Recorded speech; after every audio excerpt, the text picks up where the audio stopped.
So,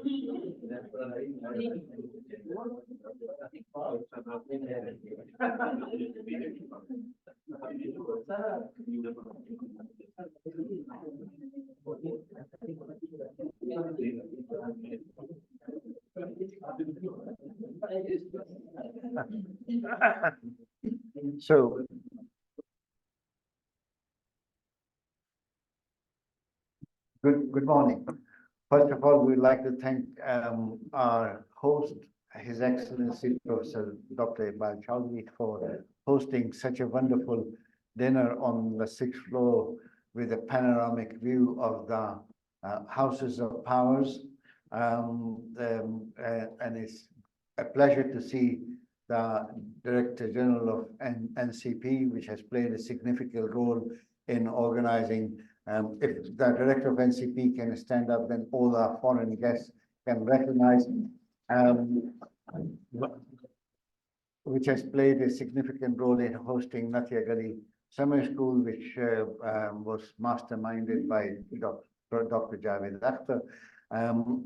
I hope that in the future, NCP will continue to play a very strong and key and important role alongside all the other organizations. And we look forward to receiving the strong proposals from NCP and PINSTEC, and which are supported wholeheartedly by the current director, and I hope he remains for 6 years rather than 2.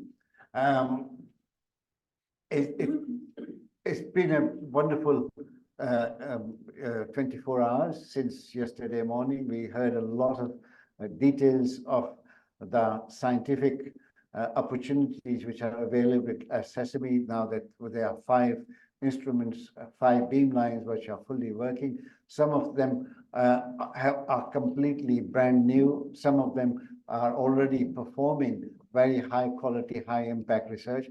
There is a misunderstanding that some of the instruments do not have as good facilities as it may be in Electra or in France. And therefore, if the users can go there, then they might go there, because rather than worrying about staying with their own source.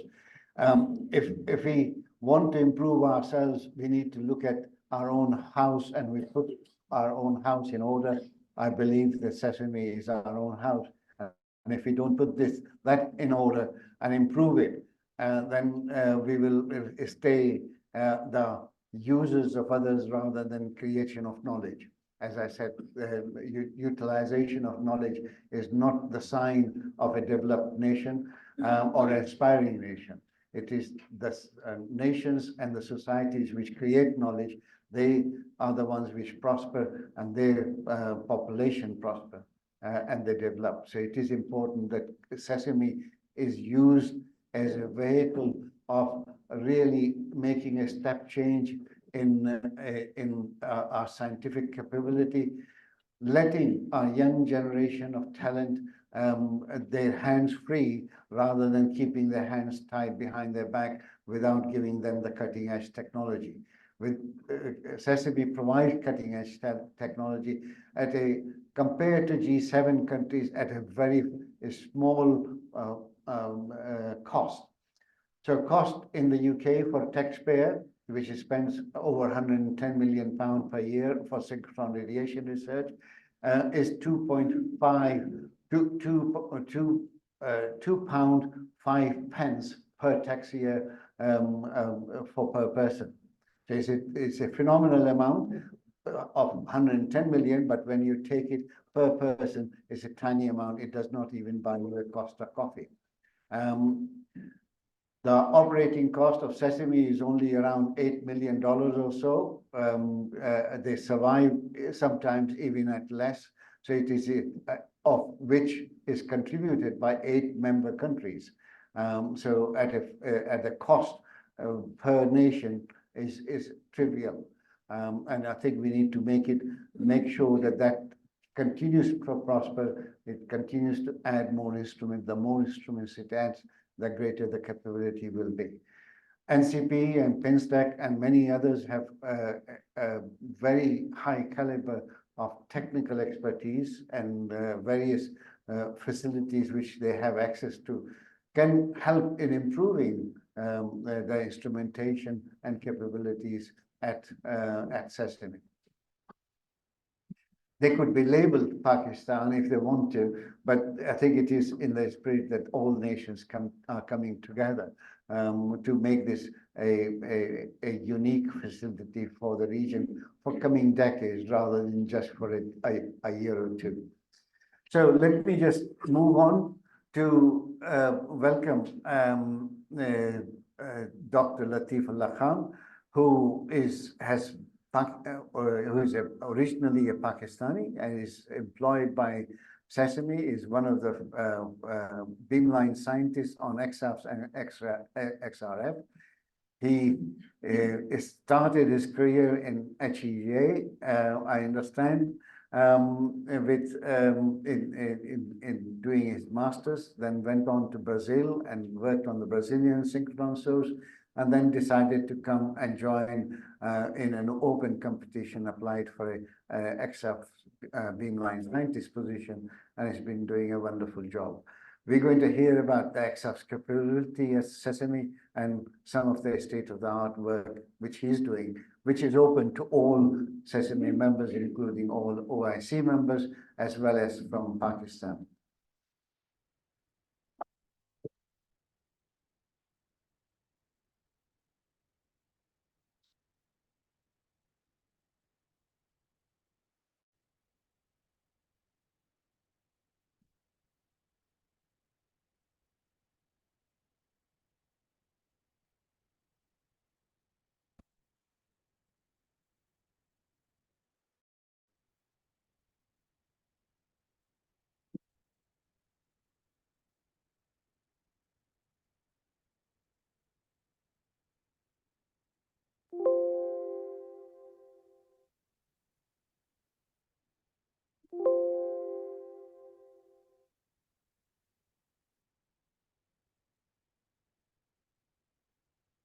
Well, thank you, Professor Samar, for the introduction and the organizer committee to give me opportunity to introduce you the BM08 EXAF XRF beamline.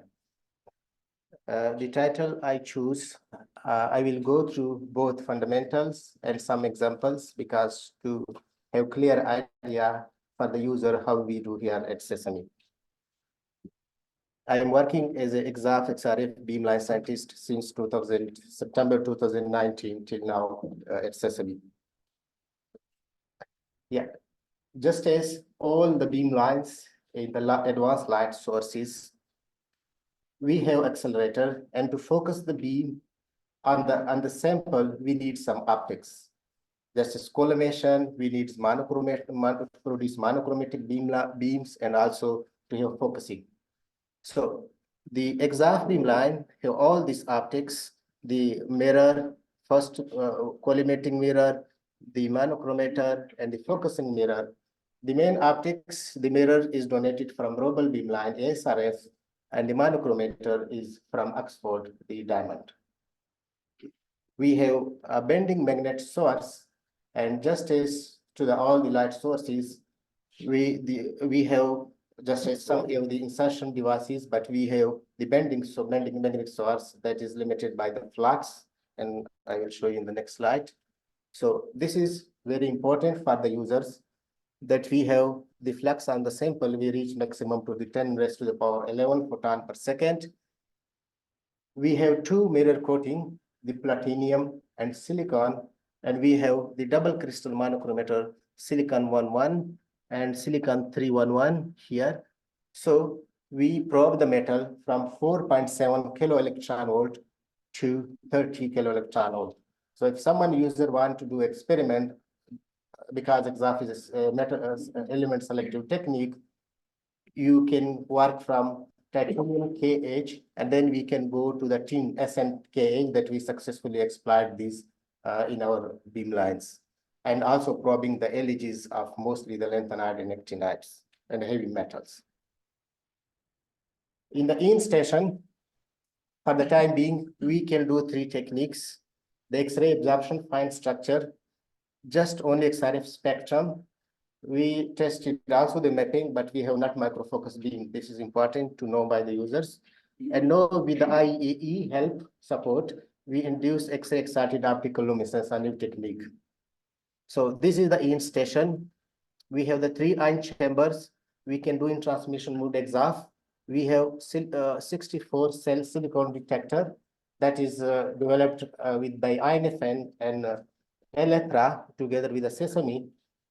And we induce a sample environment for the X-ray emission optical luminescence with the support of the IAE.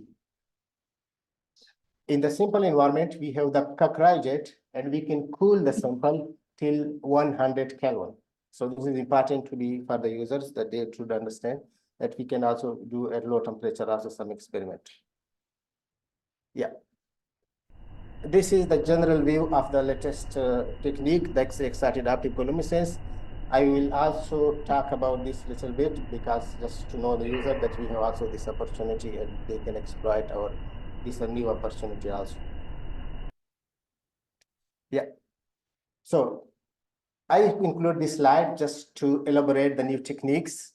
The X-ray discovery was made possible because of this fluorescence technique.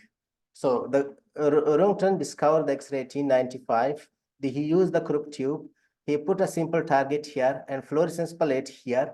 So the cathode rays just hit the target, produce X-ray, and he catch this X-ray by glowing the fluorescence palette, and he named them as X-ray. Just after the X-ray discovery, just for the user fundamental, I am explaining a little bit. De Broglie, after just discovery of about 2 decades, he first recorded the X-ray absorption spectrum.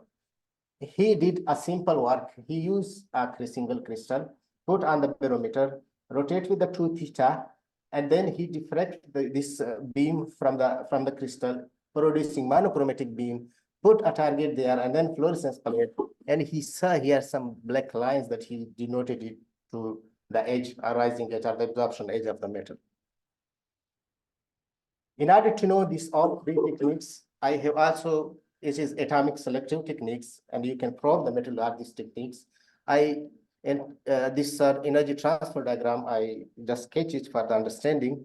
If you irradiate any metal in the lattice or in the semi-symmetric side occupying, with the X-ray, what's happening? It's interacting there, but in the case of the X-ray absorption, not like the scattering, it absorbs this light if it is above the binding energy of the edge of this K or L shell, and it's also go to the excited level behind the Fermi levels in the continuum, and this behave like a photoelectrons. And then you know about the de Broglie that is defined the momentum. The physics know well. So it behave like a photoelectron wave. And this photoelectron wave, then we measure this in both transmission fluorescence mode, and then you get this exact pattern. So this have all the detail, the near edge and also the extended edge. This electron can stay here in any place, like there is a conduction valence band there. It could be contribute to the near edge region.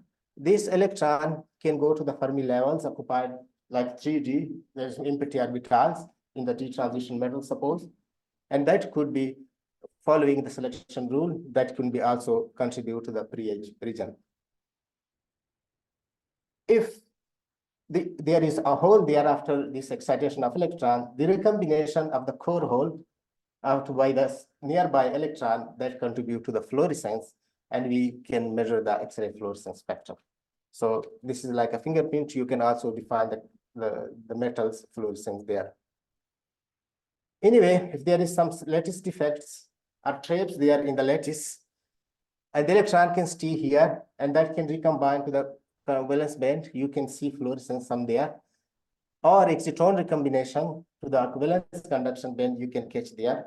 If there is some intra-configuration energy level, suppose in the DRF, DD transition and FF transition, you can also probe there. And we can do this with the X-ray emission optical luminescence. So these 3 techniques are parallelly working with each other. Yeah. In the case of exhaust, we deal with the photoelectrons, and that's behave like a photoelectron waves. So you irradiate with the X-ray core electron, suppose K shell, that's ejected there, and that produce photoelectron waves. These photoelectron waves could be scattered from the neighbors and these nearby neighbors, and that's like the waves undergo interference. It could be destructive and non-destructive interference, these stationary waves, and that's produce the maximum and minimum. We call them exhaust oscillation. That is defined by the wave function and also have phase and amplitude there, and wave vector. So we deal this, and then we can get a various information from this. Yeah. So in the X-ray absorption, we have two important regions. One is near edge, and one is the extended region. This is the near, and this is the extended. So according to the ICR definitions, the near edge could be considered, there is no sharp boundary, but 50 eV that you can get a good information. I will cover all this, how we get this information from these two regions in the case of the materials and any metals sites that you occupy in the lattice, how we get this information. But these give you a good information separately that you can probe the metal sites efficiently in any environment. Yeah. From the extended region that I showed to you here, in this region, you can get some good information.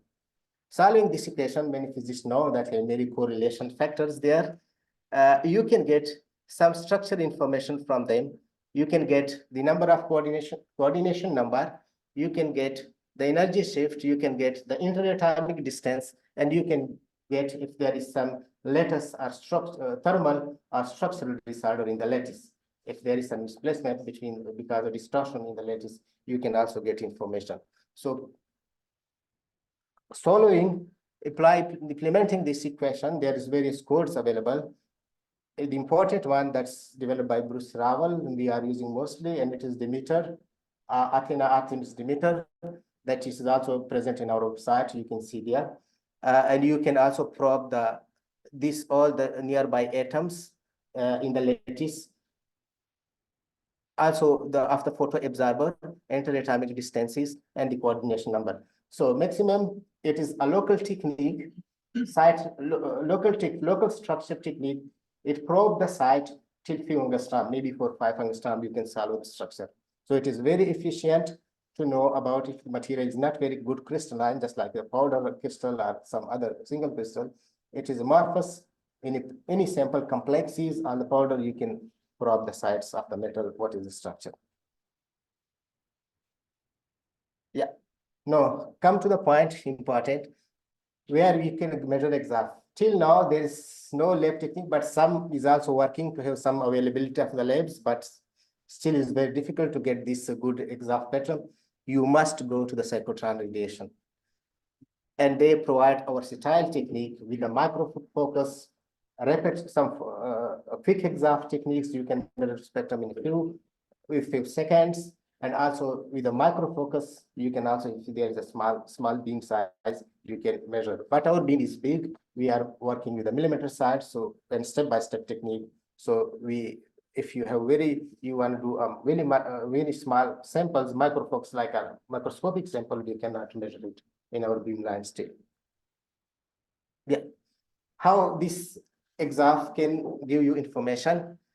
Exhaust you can measure in transmission mode.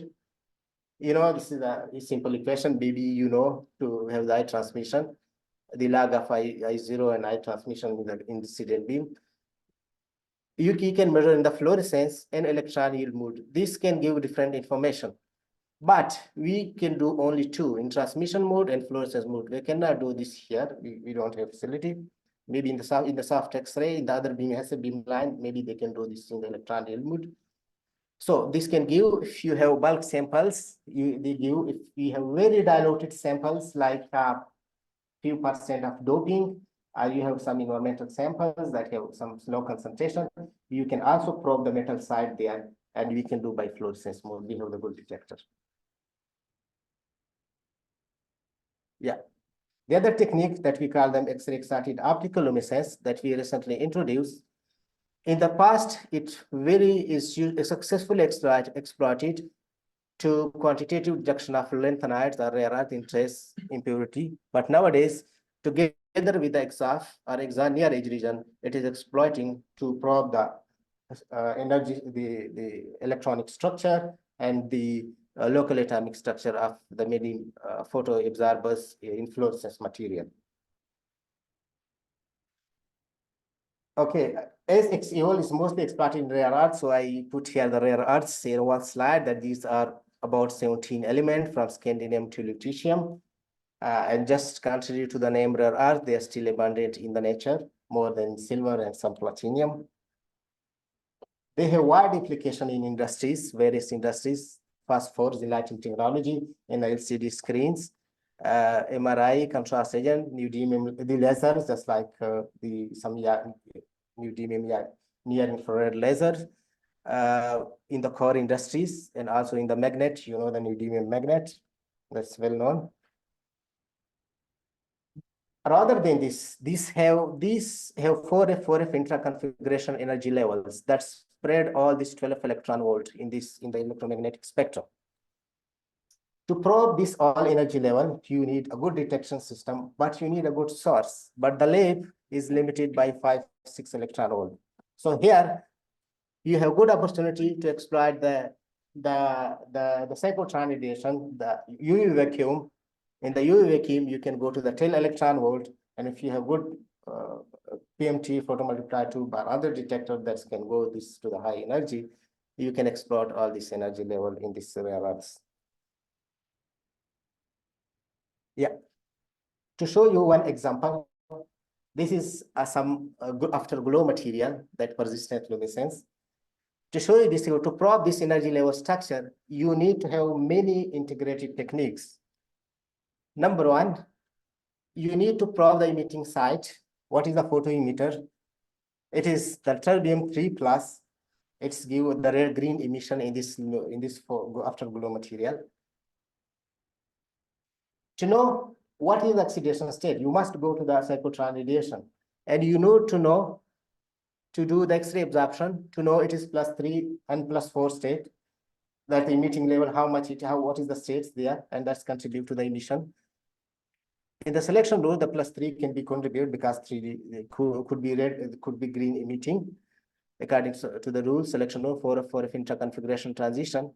But the other things that you must do, what is the sites that are occupying there? Because if there is occupying symmetry site, then the selection rules, the intra-configuration rules or transition is forbidden, and you can get this information from the near edge region and also the extended region. The lattice site, the occupying by the terbium, and then the X-ray emission optical luminescence could be also efficient to know this, because then you can probe this all energy levels there, and then you can construct this, taking help from the UV vacuum absorption, taking help from the X-ray absorption, taking help from the X-ray emission optical luminescence, and you can probe all this energy level structure from where the emission electron is coming. If there is certain traps there, you can also get information. So the cyclotron radiation is a very efficient technique. If you are going deeply in the lattice of any site, metal site, you can explore. It is a very selective technique, just like X-ray absorption, X-ray excited optical luminescence, and UV vacuum that you can exploit in this one example. Yeah, for this, with the help of IAE, we just include this new technique. We're still working to integrate with by Apex to our system, but we run by window. We also have, for the future, we put a camera, and we put also objective lens. If you have micro focus beam, so then we can also do some mapping, macro focus mapping with it also. So it is for the future. We also this we 3D printed this inside in-house in the Sesame. Yeah, you can capture image with this. It is like terbium 3, and then you can also measure the spectrum with this. Yeah. No, just to show this, how this spectrum is appearing in X-ray emission optical luminescence. If you radiate the core electron of LH, suppose we probe the L3 edge of terbium, it is a very selective technique. Both X-ray absorption and XAO is an element selective technique. But energy level selective also. If you irradiate using the energy of the core electron binding energy, suppose L3 edge, So if you irradiated this, it undergo X-ray absorption and go to the 5D MT orbital, that is a localized orbitals, localized energy levels or states, and you can measure the X-ray absorption there. And that will be given this rising edge. So this one. This electron can be non-additive decay in the intra-configuration level of lanthanides. Sorry. Lanthanides here, and then undergo emission to the fundamental levels. And that's give this emission, narrow emission line, that is a line spectrum that's probe the metals. It is the line spectrum of the metal terbium-3. We also measure some complexes at it, just to know that we can measure also fluorescence complexes, which is non-destructive technique. So we measure this. An important thing that we did, that we selectively probe the different energy levels here, the S and P1 by 2 and P3 by 2 of the energies of the L shells. And you can see here that the emission line is increasing. So we're sending more electronic density here. When we increasing sending the electronic density high there, the recombination and emission decay to the fundamental level is increasing, and that's contributing to the emission intensity also. We did not publish yet, but we are writing this manuscript. This is with the University of São Paulo together. Yeah. We get some complexes, various from University of São Paulo, Brazil, that could be exploited organic light emitting diode, and also some MRI imaging agent that supplied by Professor Himi from Liberty of Element Institute of Chemistry. We published this recently in 2003, and we exploited many techniques in this just to show that X-ray, that the sequotranslation is very efficient to explore the site of this and to know the local structure of these complexes. Yeah, we did X-ray absorption near edge simulation. The near edge is the short few electron volt that I showed to you. It is very efficient place. You can get a good information there. You can get the excitation state. What is the state of this? It is +3, +4, or 0. You can also know the coordination because the geometry, because it is also very responsive to the geometry, sensitive to the geometry. But you can also get some quantitative information, but it is very challenging. Coordination geometry, symmetry site, and oxygen vacancy, but it still is very challenging because the final states, if you calculate the absorption cross section, there is various code available. Eventually, we use his code. Is FD Mines is developed. I will show you in the next slide. Maybe here this flow. So he implement various theories there. Suppose if you probe the localized orbital 3D, localized final state, multiple ligand field theory implement multi-electronic approach. And if you suppose in the D orbital, that's giving the sharp edge. But if you also probe the non-localized P orbitals or P final states, he implemented the ground state drift theories there. So FDMNS is a very good technique that very good code if you can give some information on the near edge region, and you can probe this, but the near edge region should be very clean and very good. The quality of the spectrum should be very good. So another technique that we published this in the Inorganic ACS journal, that's in 2023, that we simulate this near edge region using some implementing machine learning. This code is developed by some Russian and some Italian group, Andrea Marcini and Alexandre Guda, and etc. They implement this code. They implement this PyFitted library in the Python code, and it is with a multiple scripts you can find here in this article, and you can find easily in the website. You can implement there, but you need a huge computing for this, because in the next slide, maybe I can show here like this.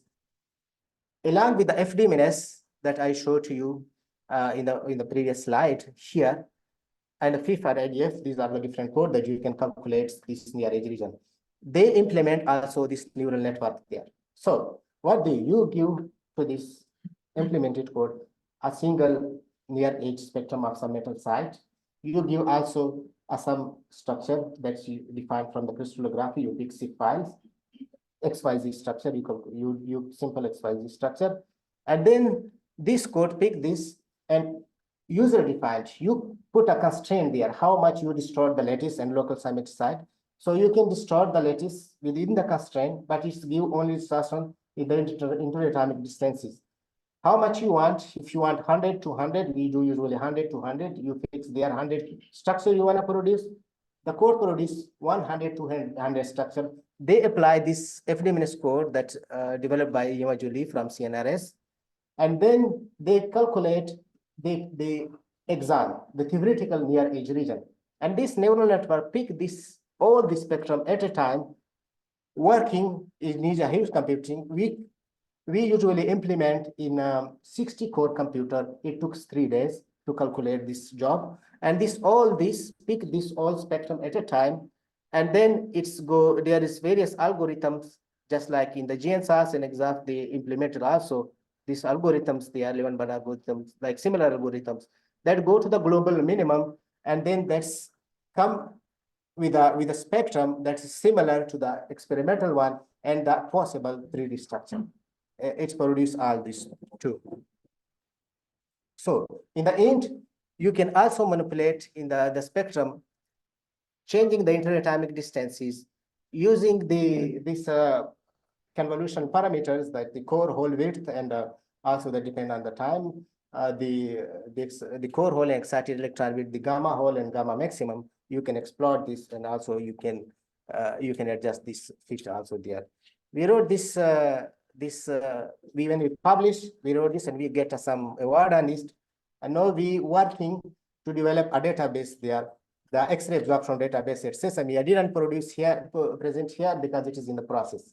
So we are producing our own database, and then we will implement also there. Maybe if we can simulate, we can calculate the near edge region. Then after we will go there. But now we are building our database, our own in-house database for the X-ray absorption. Yeah, we get this structure. And also this near edge simulation using the initial FDMNS, and we calculate with the pi-fitted. The pi-fitted reproduce very well the near edge region. Yeah. So here what we did, we thought if we calculate some near edge region till few electron volt, we calculate 3 more than 100, and we thought if we can apply Euler transform there. This was just like a trial. What we did, because in the case of Euler transform, the lower atomic number atom that could effectively backscatter in lower K value, and there in this complex, the oxygen was nearby, so it was lower K value. It could be contributed there very well backscatter. So we applied Euler transform on it, and we saw the theoretical near edge region to 100 angstrom, 100 electron volt. We calculate it produced the first coordination shell very well, and it was quite correlated with the experimental one and similar to this one. And we also validated by Euler transform there. The structure, no, we have to validate this two structure because it was a initial technique. We were not trusting on it. It will be good or not.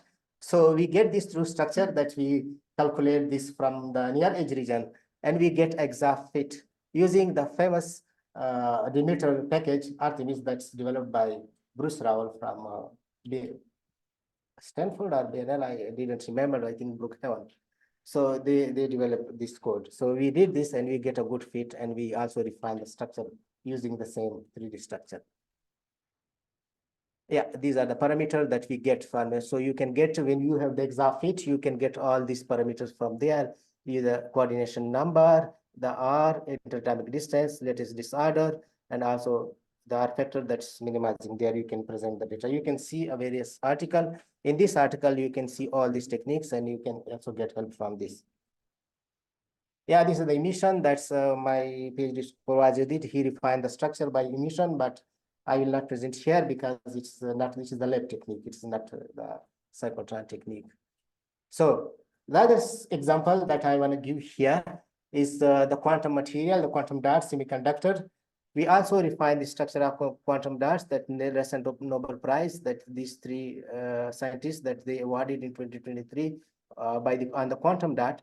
Quantum dot are tiny particles, semiconductor, that have emission is tunable in relating to the band gap, and the band gap is tunable in relating to the size.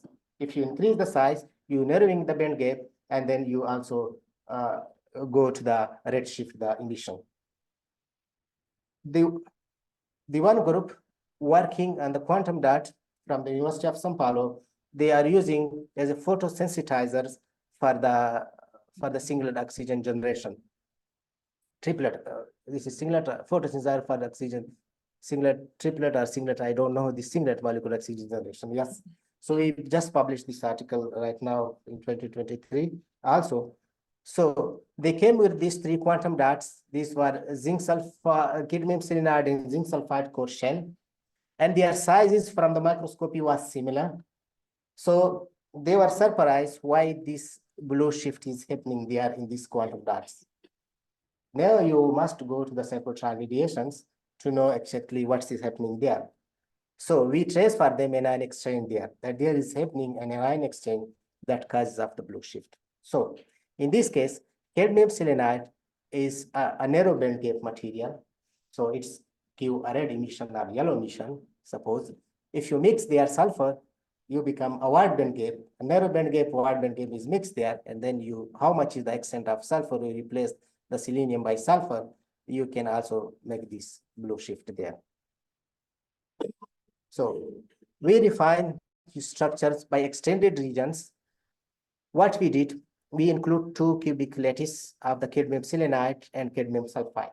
So the first was pure cadmium sulfide, that was yellow, cadmium selenide yellow, and the second one was green because the sulfide was mixing there. We refined the structure, and this was increasing, the extent was increasing. The third one was near the cadmium sulfide, it was not selenide. So we measure the kh of cadmium, we measure the silicon kHs, we measure this, and then we refine this structure. And from the local structure, we get that the sulfide is mixing there in the cadmium selenide that caused this blue shift. With the NCP, we have a lot of work. We are doing a lot of work in NCPs.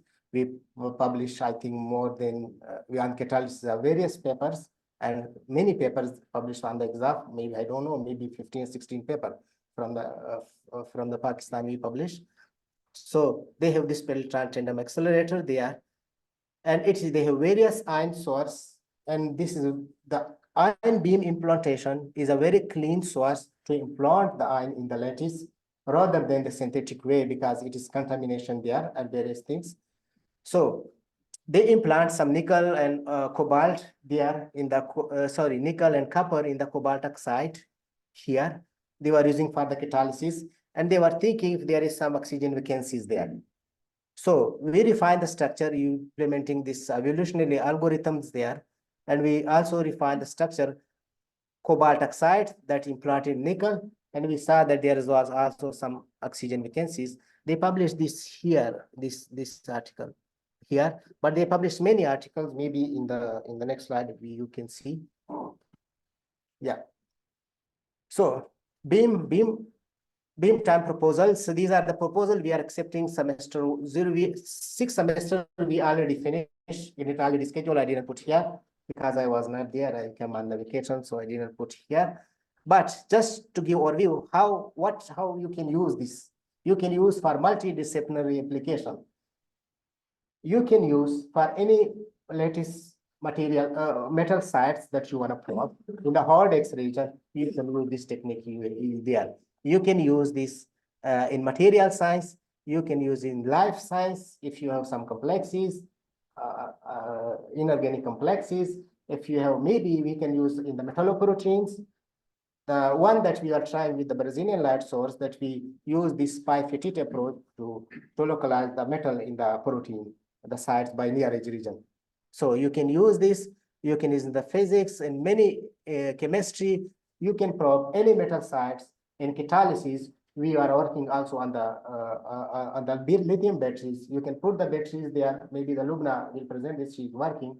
You can put the batteries and you can charge it to start the batteries in-house there, and we can see what is happening in the cobalt or something, lithium cobalt is there, or iron is what is happening there in the oxidations and local sites during charging, discharging. So you can do also in situ this there. So you can do various things using this X-ray absorption technique. We published many papers since 2019. We start 2023. We published 12 papers. This one PhD thesis that came from the NCP. Naila Jabin is working on this, and her student published. They published many papers with us this last year. I can show you in the last slide. These all the paper is published from NCP with the exam, but it's only with me. There is many paper is published from Pakistan in a good journal. That's maybe, I don't know, 16, 17 paper they published on an X-ray absorption. But these are the 12 paper that's published from Pakistan on the phosphors and also on the catalysis. Now I would be, thanks, Masood is my colleague. He's a senior beamline scientist and he was behind this X-ray absorption. He's the main person that he work extensively on the X-ray absorption. We're working together in the group, but I can also help from all these people. These are the group from Brazilian light source and also some universities. Usman is from NCP, Naila is from NCP also. We are working together in group working on X-ray absorption.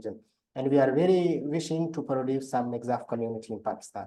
If we have some good young people, we can work together and produce some good EXAF community here. And thanks to all of you.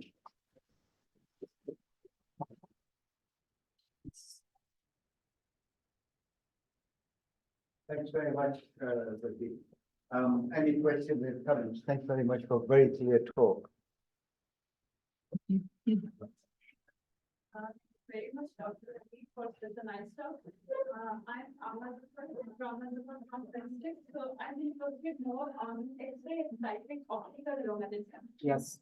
So you have shown us about the rare earth elements analysis. Yeah. And you can reach up to, I think, parts per billion. Yes.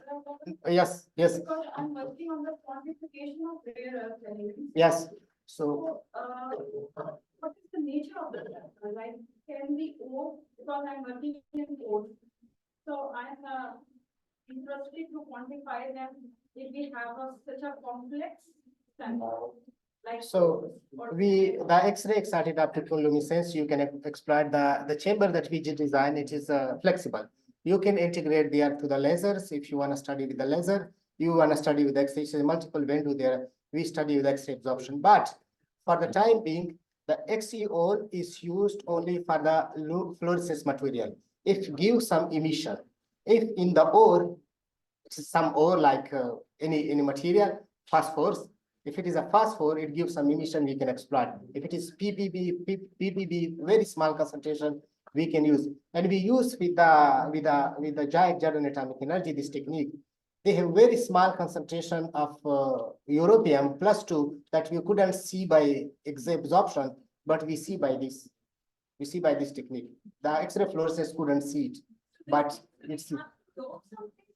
Yeah, no, but if your nature material gives some fluorescence, we can exploit. Yeah. And we have the facility of the luminescence study. Yeah, this is, you can bring your own laser. And what is your wavelength excite? We can also do photolenses. Because if we have a sample and we have some latest defects, and I need to see them using the mapping, luminescence mapping. Is it possible to do? So the mapping we couldn't do still because we don't have micro small beam. We have big beam. So in the future, when we have this focalization, we can do XRF mapping, we can do XEOL mapping, and using this technique to probe the sites of any metal. Okay. And lastly, what is the material composition in case of X-ray fluorescence in your any type of material, if that contain metals, because we have silicon detector, we cannot go down the silicon, aluminum, we go up. Maybe we can, maybe we could no, we cannot see lithium. Lithium you cannot see, maybe in any technique you cannot see in the microscope also. That's the, yeah, it's very hard. Can Yeah. you quantify lithium? No, it's very hard to see the lithium by X-ray absorption or by X-ray emission. by electronic, It's a shop, it's a shop. Yeah. It requires low energy. Yeah. Maybe it starts from beryllium, right? Beryllium, we have on the detector, one detector beryllium window, another detector, we have aluminum window. So we have limited because the beryllium is already absorbing there. My question is actually, what is the material composition? Like, the material can be in parts per billion, can be measured?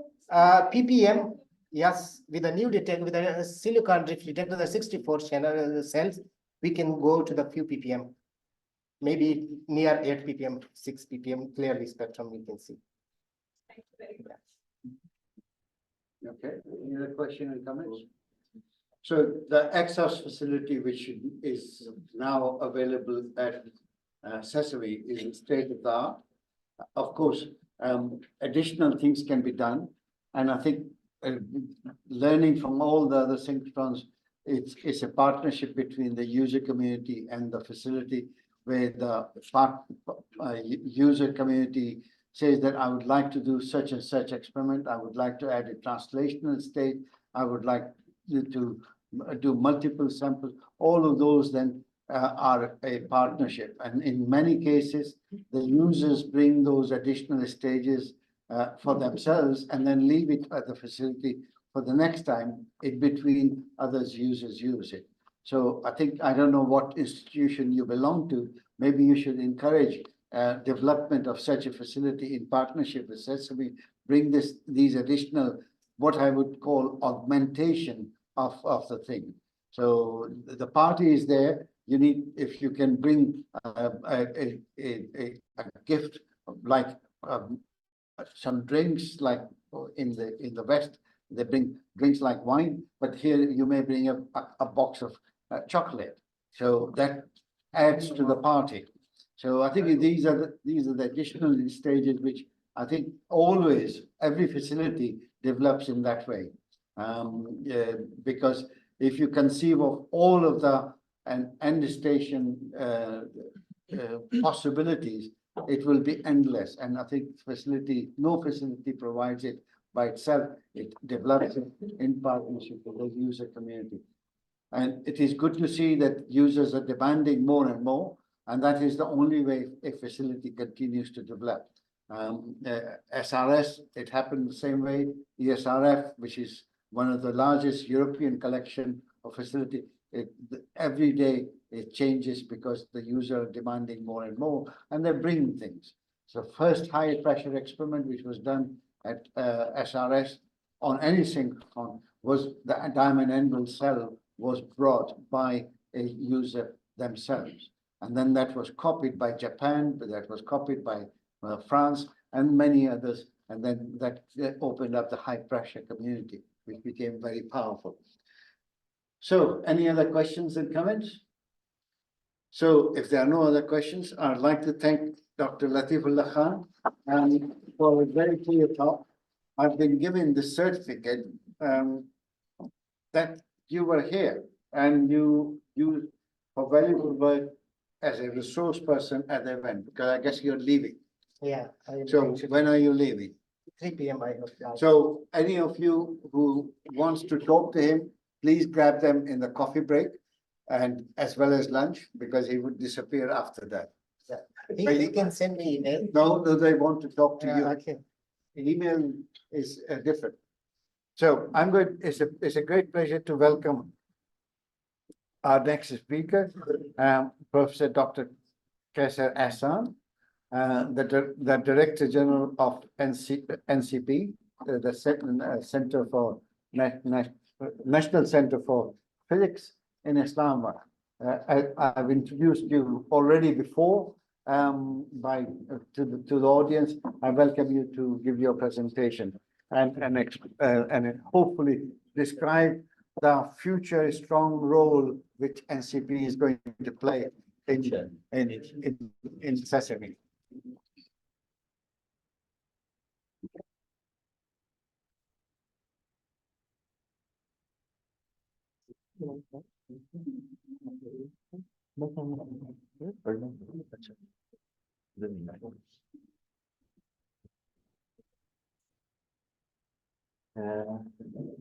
Honorable Coordinator General Comstech, Professor Dr. Muhammad Iqbal Chaudhary, Sesame Directors Andrea Lossi and Professor Dr. Atif Al-Kadimi, and the founding scientific director Dr. Aslam Beg, Professor Samar Hussain, distinguished dignitaries, foreign guests, dear participants, ladies and gentlemen, Assalamu alaikum, and a very good morning. It is indeed an honor for me to be here in this August gathering of scientists and notable academicians at this two-day Sesame User Meeting.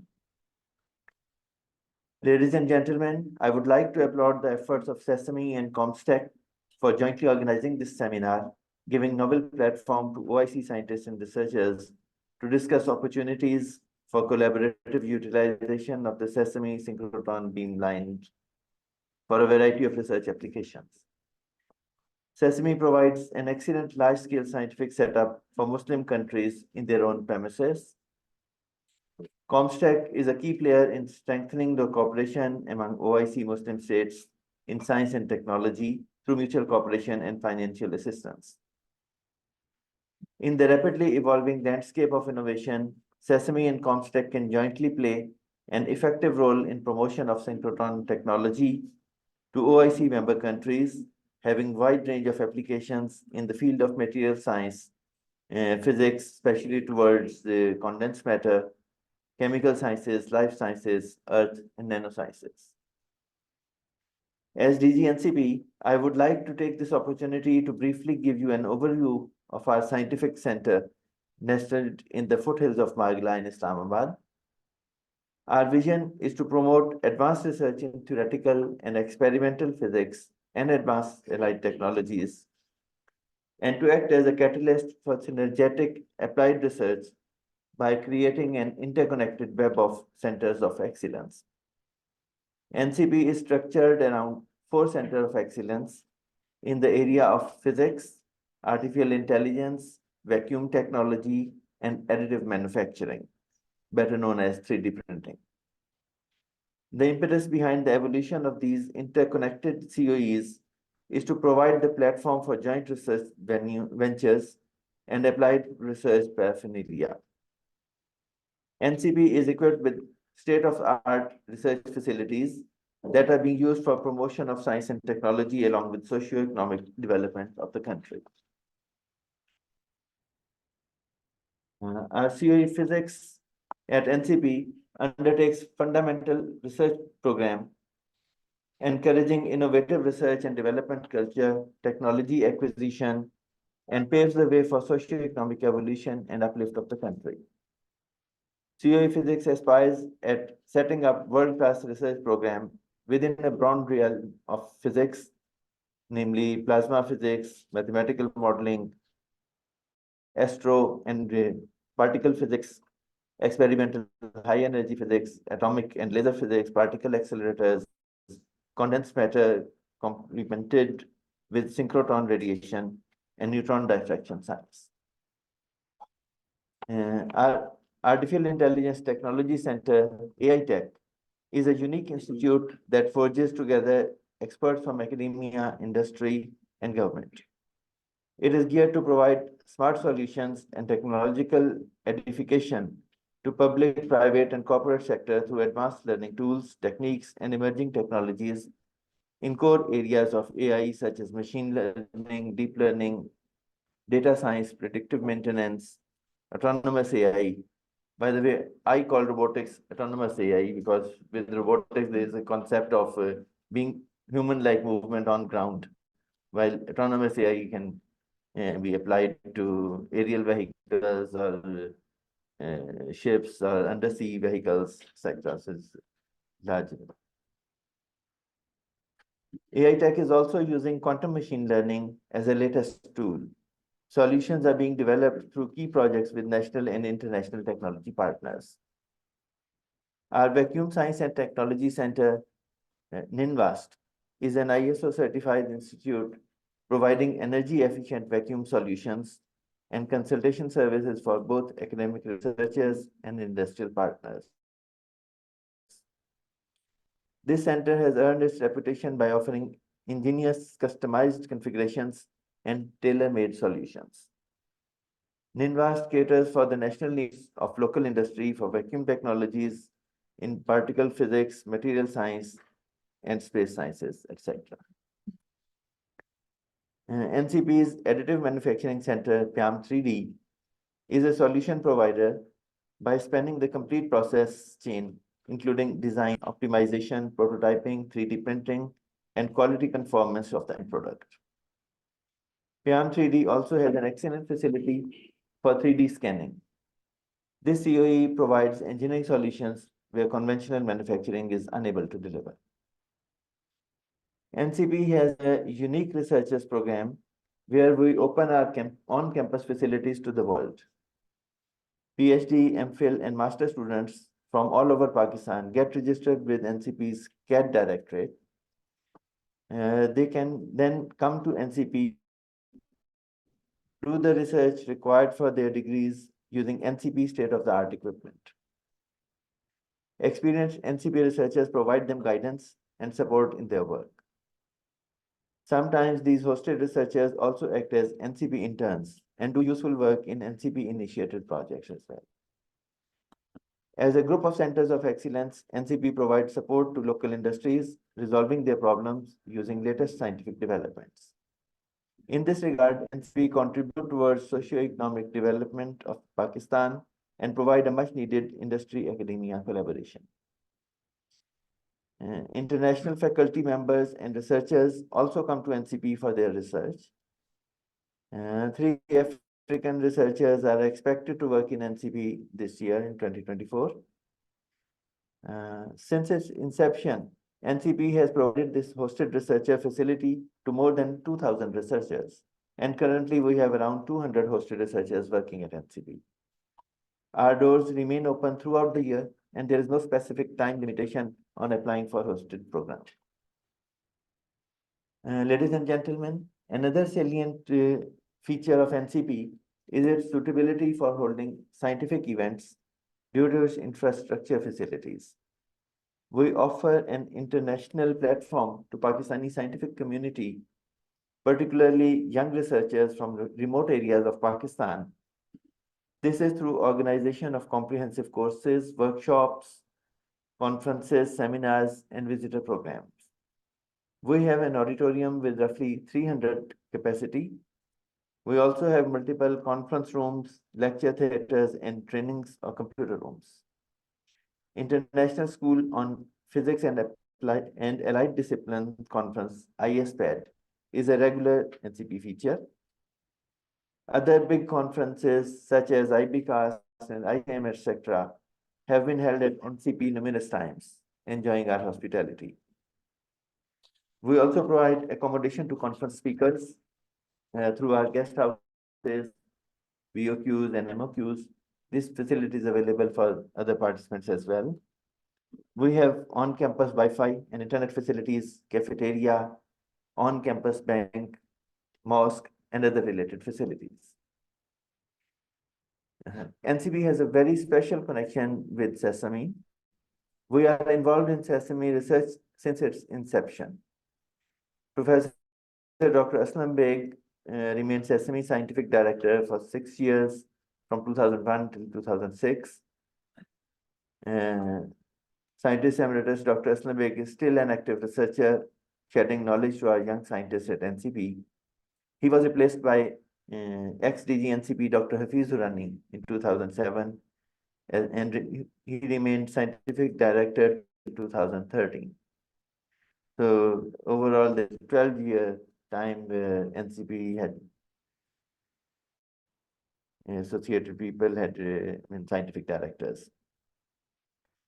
NCP has remained an active player in promotion of synchrotron radiation to potential users in Pakistan. We have organized several national workshops and trainings on synchrotron radiation, creating awareness among faculty members and researchers. First workshop of this series was conducted in April 2015, and the latest one in July 22. NCP website hosts a dedicated Sesame page to highlight activities at various synchrotron beamlines. NCP, along with PIC and Higher Education Commission Pakistan, had played a vital role to streamline the future prospects of synchrotron science in Pakistan. As a result, a Sesame user group has been established in Pakistan with more than 200 active SR users. Ladies and gentlemen, in the rapidly evolving landscape of innovation, NCP puts special emphasis on personal training and human resource development. NCP participated in Open Sesame Training Fellowship for Young Research Administrators in Cyprus in 2018, followed by the second module in Turkey. NCP also interacted with Synchrotron Light Source Facility at Max 4 Lab, Sweden, through Sesame Max 4 Training Fellowship. NCP researchers under the patronage of Sesame Fellowship have frequently visited Sesame Synchrotron facility in Jordan since 2018. A visit to AFS XRF beamline was conducted to perform experimentation on battery materials exploiting the 6th operational shift of EXAFS beamline.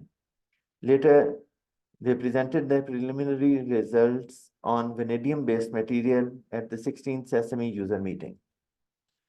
NCP also shared its result for XRF and EXAFS studies of copper-based novel materials. NCP has nominated a focal person to take care of activities related to synchrotron and neutron scattering beamlines. That focal person, Dr. Naveed Zafar, is sitting here.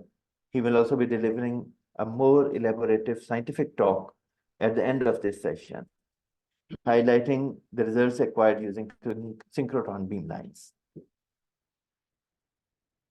NCP has high penetration among Pakistan's research institutes and universities due to its hosted researcher and other collaborative programs. We have MOUs with more than 40 Pakistani universities and provide them access to large-scale international facilities. For that, we have signed series of agreements with international research organizations. List of such institutes include European Center for Nuclear Research, CERN, International Center for Theoretical Physics, ICTP, Italy, Chinese Spallation Neutron Source, CSNS, and Institute of High Energy Physics, IHAP, China. Also, International Atomic Energy Agency, IAEA, at Austria, and many more besides Sesame, Jordan. Ladies and gentlemen, after a brief overview of NCP contributions towards Sesame, as DG NCP with highly skilled trained manpower, I would like to propose a way forward towards effective use of Sesame for Pakistan and OIC scientist community. NCP can host synchrotron events, summer schools, training workshops in joint liaison with comstech and scientists from OIC member states. NCP, with its trained scientific manpower, is ideally suited to actively communicate and work with industry to create customized collaborations and partnerships. These interactions put special emphasis on projects that catalyze and develop industrial use of Sesame facility.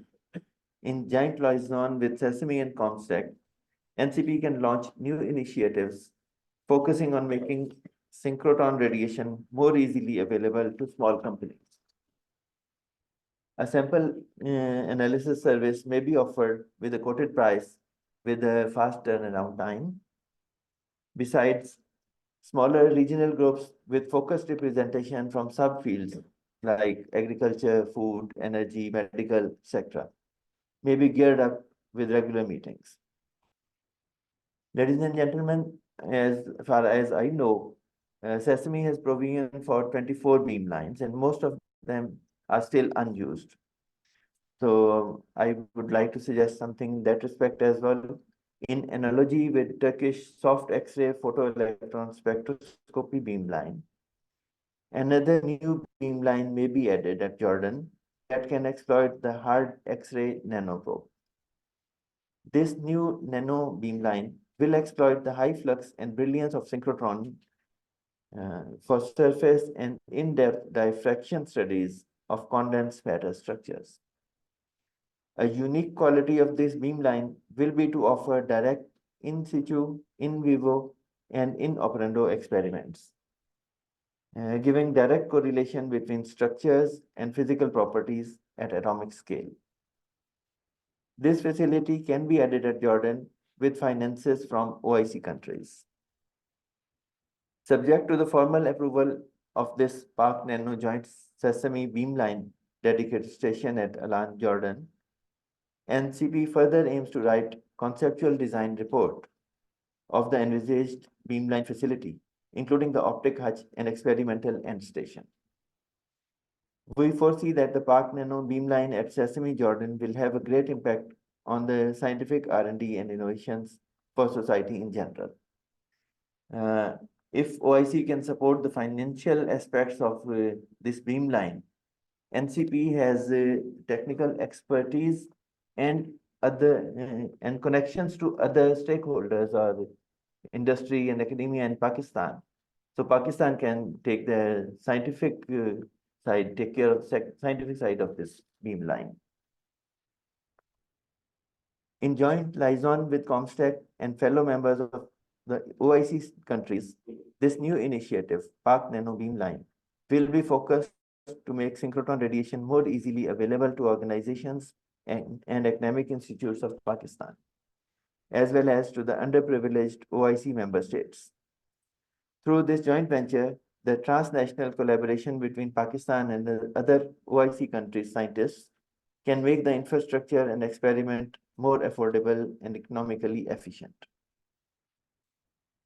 At the end, I would emphasize that this meeting is a great opportunity for all of you, scientists and researchers, to interact with the peer experts in person and to discuss how synchrotron radiation can be more pivotal in investigating the scientific problems and projects. I further envisage that through comstech support, all the aforementioned deliberations can become reality, and hope to continue conducting similar events in future as well. I wish you all very best of luck. Thank you.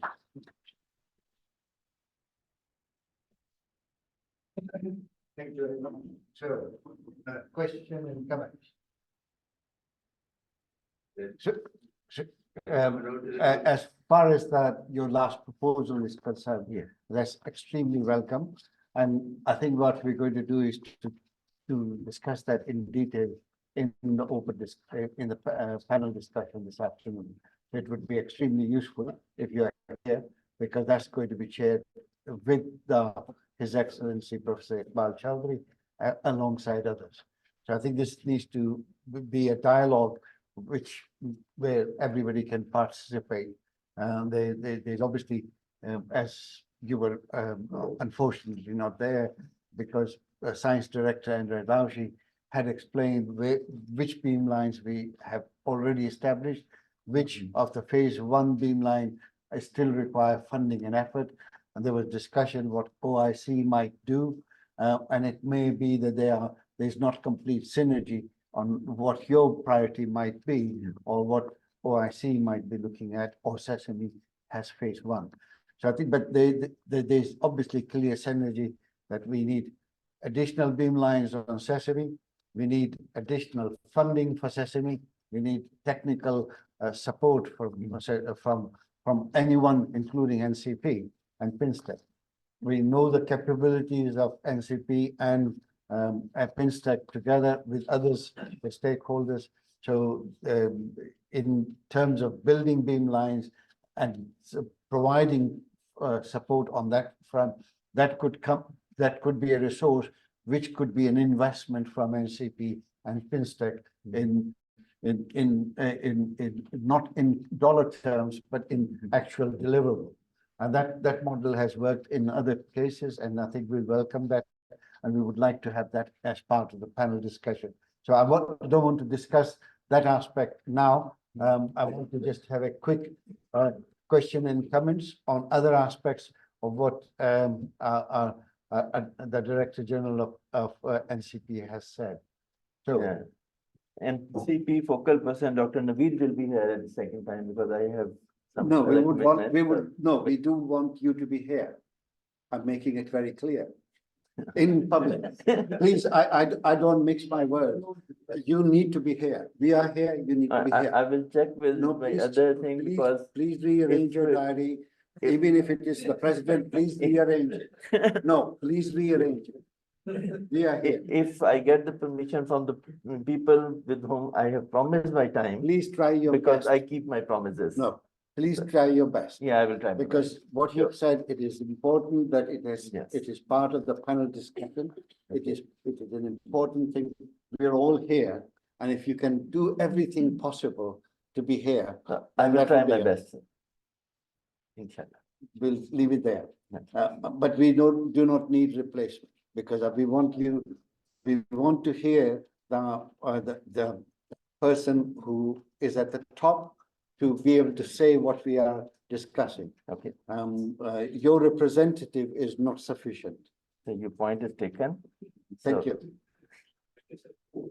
Sir, is there any training program for young researchers or faculty members in the city? Yeah, we have our hosted research program. Any researcher who wants to do work, they can register with us through our CAD directorates. Director CAD is sitting here, Dr. Usman. We have a very elaborate program for that. So people can work. Marginalized area, we don't have access to. If I want to perform experiment in CP. NCP has very high quality instruments. Then these are made available to faculty members, Pakistanis and international as well, and to researchers doing the PhD work. We are also working for industry. So sometimes there are research opportunities or problems that industry is facing, and we need some people to solve that because we have limited manpower at NCP, and we like to work with other researchers to find solutions. So yes, you can contact Dr. Usman. Dr. Pass? Right. Very interesting program. We have probably Trust Institute of Nanoscience and Technology as one of the first MOU signers with Dr. Purani. Very interesting. We have taken benefit from your center in terms of good characterization facilities for nanomaterials. In fact, we published one paper where we acknowledged very good response from Bordeaux, that application of the nanoparticles in cardiology. I would like to have some information on the industrial cooperation because we find very difficult times to have good cooperation response from the industry. What method do you use, or what any one or two examples so that we can further get the industrial use in nanotechnology, which is addressed to the chambers of commerce of industries in Southport and twice, but no positive response has been. So industry is not responding in a positive way. Exactly. Actually, industry has a problem that they want solutions, but they need lifetime support as well. So- Any examples in your experience where you were successful in any industry, either metal characterization or whatever you have mentioned? Dr. Usman, you may be Just one, an answer so that better. we can also benefit that method of getting them.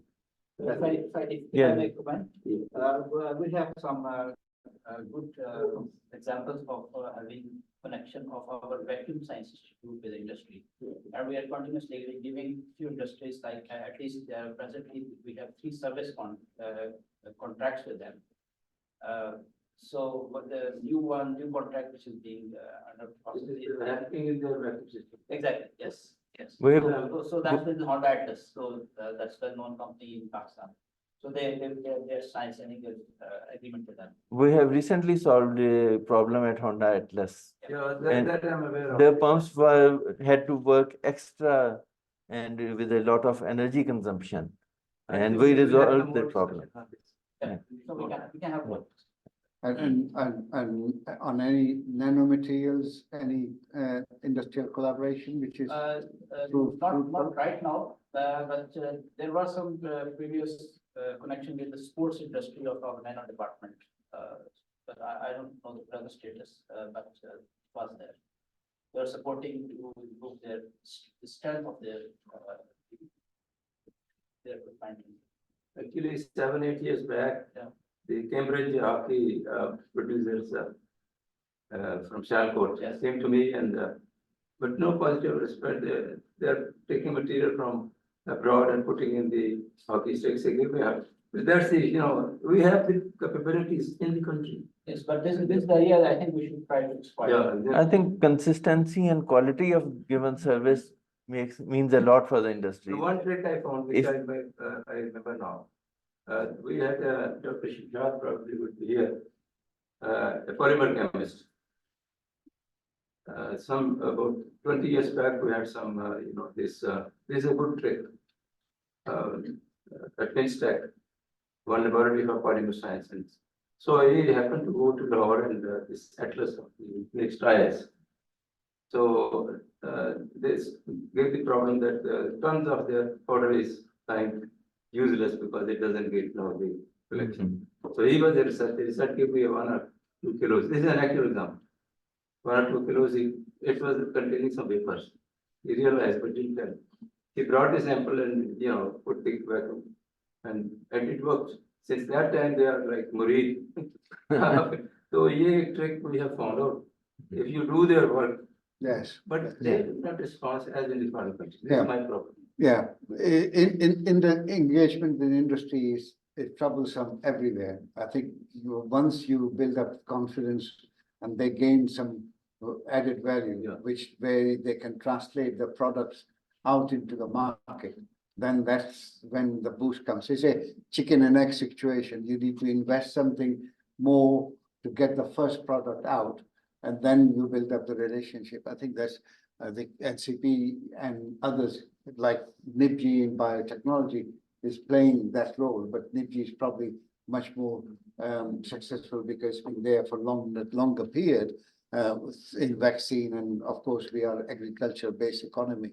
But other industries are less developed, so I think you need to find the niche and work a long-term relationship. But I think there are plenty of younger generation talent here who have time to invest if they want to benefit from industrial engagement in the long term. So I'd like to thank you very much, Thank and you. I look forward to seeing you this afternoon in the panel. At what In the time, sir? meantime, At what time, it's sir? you have the meeting program.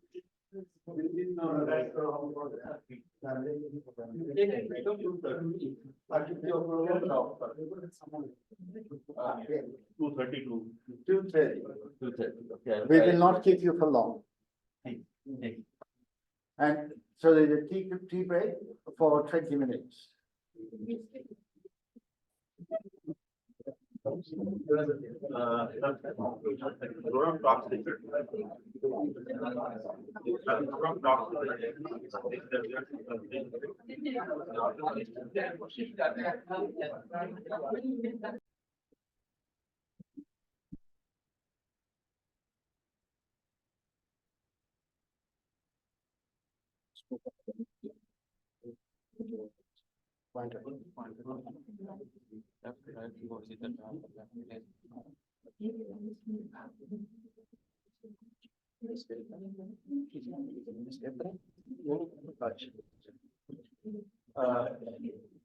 Thank you very much for having me around today.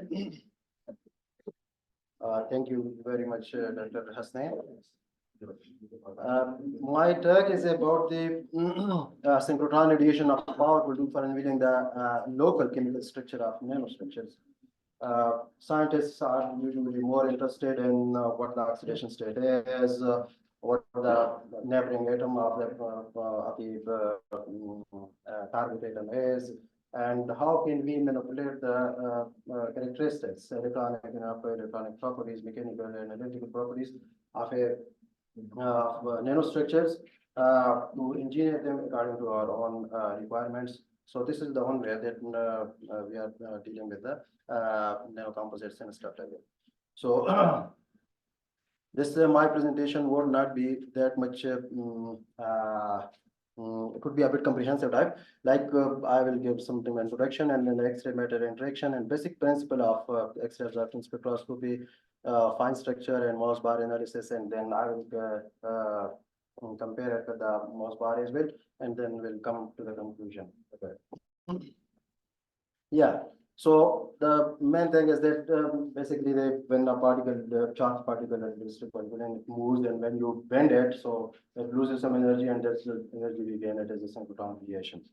So, and then we use it in many physics and chemistry biologies in terms of intensity. So the main thing is this is intensity and brilliance. So spectral range, and you can tune the energy to different level.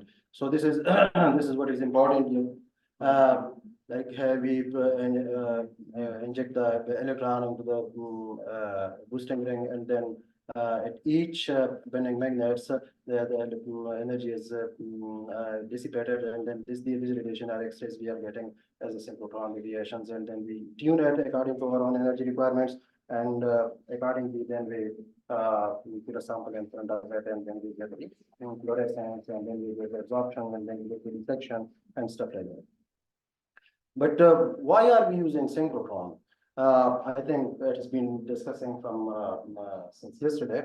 I think this is not that much important, but again, what is the more interesting thing is that synchrotron radiations, they have tunable polarization. If somebody is interested in polarization and stuff like that, and magnetism, and and then they can be tuned from hard X-rays. This is really a very for scientists, and especially for me, this is the extremely good characteristics. For any type of energy you want, you can get it from them.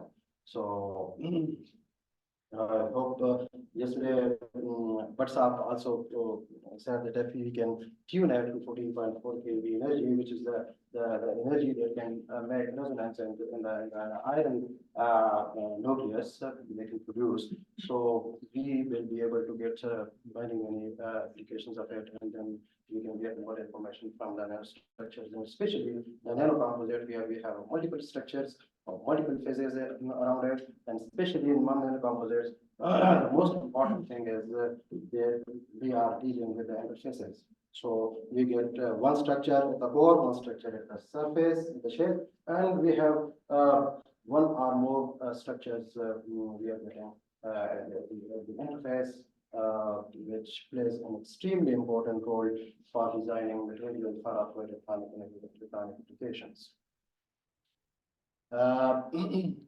Short and dynamic pulses and stuff. Yeah, this is a very much interesting thing. When this is in synchronous radiation, if we target a material with the intensity I naught and some energy, and then there are multiple processes going on.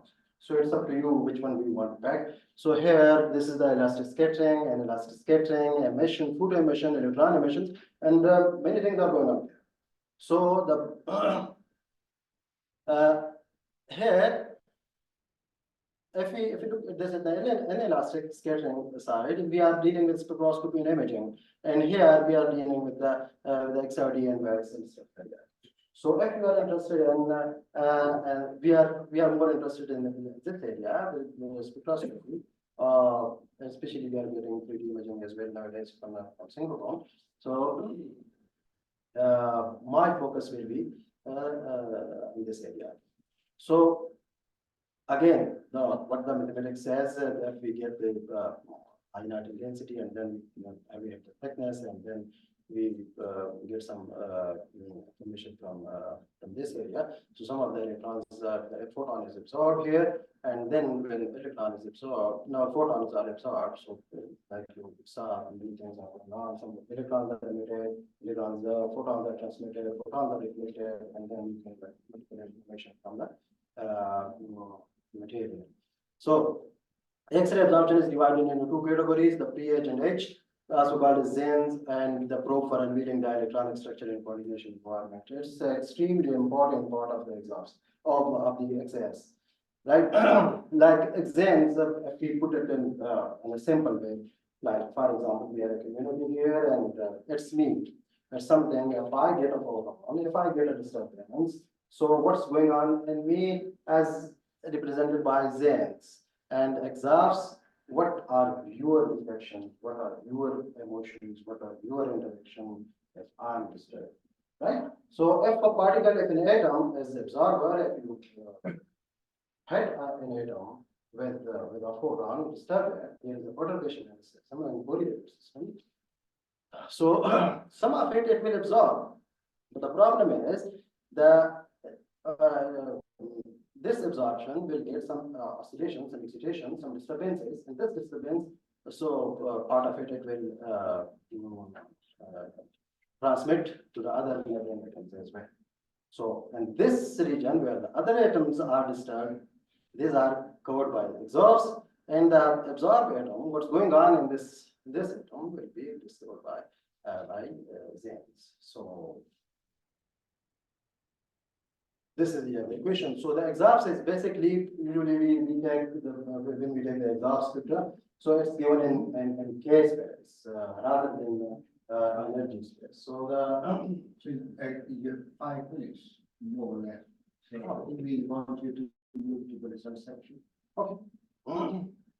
So this is just the yeah.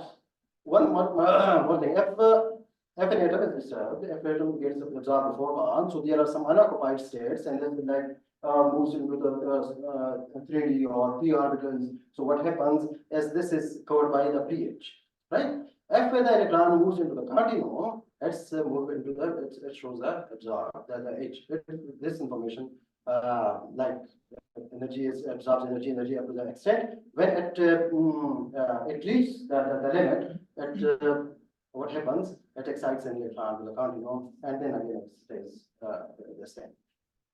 So yeah, and then if you get the spectra, we are here. So this is the Zen region, and this is the exhaust region. Exhaust is main so many oscillations, and then I did some experiment in the CLS, and then I made a composite of iron and the with the and FES, nano composite of it, and we see that this is the FES. This is Fe in the Al2,3 is highly oxidized in Fe. So oxidation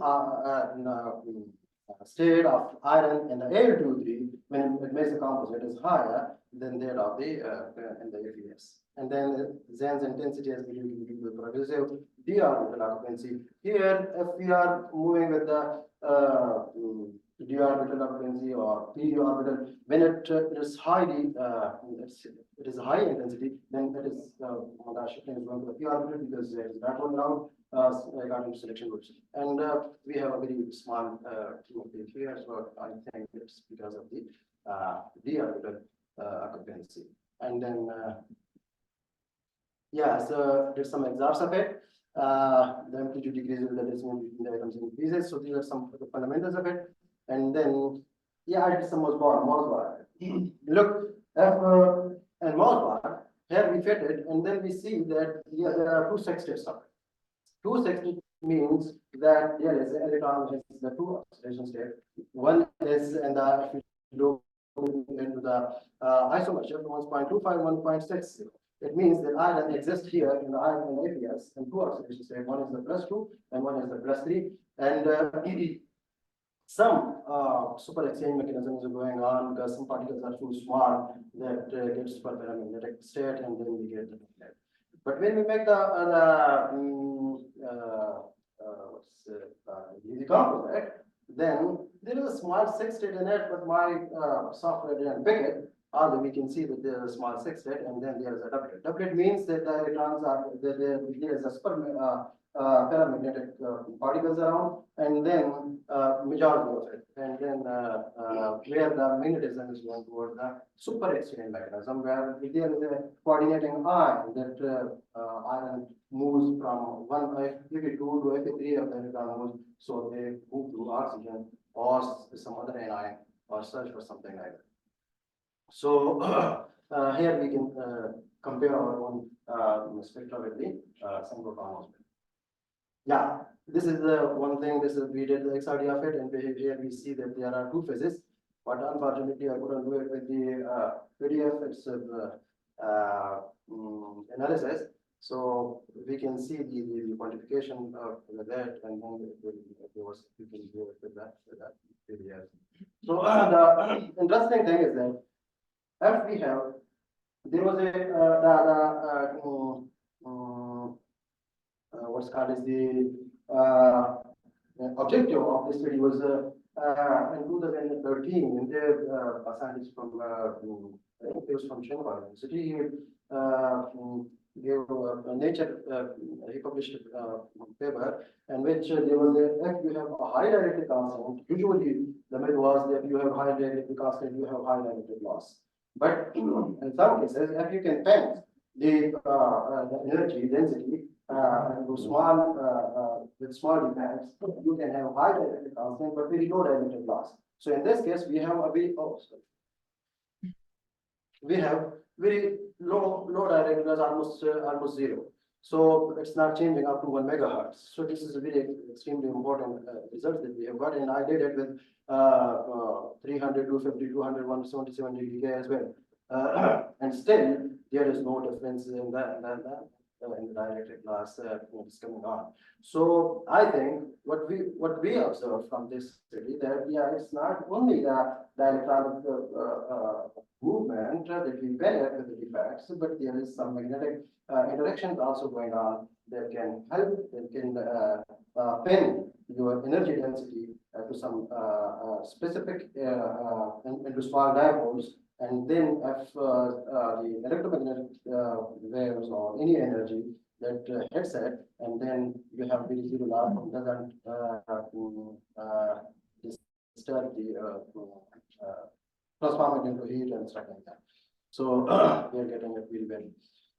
So then conclusion is composite is high performance material, and there is got unusual characteristics, and then we exploring local structure can help engineering the nanostructure for desired application. Local structure can provide possibilities of generating the structures, manipulations of the structure at nanoscale. Promises the ability to generate multi-component nanostructured material composed of novel combination of physical and chemical properties. On these physical and chemical properties, especially the interface is extremely important for the device applications, and these are only possible with the synchronous radiations. This is I was fortunate, that I visited CLS. It's a very good Canada, third generation synchronous there, and we worked there for 3 months, and it was really a good experience. Thank you very much. Thank you. Thank you very much. I think in view of the time, we're very late. I'm going to move to the next talk. So we've got several to from young to Syria of Pakistan.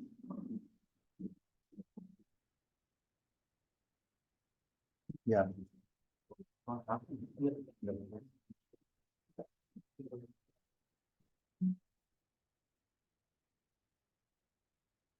So Dr.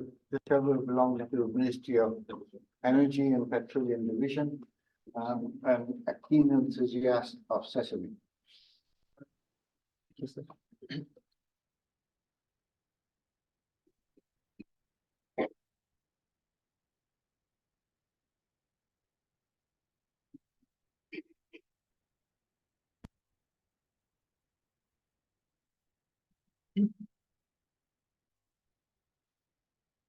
Thank you for the introduction.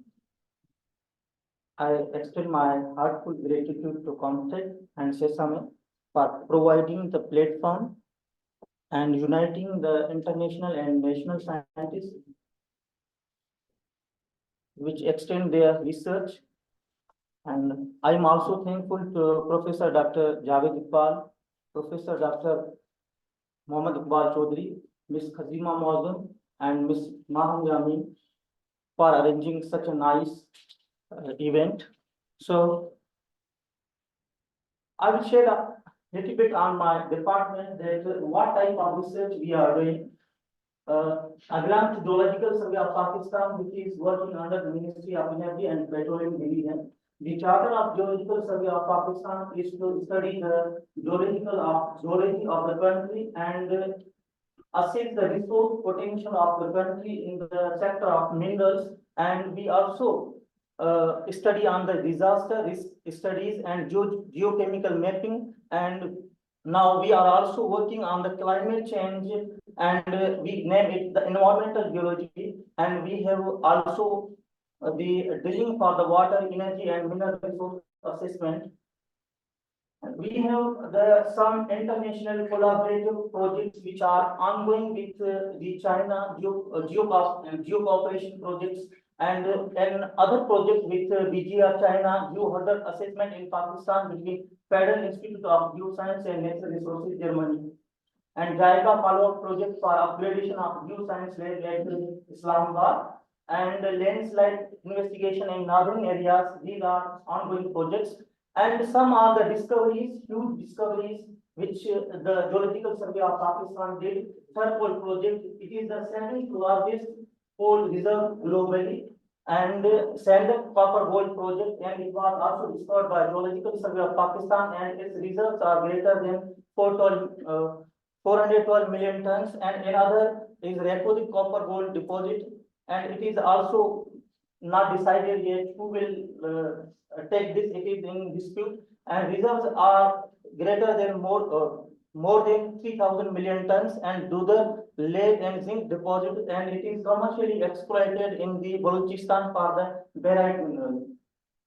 And there are the many minerals. Pakistan is endowed by nature with plenty of minerals, and there are many mining sites in Balochistan, and one of the repository. And we are using the XRD and XRF for the analysis of the materials, but we are using the XRD and XRF for the analysis and characterization of materials, but it is difficult to understand the structure of the materials and what kind of materials are incorporated in the rock samples, and how can we understand the elemental distribution of the metals. And in Balochistan coastal areas, the same salts are not elaborated yet, and they are rich in the rare earth elements, and they can actually increase the circular economy of the country when we analyze these with proper instruments with the synchrotron. So synchrotron is very efficient for the analysis of rare earth metals in the deep samples of the Pakistan coastal areas.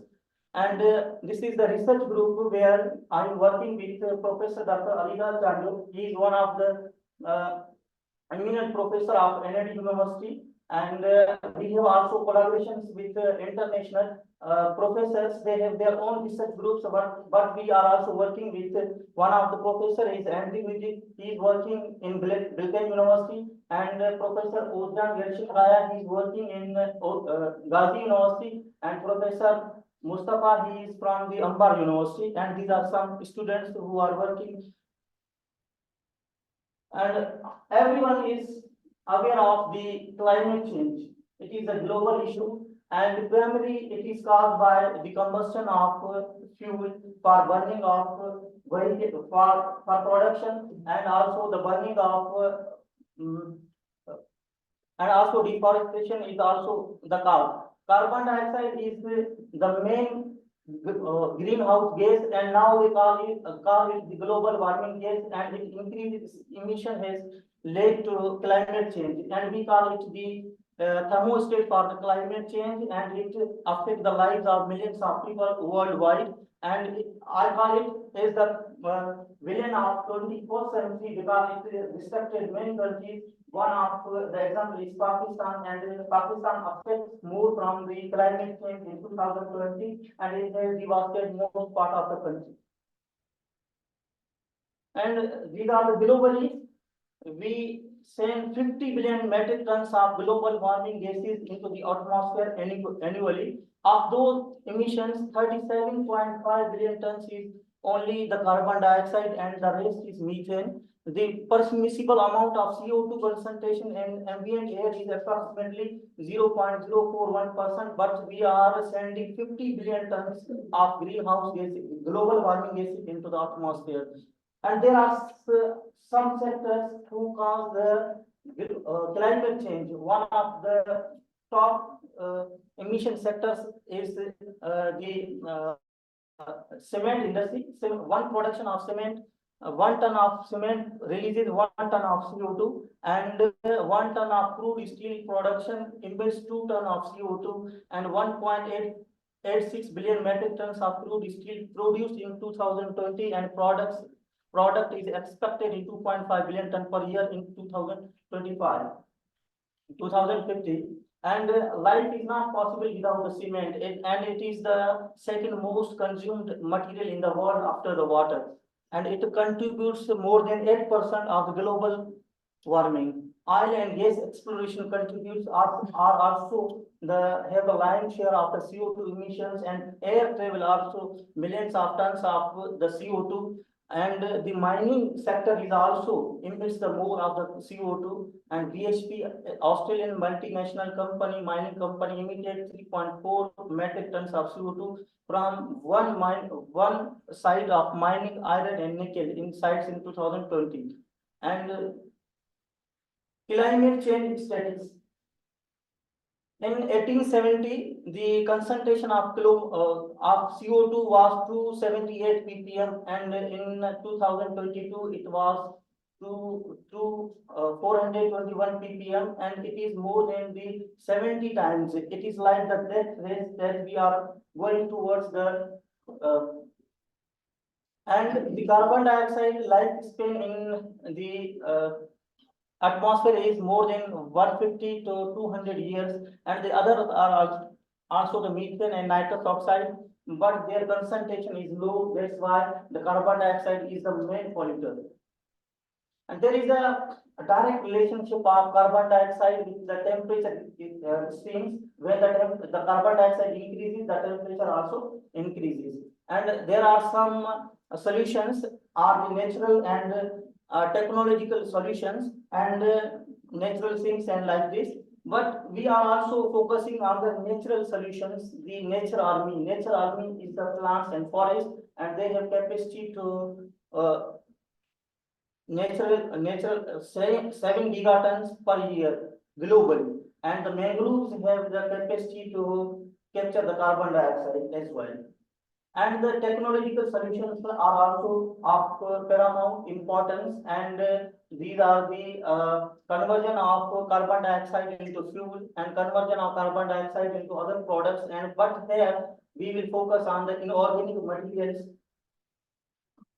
Here some of the experiments I did in Bilkent University and Gazi University, Turkey, where we have built the a device for direct capture of air from, and then we separate the carbon dioxide and convert into the product. Here this is the IR gas cell, which is directly connected with the FTIR, and this was also built by us. And these are we have used some metal salts and for the capture of carbon dioxide from the air, and then we have converted the carbon dioxide into the products like the barium carbonate, strontium carbonate, calcium carbonate, and magnesium carbonate. And another device we have also device, and we name it is the bubbling device, and it is also connected with the FTIR to monitor that how much of the carbon dioxide is when the carbon dioxide comes, we analyze that what amount of carbon dioxide is in the air, and then when we pass this from our device, and when it converts into the product, and what amount of carbon dioxide is left from the device. And these are the some metal oxide and chloride results that we have analyzed that, and it is on the large scale, and it demonstrates that the process is working. And some industrial mineral waste we have also tried, and then we found that industrial mineral waste is also the best option for the capture of carbon dioxide. And these are the some results that we have found the carbonates, calcium carbonate, barium carbonate and other carbonates with the help of the mineral waste in our device. And the product after the formation of product, then what we have the utilization of the product. The calcium carbonate and magnesium carbonate have wide variety of applications in the industry. Mineral waste is believed to have the less economic importance, and its reuse for carbon capture and sequestration would be a monumental for the environment and economy. Balochistan is the largest province of Pakistan by area, having plenty of mineral treasures. A wide variety of mineral waste is present in the Balochistan and other provinces of the Pakistan, and then we can use this mineral waste for the purpose of carbon capture. And there are some minerals which are naturally occurring, like the serpentine mineral rock, basalt, silicates, and limestone mine tailings, and these are the good for the capture of carbon dioxide. We have analyzed these rocks in the synchrotron, and we found that these are the promising carbon dioxide capturing agents, and these are used in the technology for the capture of carbon dioxide in the future. And we have analyzed that the olivine, dunite, serpentine, and peridotite, these are the rocks which are rich in alkaline elements, and like the calcium oxide, magnesium oxide, and the calcium and magnesium are the hanging fruits for the capture of carbon dioxide.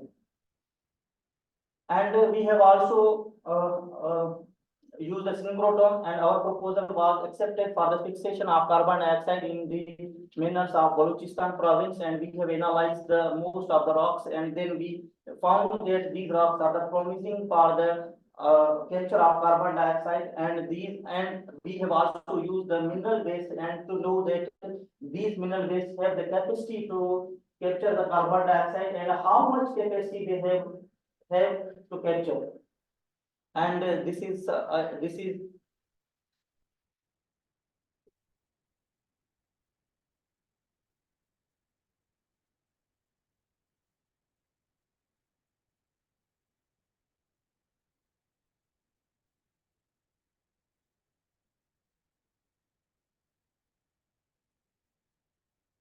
for that. And you can see here that this is the olivine, and these white knobs are formed. And then we have analyzed this, and then we found that they have the capacity to capture the carbon dioxide in their rocks. And the future, and I want to build some of the technology in Pakistan, that we have abundant mine waste, and mine waste is the less value, and then how can we use this mine waste to make the usable and to make it economic. And for this, and also we want to develop some air filtration plant. We have the water filtration plant, but we want to develop the air filtration plant in the areas where there is a much CO2, and then we use the technology like this, that we will take the carbon dioxide, and we have also analyze our devices on the lab scale, and then they are working, and then it is now time to make them on the large scale, on the pilot scale, commercial scale, and then we can also take the advantage of this, and then we can use the mineral waste. Thank you. Yeah, thank you very much for finishing on time. We have time for one short question. Yeah. So how many geographical sites in Pakistan for removal of the carbon dioxide?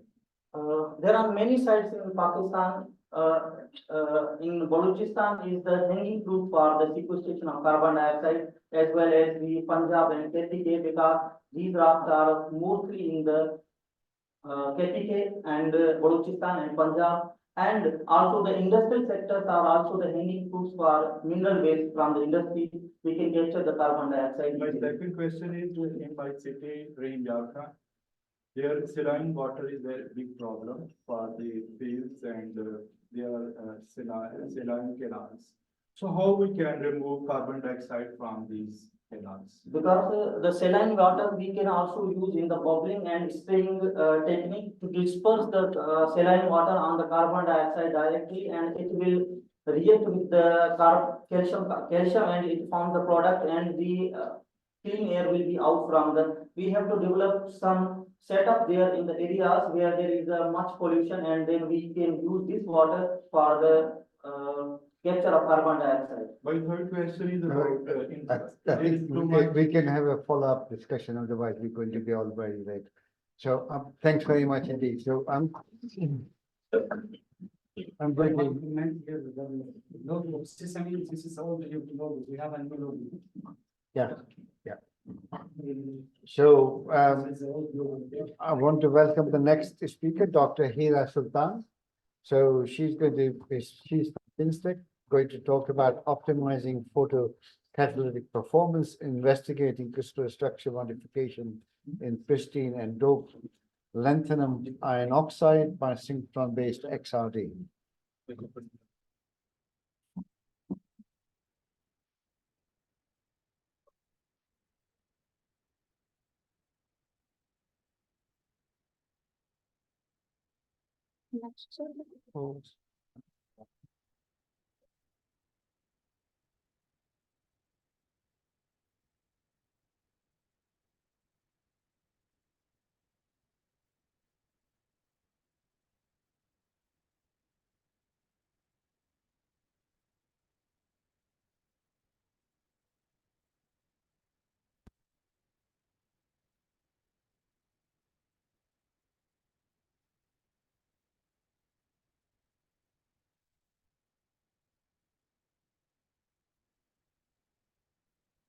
Bismillahirrahmanirrahim. My name is Hira Sultan and I'm a Sesame user from comstech.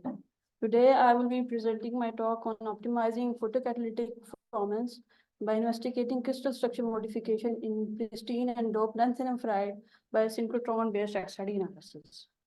In this presentation, we will cover introduction and application of photocatalyst, research motivation, research objective, why this calls for Sesame, conclusion, and at the end, I will just discuss some of my work that is done recently in Sesame.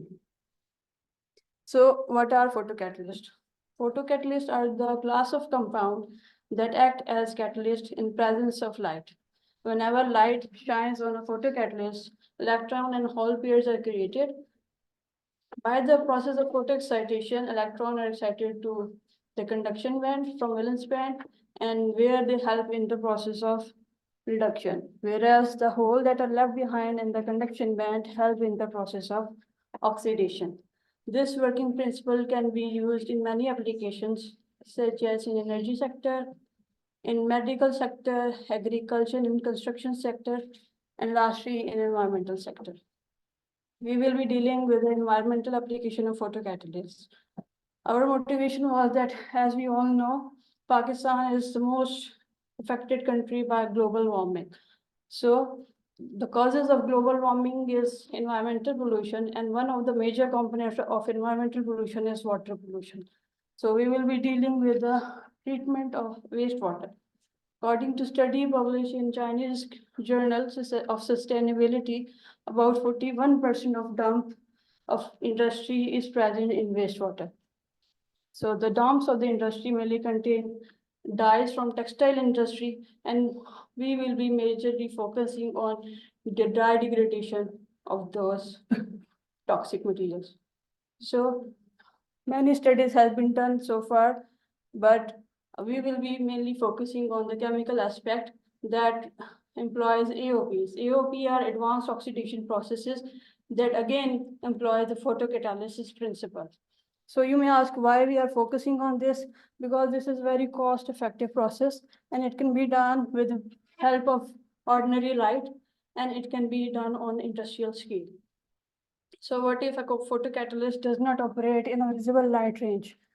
Well, we can engineer structural properties such that it will operate in visible light range by changing its bandgap, by either doping or making a composite of it. So Our study objective was to investigate the photocatalytic activity of pristine and dope lanthanum ferrite for dye degradation studies. The dopant we select was yttrium and nickel, and we wanted to dope yttrium at A site, that is lanthanum site, while nickel at B site, that is iron site. Further, we wanted to studied the role of structure disorder in enhancing photocatalytic activity. And lastly, to optimize the photocatalytic activity by structure disorder. So for this, we prepared 4 samples: a pure lanthanum ferrite sample, nickel dope lanthanum ferrite, yttrium dope, and co-dope sample. So the metal nitrates, the corresponding metal nitrate were mixed with the organic fuel, that was citric acid. It was then mixed and heated in magnetic stirrer till a foam or jar was formed. This was then further heated till the solution combusted itself. Then the resultant product was then cooled down, grinded, and then fed to furnace for the final heat treatment. And then we obtained our product. So for photocatalytic activity, we did the absorption. We obtained the absorption spectrum from UV visible spectrometry for all the 4 samples separately. The dye that was used was methylene blue dye, and we prepared it for 20 ppm solution. The samples were mixed with the dye, and then they were exposed to sunlight, and the samples was drawn from the this solution at the interval that were given in the region. So as you can see, as the time goes by, the color of the solution is becoming dim, and at the end, it become almost transparent. Well, this is the spectrum that was recorded by UV spectrometer. At the y-axis, this is absorption, and the x-axis, this is the wavelength. The absorption gives the measure of the concentration of dye in any sample at any time. So if you observe, the absorption at 0 minute is representing that the concentration of dye is maximum. Whereas as the time goes by, the concentration of the dye is decreasing, and after 90 minutes, it always becomes negligible. So this was repeated for yttrium dope sample. Again, same pattern was formed, but the thing that caught the eye was this sample took only 60 minutes to completely decompose the dye. So we further did this for other 2 samples, yttrium dope and co-dope sample. The same trend was found, but they also took 90 minutes to degrade the sample. So we wanted to ask why the yttrium dope sample was that effective compared with the other 2. So for this, we put forward our proposal. We wanted to evaluate the impact of dye on the photocatalytic activity. As the concentration of dye was very low, it was like about 1%. So this couldn't be done on normal lab scale study. So this needed a synchrotron. But unfortunately, Pakistan do not have a synchrotron source. But being member of SESAME, we wrote a proposal to SESAME to employ these facilities, high neutron flux and high energy resolution to conduct our studies. After being successful, we did this measurement at MS beamline for XRD studies. As you can see, this is the 4 patterns that are obtained for all the 4 samples. By apparent analysis, you can see the peak are almost same, and there was no significant peak shift, but only apparent increase in intensities. So we concluded that the increase of intensity is linked to the increase in crystallinity. This is a top view of unit cell, in which 4 octahedral are surrounding a lanthanum atom. A single octahedral is represented here. It shows that iron is bonded to 6 oxygen, where the 2 different sites of oxygen are present, O1 and O2. This is the bond of octahedrals in between themselves, and these bond lengths and bond angles will be showed a little later. The obtained pattern was then refined using foolproof software, and we use a single phase of lanthanum ferrite cubic structure you know, this is the phase group that was used, space group, PBNM, and you know, as you can see, the quality of peak is quite good, as no extra peaks were formed, and the chi-square was very low along with the other factors. So we assumed or concluded that the sample formed was pure sample. Further, for the dope sample, the same pattern was, same thing was done. The pattern was refined, and no extra peak was found. So we concluded that the dopant has been successfully doped in the compound. Again, this was same done for the nickel and yttrium dope sample, and no extra peak was found. So we tabulated the results in this table. These are the lattice parameter and the unit cell volume, the chi-square that was indicated in the figure. For calculating the structure disorder, we performed two formulas. This is octahedral distortion, and the other one is deformation factor by this formula. As you can see, the co-dope sample has the maximum distortion. Well, this was expected, and we are doping two different dopants of varying side, varying radii than the parent atoms. So this distortion was supposed to be maximum for co-dope sample, while the yttrium sample is a little above than the nickel sample. But still, this didn't explain our curiosity or our question. So dive a little deeper. We obtain the bond angles and the bond length for all the samples. So by comparing the samples, we compared yttrium and pure sample, yttrium dope and pure sample. We saw that the change in angles for yttrium was only iron and oxygen or oxygen bonds, while for lanthanum and oxygen bonds, there was not much of change. So we concluded that by doping the yttrium, the only iron side was being affected. Well, the same was done for the co-dope pure sample. We saw that all the bond lengths was being affected. That means both iron side and lanthanum side was being affected. And for nickel side, only iron side was affected, and this was as expected. So with this, we concluded that for nickel dope side, nickel dope sample, nickel occupied the B side, that was the iron side.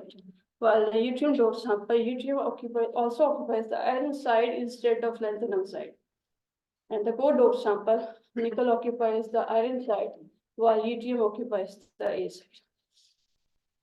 Because as we have seen, there was a distortion in bond angles, so this caused the further distortion in octahedrals. This led to variation in band gap, thus improved catalytic activity.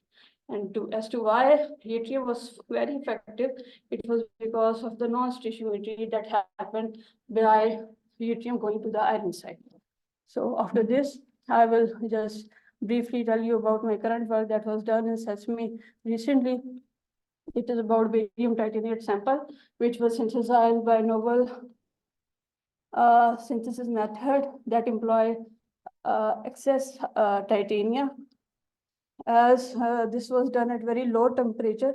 So this is quite novel synthesis, whereas you may ask why we need to do that. So the main thing is barium titanate tetragonal phase is hard to synthesize at low temperatures.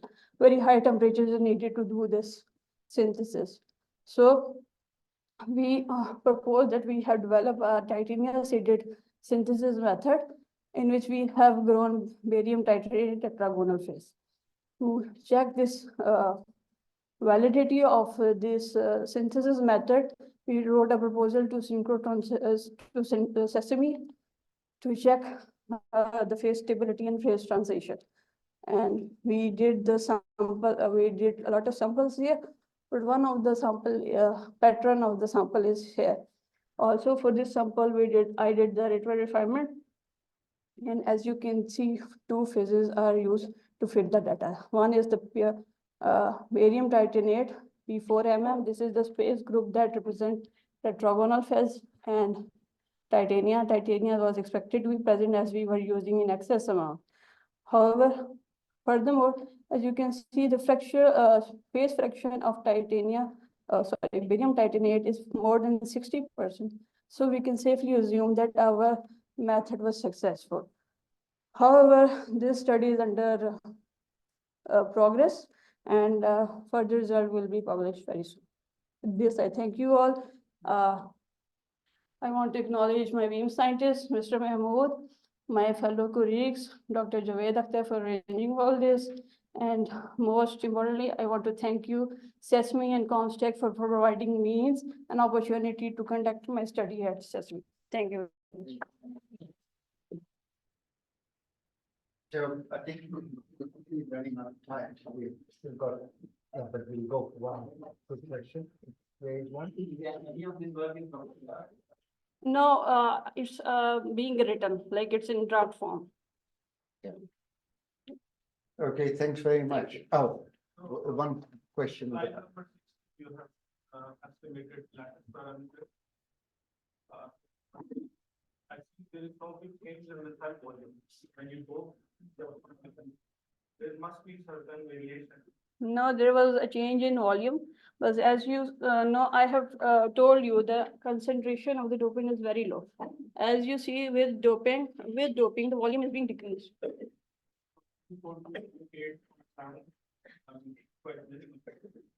Sorry? Change is only 0.01.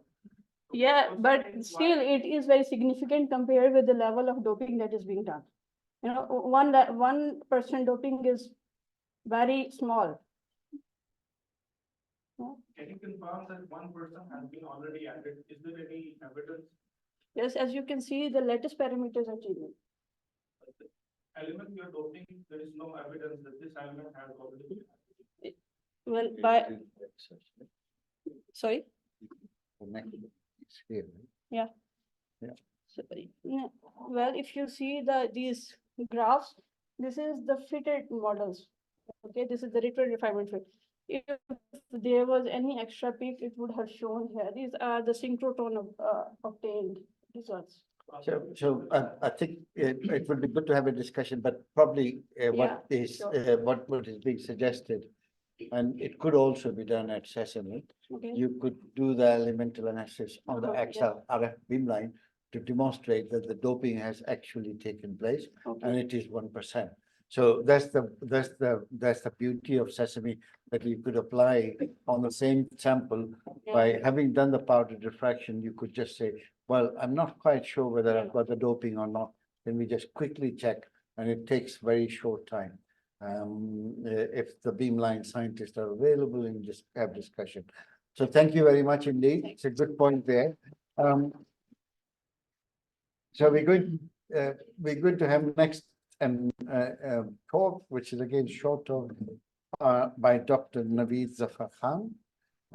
Is on complementary electron and neutron diffraction study of interplay between lattice structure and dynamics in advanced framework materials for energy storage application.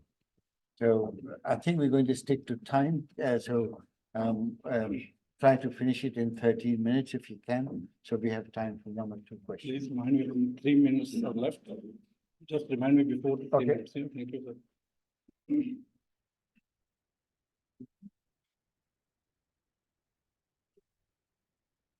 Thank you very much, Dr. Samarasnan, for the invitation, Ms. Tazima, Dr. Iqbal Chaudhary, and fellow colleagues. And thank you very much for your kind invitation. My name is Dr. Naveed Zafar Ali, not Khan.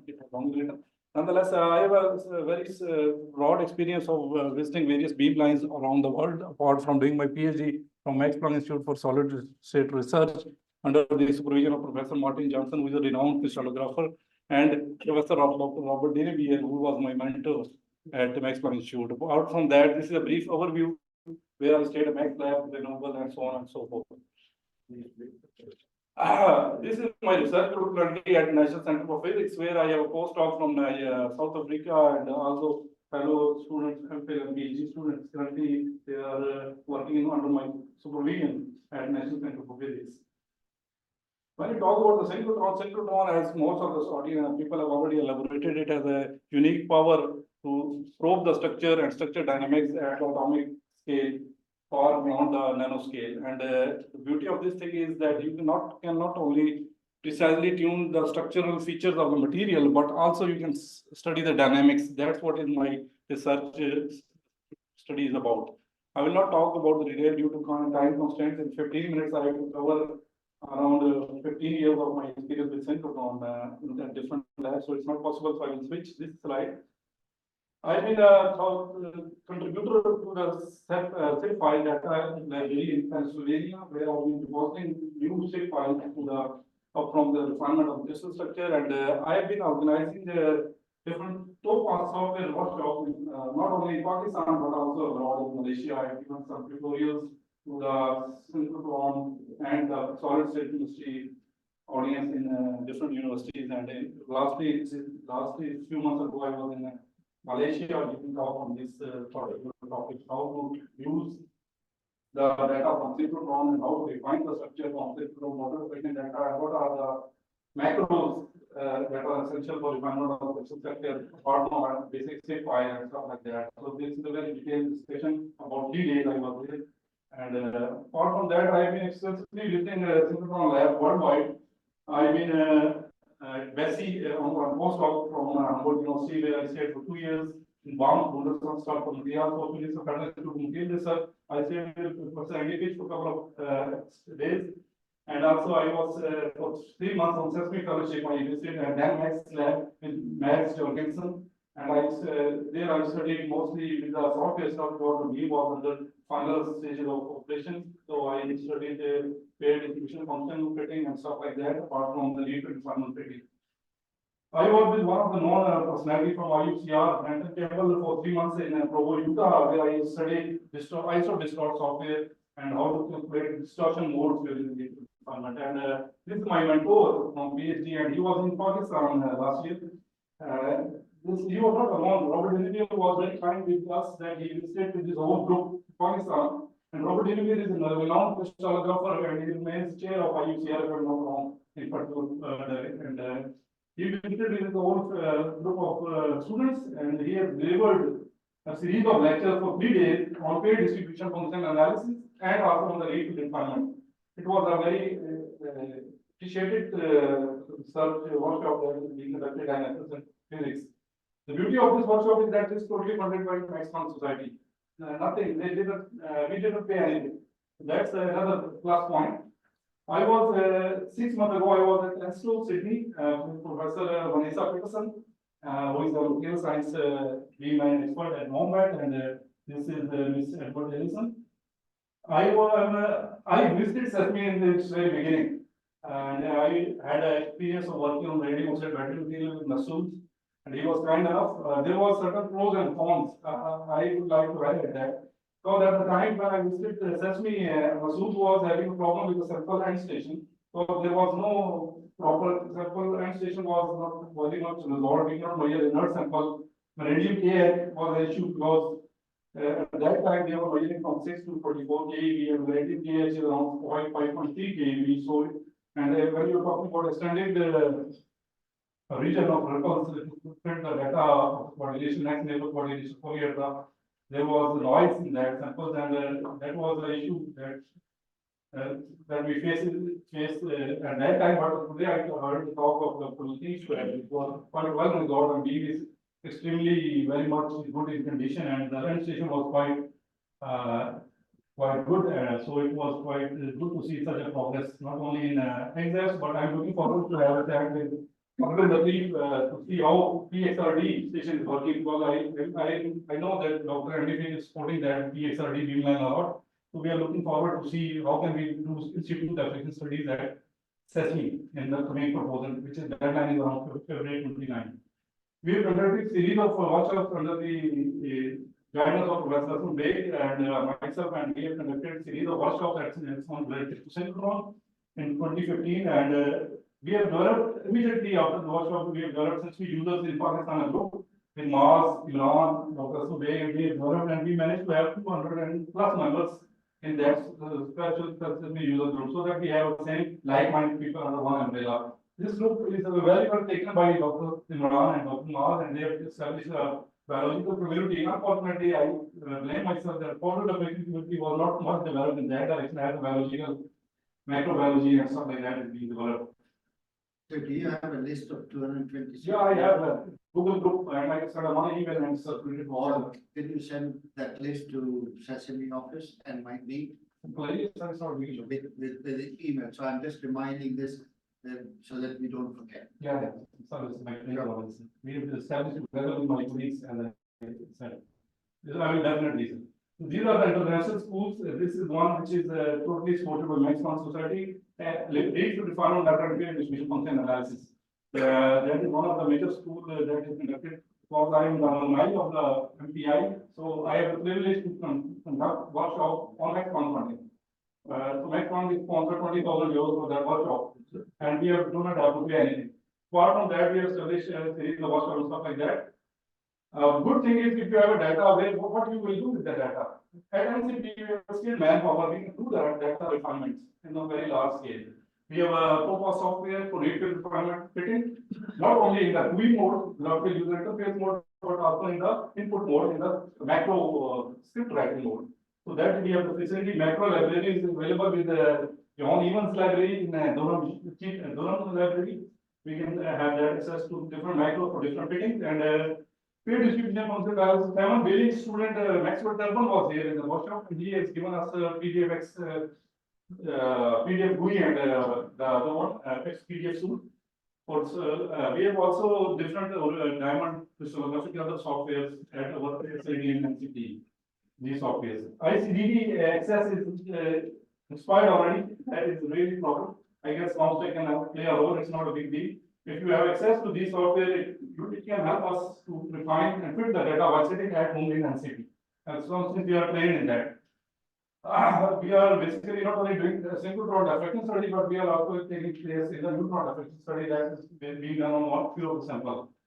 This is the highlight from the workshops and Robert Max, Raymond Keller. This is also Brandon. There were more than 140 participants in the workshop. Now I will talk about the results of the synchrotron radiation on one of the major fields that is currently ongoing in the most of the developed world, where basically the role of rotor molecules and how to see the atom dynamics using synchrotron radiation. These motor molecules have a huge application for blockchain membrane. Future people are replacing hydrogen permeable membrane, naphthalene, and they are trying to find a new counterpart to the naphthalene membrane, PEM, proton exchange membrane fuel cell. So what are the attributes of that fuel cell membrane? It has to have certain material membrane that can allow the proton conductivity of that particular level, that is 100 Siemens per centimeter or below. So people are making these rotor molecules as robust molecules that undergo phase transition, and with the onset of the phase transition, there is a huge jump in the proton conductivity. That is a prerequisite for that particular material. These are the rotor molecules that are highlighted, and we have studied few of the rotor molecules, and this is the data that we have taken from the HRPT, neutron powder diffraction beamline and PSI. So if you take a simple diffraction data, you can fit the data using the for example, a cubic model where all the peaks are well resolved and we can have a chi-square value of around 3. But if you look into these materials, there is an iron oxygen dynamics going on. So you have to split the iron oxygen sites into 3 to 4 subsites with the view that the angle between the neighboring site is 15 degrees, so that there are 24 oxygen sites. And if you multiply 24 into 15, then you will end up with a 360-degree circumference. And that using that model, that is available as N97 in the one of the library now. This dynamic model. With the help of this model, you can use the topo software. You use the XYZ coordinates. You refine the occupancy in such a way that the net occupancy should be 1. So you split the oxygen site into subsites, and then you make a refill refinement based on this model. And that gives a high chi-square value. That gives a very low chi-square value of 0.9 to 1. So this disorder is seen when material is at the onset of phase transition, that this order is showing that this wobbling of the iron oxygen iron atom is going on. But when you freeze those atoms, that are one resolved thermal ellipsoid, that is showing that this triggering is stopped. So triggering of the iron oxygen iron tetrahedral and stopping it requires the precise knowledge of crystallographic order reflection, and that is only achievable at synchrotron order reflection. You cannot see these dynamics using the simple lab scale data. These protomolecules have another application in the 5 minutes, no, 2 minutes. Okay. Okay, I will switch to this maybe. This slide is very conclusive in the sense that it has all the powerful power of synchrotron. You see, these are basically small peaks that is only visible with the synchrotron powder diffraction. And these peaks are suddenly vanishes at the onset of phase transition where the triggering starts, and that model earlier was autonomic PDCA space group, and that transforms into the cubic space group. These synchrotron diffraction patterns were taken at the interval at the temperature scale of 1 degree. And this rotor mechanism was very well resolved. We have done also neutron powder diffraction where you can see extra neutron magnetic peaks that are additional to the crystallographic peak that shows the material is magnetically ordered at a very high temperature. I will jump to this one more slide, and this thing is we have done with the Brenton Campbell that the topotectic phase transition using ISO distort software. So if you see this particular slide, we have a zip file of 2 different models, and we found a subgroup relation how this transformation is taking place from 2-dimensional layer structure to the 3-dimensional layer structure and transforming back. This is a reconstructive phase transformation, not a simple displacement phase transition. This is extensively seen together with Brenton Campbell from USA. I will jump to the contribution to the SESAME. We have also done few research with the muon spin resonance beamline at Paul Scherrer Institute. That is ideal probe to detect the magnetic domains within the sample in the matter of 2.5 microseconds. I will switch that thing, and then I will go to some results with the SESAME stuff that we have had. Okay, escape. I have left with 2 minutes, and sir, if you. So these are the basically. You were expecting to do all this slide. No.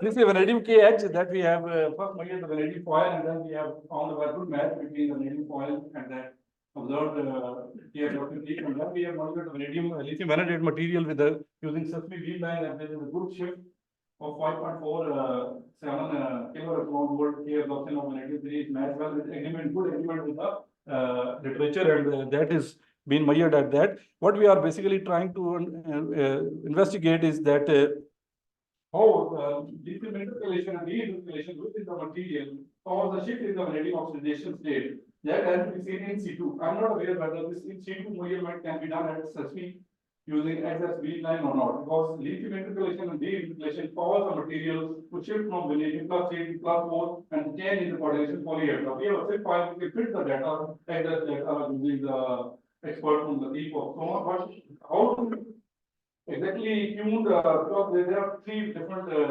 triggering forces like pressure, temperature that cause the phase transformation, and we will use simple phase transformation from lithium vanadate LiVTO8 from one phase to other using this temperature part. And I'm not aware whether we can do this in situ measurement using exact measurement, and can we also have this inert assembly.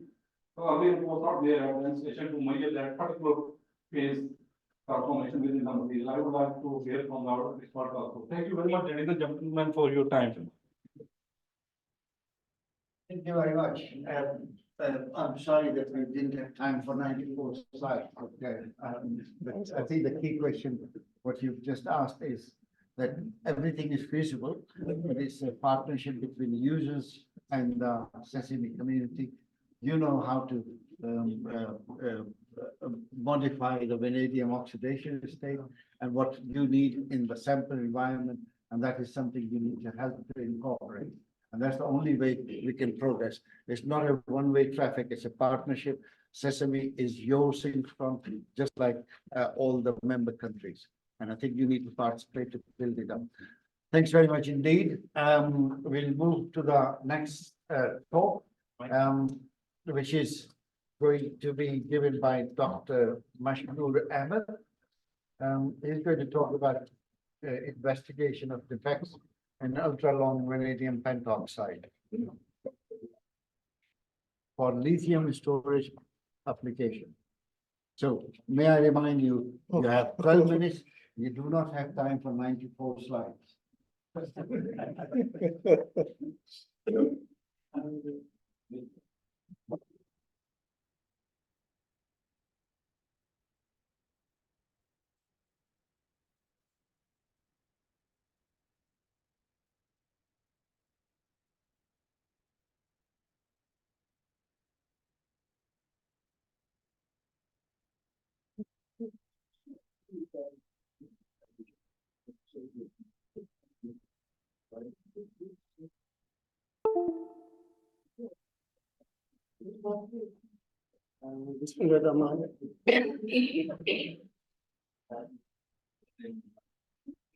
First of all, I would like to thank the comstech organizers for organizing this event. And secondly, I am very thankful for Dr. Javed Akhtar, who provides who opened this window of SESAME and Electra to do some experiments, synchrotron based experiments. So,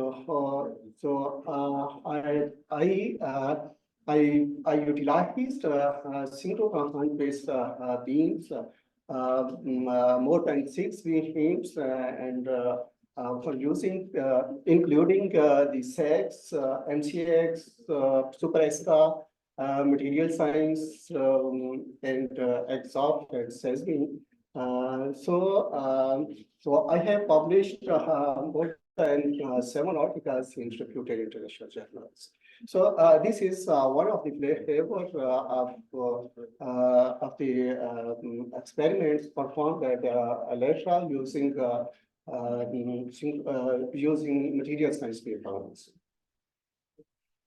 So the title is what is the defects in materials and how these defects can help to enhance the performance of the lithium ion. So on the basis of this case, we choose the lithium pentoxide as a cathode material. So the objective of this work is to explore novel electrode materials for LLBs, to investigate the oxygen vacancies in V45 and electrochemical roles, and the relations, what is the relation between electrochemical properties and the electronic and ion sequestration. So, the motivations behind this, we know the overall performance of the battery depends on the inherent electrochemical properties of the electrode material. So therefore, in-depth investigation of the electronic structure properties of electrode materials is very important for its practical applications. Already, the previous study shows that controlling the formation and distribution of oxygen potencies results in superior lithium storage properties. So this is the motivations behind this. The lithium battery is an important energy storage device that can be recharged after being discharged. So the flow of the electron parts between 2 electron parts depends upon the redox reactions between these 2 electrons. Commercially available the graphite used as an anode materials and the lithium profiles as a cathodes. So with the nanomaterials, we can replace these 2 types of electrodes as a anodes or as a cathode. So today, the vanadium pentoxides I utilize as a cathode materials. Iron materials have their own restrictions, conditions on the basis of their properties. We can choose as a cathode or anode. The lithium battery, as compared to the previous batteries, has very good advantages for a high energy, long life, environment friendly, and so on.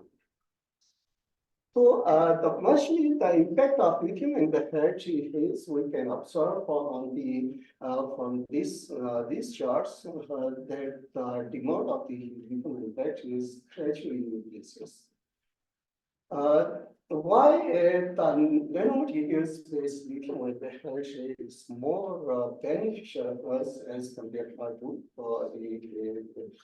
this one due to the low cost, high specific capacity, and creates mechanical certains because the batteries have problems I'm sure later. There can be so hard by the engineering of the nanomaterials. So these are commonly generally observed problems of the battery electrodes, point the volume variations and the dendrite formations. So these are very common, which can be solved by engineering the nanomaterials. So the vanadium pentoxide as an alternative cathode materials is very suitable due to the high abundance, low cost, multiple oxidation states, and their structural materials. But the problems in vanadium pentoxide is the low electrical conductivity and the sluggish charge diffusions during cycles. So to solve these problems, the nanomaterials provide opportunities to improve the performance of this battery.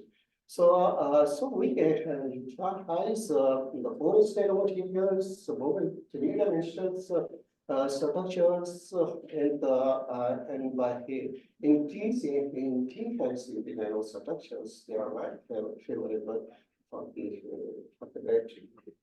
So there are different strategies the people are using to generate, to create the defects in the materials, just like the laser radiations, chemical reductions, doping, binding implantation, and volume. So I use we in our strategy phase we use we developed vanadium pentoxide nanobarriers by hydrothermal method and subjecting to in nitrogen's atmosphere at 400 degrees. We observe. So this is the crystallography and the phase of the materials was observed by using the XRD. You can see there the pristine vanadium pentoxides have good agreement with good match with the standard data. And after annealing, we can see here there is no change in shapes and the intensity. Also, the figure shows that after annealing, the materials, the pentoxide nanopairs have the same structures. There is no phase transfer. From the morphology behaviors, we can observe that microscopic there are prolonged nanowires nanobeds are produced during the synthesis. We have the diameters about less than 50 nanometers. For detailed analysis, how we observed by using the HRT enhanced, we can see here that a thin nanobarriers like of the weak hypes for use. The HRT theorem before and after annealing, we can see that the structure is the materials is single crystallized and there is no observations of the distributions there. So because the surface of the materials play a very key role to in the electrochemistry and especially for the battery, because there is redox reactions and that depends on the surface of the electromaterials. Because vanadium and oxygen are very close, we can see. And ordinary water scale experiments, it's very difficult to resolve these two peaks. So the synchrotrons help us to resolve the issues to very close high energy beings. From this we can see from the oxygen OS spectra, resolution spectra after decumulation. So we can see that there are three things observed, which are belonging to lattice oxygens and the oxygen vacancies relatively set at the water absorbed beings. After the readings, when you see there are two beings, of course, it should be beings. After the ratio of these two peaks, we can see here the ratio of peaks, this one and this one. We can indicate that the oxygen vacancies are larger or generated in the annealed vectors. So this is how all the information about this. In the last years, we also performed these experiments. We anneal the samples at a different temperatures, except for 100, and utilize the behavior of ions at Electra. This data is under analysis in progress. We are trying to analyze the research data with the help of the TNT also, so that we can observe the origin of the real in-depth origin of the oxygen gases. After the analysis of these two types of data, we utilize this data. These two types of materials is the points in the fabrication of the points at X. This is the electrochemical behavior of these two types of cells. The multiple peaks in the series response shows the phase transformations during the charge and discharge reactions, depending upon that. Also, how the GCD and the cyclic performance of these two batteries. We can see after readings, the capacity and the cyclic response is more better as compared to these things. So these are motivated. That's the defects in the nanostructures, defects in the nanobands promote the lithium storage and help to develop a high performance lithium battery. Also, the EIS, the impedance also shows the increase in kinetics after the doping, after the annealing of radioactive solids. So this is the structural behaviors after the 50 cycles of operations we observe either, because these structures, the mechanical strength of the materials is very useful to in the stability of the batteries and also for the performance of the batteries. So we observe there. So there, the structure of the nanowires is preserved in morphology after operations. So in conclusions, we said that structural analysis confirmed the formation of oxygen vacancies of annealing. The ultra-long flexible morphology and oxygen vacancies improve the intrinsic conductivity and facilitate an efficient uses of each active nanostructures. The cathode materials for lithium-ion batteries annealed electrode shows better lithium properties as compared to lithium. The lithium storage properties of the peroxides webs electrodes can be further improved by optimizing lithium conditions. This is my future idea that as Dr. Latif and Lubna is also already working. I don't know before that it can be applicable, but I want to study this battery and under the operations. Want to see that to monitor the materials and solar electrolyte interface evolution in a battery under operational conditions. Want to obtain some more comprehensive understandings of how the electrochemical process are affecting the individual battery components after real operational conditions. So these informations of obtaining this strategies help to optimize and design a more efficient battery electrodes materials and contribute to further improve the battery performance. So this is the facilities available in these states. We can fabricate and we can analyze the battery points. We can utilize the nanomaterials and apply for the fabrications of the battery with the best of this. So thank you, Pastor. It's all within time. Thank you. So we've got time for one or two questions, if there are any. It's interesting to see oxides of vanadium being exploited for this purpose.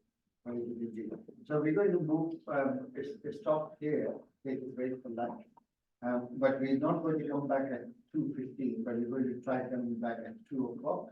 So please be efficient in consuming wonderful lunch, which is being hosted by His Excellency Professor Dr.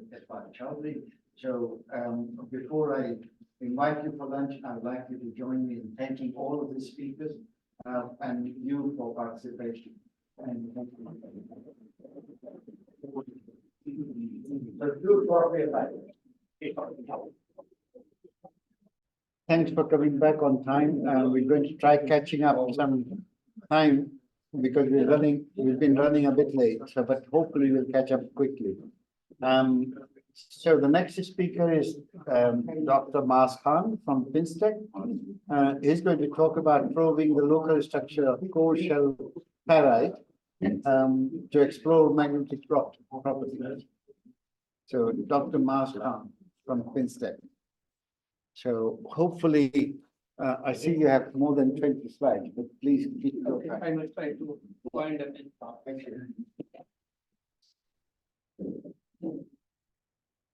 Bismillahirrahmanirrahim.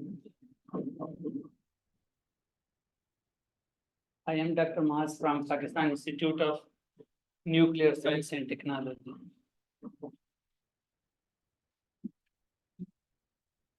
So during this semester, we applied for 3 proposals and all have been accepted. And our schedule has been scheduled in May this year. So we are very much thankful to the peer review committee, to the SESAME staff, and to the comstech for the financial support in this regard. So I would like to, I'm not basically a beam scientist. I am a simple nanotechnologist or material scientist. So I will not go into much details of these things, radiation physics and something like that. But I am going to use the beamline only as a tool to characterize my samples, especially the local structure of ferrite nanoparticles, to explore the magnetic properties of these materials. So the layout of my presentation is the magnetism and magnetic material, ferrites, structure of ferrites, fabrication of ferrites, structural properties, magnetic properties, and experimental plan at SESAME.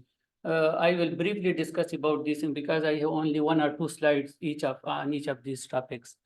So the first is where magnetism comes from. Magnetism basically arises from 2 types of motion. The revolving motion around the nucleus of electron and the spin motion around its own axis.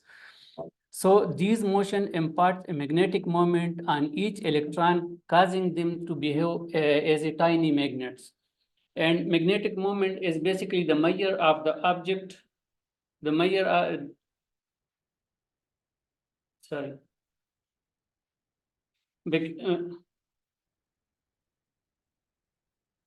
I don't know where. Yeah.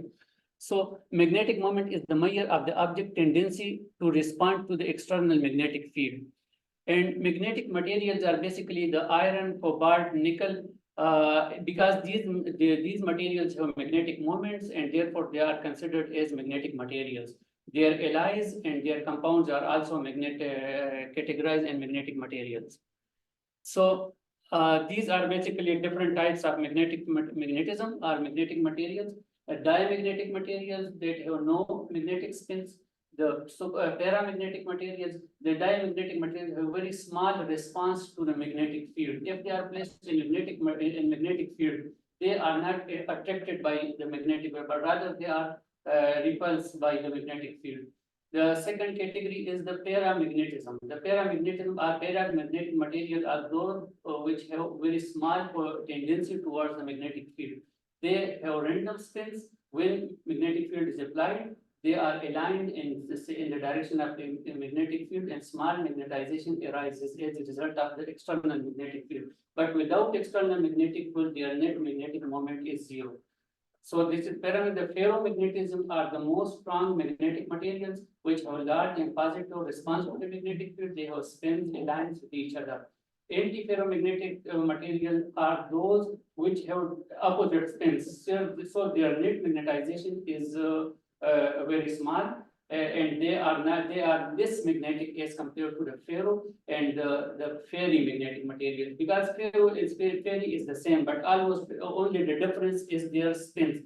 Because in this case they are reinforce each other, all the spins, while in this case some are anti-parallel aligned. So they are repulsive. Their net moment, although their net moment is positive, but they are more not the ferromagnetic materials are more stronger than the ferrimagnetic materials. So this is a special case of ferromagnetic material, ferromagnetism. So why magnetic? We are interested in magnetic materials. So magnetic materials are in everyday life. We have hard disks, USB drives. All these technological applications use magnetic materials. All these things. And electric motors, we are coming across in our everyday life with these materials. So they convert magnetic energy into electrical energy. And on the other hand, the magnets to convert mechanical energy, we are rotating their coils, and electrical energy, it is converted into electrical energy. So they are used in generators. Besides these materials, magnetic materials are used in many other applications. For example, in medical, in defense, and many more technologies, in recent technologies. So the material which I am using in this class, I will be using ferrimagnetic materials because I am working on ferrites. And what are ferrites? Ferrites are basically the combination of different oxides with one of its constituent is the iron oxide. They have the general formula of this one, where M is the divalent atom or trivalent atom. They are ferrimagnetic materials attracted by the magnet, and they are electrically, they have low sorry, this is the probably low. Yes, this is they have high electrical resistivity, low. So that's why they have low ED current, and that's useful in transformer codes, which are used everywhere in the recent time. Ferrites have a number of technological applications as discussed earlier. So these are the types of ferrites. different types, spinel ferrites, garnet, hexaferrites, orthoferrite. The material which I am using is spinel. So spinel has 3 different types, normal ferrites. Example is zinc ferrite. Inverse, the combination of two different materials. And the inverse. In this case, the cobalt and nickel are perfectly inverse spinel, and the zinc is normal. And in this case, there is a mix of 2 materials, so they are mixed ferrites. These are the examples. Yeah, the preparation of ferrites, how we can prepare, they can be prepared by different methods, nowadays with chemical methods. But I have used co-precipitation method in which different solutions are mixed together, and then they are heated at certain temperature, and finally nanoparticles are obtained. So this method has the advantage over the others that it is low cost, and secondly, the impurities can be removed by washing the solution at this stage. So the ferrites, we have performed different structure and magnetic analysis. For structural analysis, we have used X-ray diffraction analysis, X-ray transmission electron microscopy, X-ray absorption spectroscopy, and for magnetic analysis, we have used vibrating sample and physical proper PPMS. In this case, I will be focusing on X-ray absorption spectroscopy, which is available in SESAME. So these are basically the X-ray characterization of this series. Over here, when you put X0, it means this is pure cobalt ferrite, and this is pure nickel ferrite, and these are the intermediate compounds. The next is their transmission electron microscopic images. This is cobalt ferrite, this is nickel ferrite, and this one is the 50-50 cobalt and nickel ferrite. So these are the magnetic analysis, which are the magnetization hysteresis loop. So we apply certain magnetization in this direction, and the material is magnetized. So this shows the magnetization, and this shows the corrosivity. So this is the cobalt ferrite, this is pure nickel ferrite, and this is the 50-50 cobalt ferrite. So over here we see that cobalt ferrite is strong magnetic material, while nickel is soft magnetic material. So these graphs are derived from the values of the previous image groups. Over here, it shows the corrosivity. The corrosivity is basically the broadness. This value, the broadness of the hysteresis loop. So over here, we see that they have the cobalt ferrite has very high corrosivity, and nickel ferrite has low corrosivity. Similarly, it has high magnetization, situation magnetization, and it has low situation magnetization. So we know that at nanoscale, the lack of coordination number, the breaking symmetry on all these things basically not remains perfect. So in this case, some ferrites, for example, nickel cobalt, for example, the cobalt is purely inverse, and another one is mixed, or another one is normal. So they are mixed together, and because of the small sizes, because of these effects, they are mixed together, and their magnetization and all these properties are changed as compared to the completely crystalline form. So similarly, magnetic order is broken because of non-collinear spin structure. They are not organized or arranged in ordered manner. Similarly, the transport properties are changed at nanoscale. All these information, for example, of cobalt ferrite, all these ferrites these information can be gathered by X-ray absorption spectroscopy at beamline at SESAME. So I have I think I don't need to explain these things because many people have already explained these things. But I will be using EXA for bond distance and Nyberg's nature, and XANE for the local symmetry and oxidation states. And next is basically this is the sample I have prepared for my proposal, which I will be analyzing in the coming days at SESAME. So this is the XRD results, cobalt ferrite. This is the TM results with EDX. And this is the hysteresis loop, this is the room temperature hysteresis loop, this is the low temperature hysteresis loop.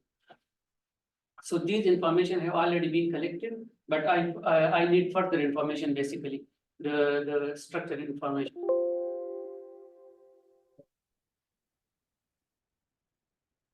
I have only 1 or 2 slides more.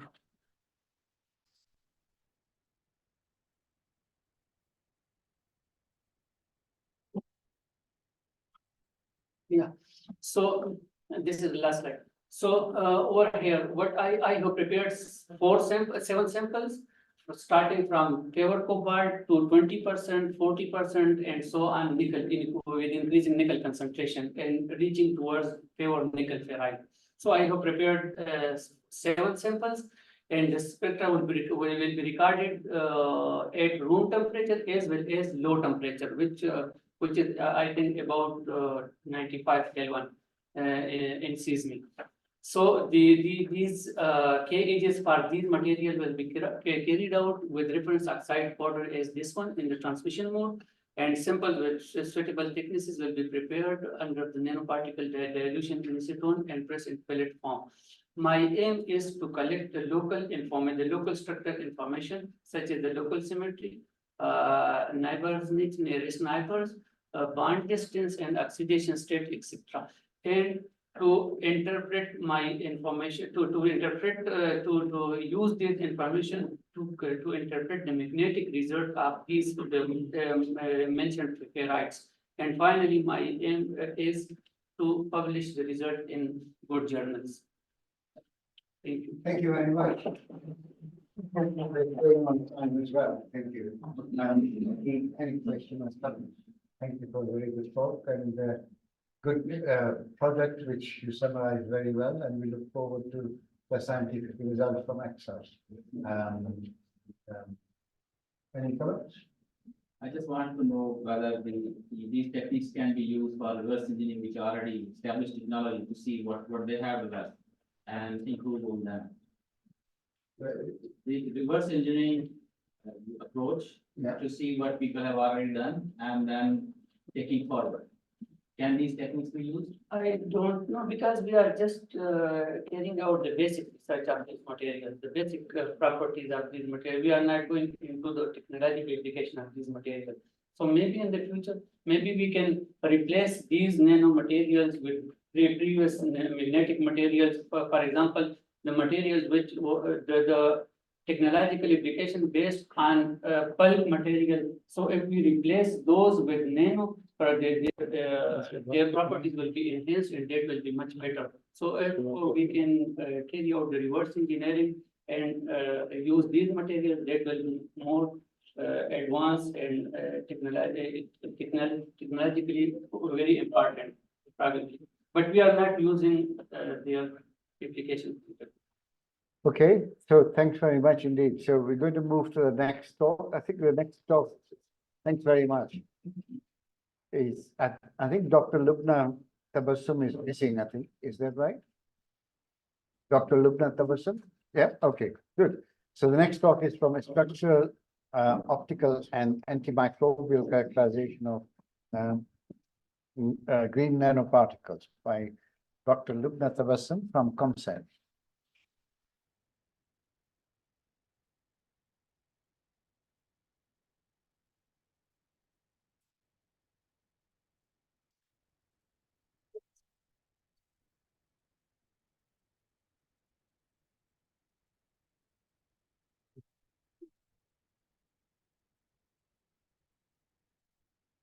The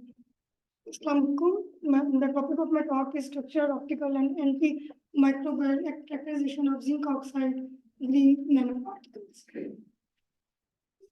So I will give a little bit the introduction, aim and object of my studies, methodology, result and discussion, conclusion, and the future perspective. And at the end, something about the SESAME. Green synthesis approach. There is a lot of synthetic rules used to synthesize different types of material. Here we are using the green chemistry. When we use the green chemistry, we use the green chemistry to remove the harmful product, but to get the safe, healthy, non-toxic materials. And it is very, because it is very good for the biocompatible biodegradation, and also this is cost effective. Zinc oxide, why I use the zinc oxide? Zinc oxide is basically a metal oxide and generally has unique properties. It's have different type of shapes and composition, structural, chemical, and physical properties. It is multifunctional. It is a semiconductor material and its band gap is around 3.37 electron volt.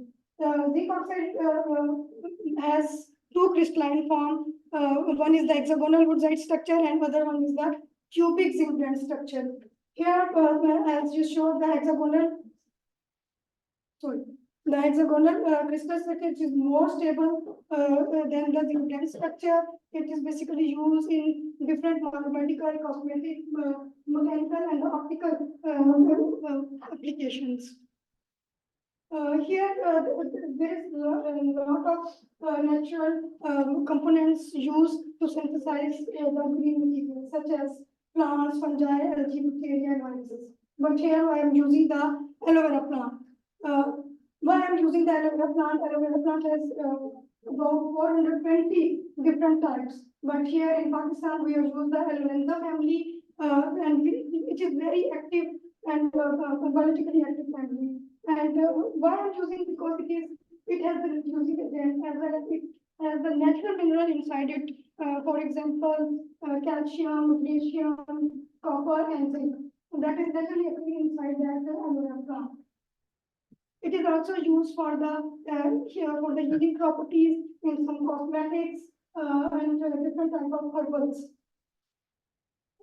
The aim of this study basically to synthesize these zinc oxide nanoparticles by using the aloe vera plant, and then after getting the zinc oxide, I used to characterize by using structural and optical properties of these zinc oxide nanoparticles, then I would evaluate some antimicrobial activity of the gram-positive and the gram-negative bacteria.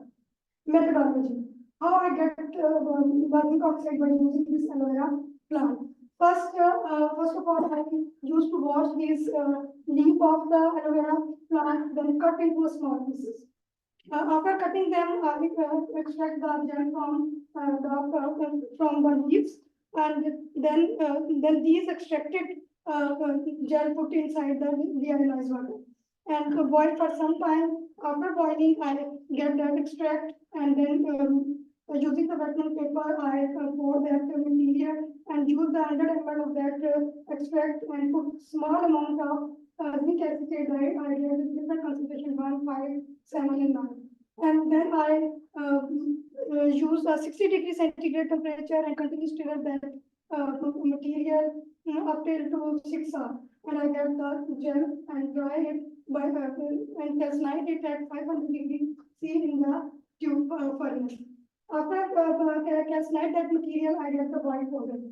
After getting that powder, I used to characterize XRB, Raman, PL, and SCM. And after that, I see the antibacterial activity of these green nanoparticles. Result and discussion.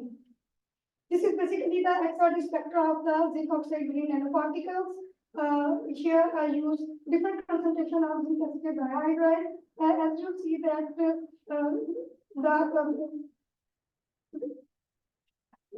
it shows that crystallinity and hexagonal woodside structure, and there is no impurity that is present inside this zinc oxide nanoparticles.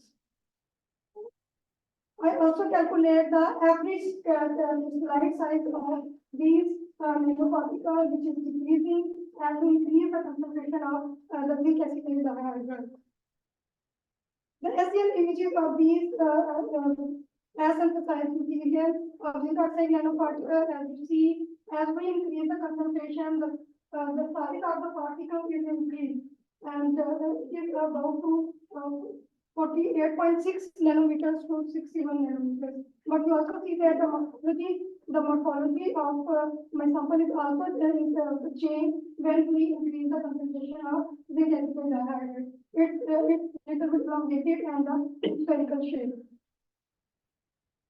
The PL spectra of my zinc oxide nanoparticles are shown in this figure. The first region is shown as the UV emission, UV emission factor at 384 nanometers, which basically show the excitonic emission of the band. And the other broad spectra is shown at 520 degrees, 520 nanometers, which basically shows that the defects are present inside. We can see the effects basically belongs to the zinc and oxygen defects. And these broadness of P basically tells me if the intensity is high, it is the less dislocation present inside my structure. But if the intensity is lesser, then more dislocation is present in the samples. Here, the Raman spectroscopy results of my green nanoparticles, which basically show the vibrational mode of different atoms.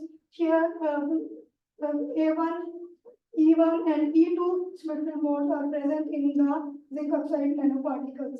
And in the last figure, in the D figure, it shows that some defects. And these defects is basically the figure around 1382 centimeters was basically show the deformation of methane CH3. But when you go further, there is some other defects present, which elongate the CN bonds.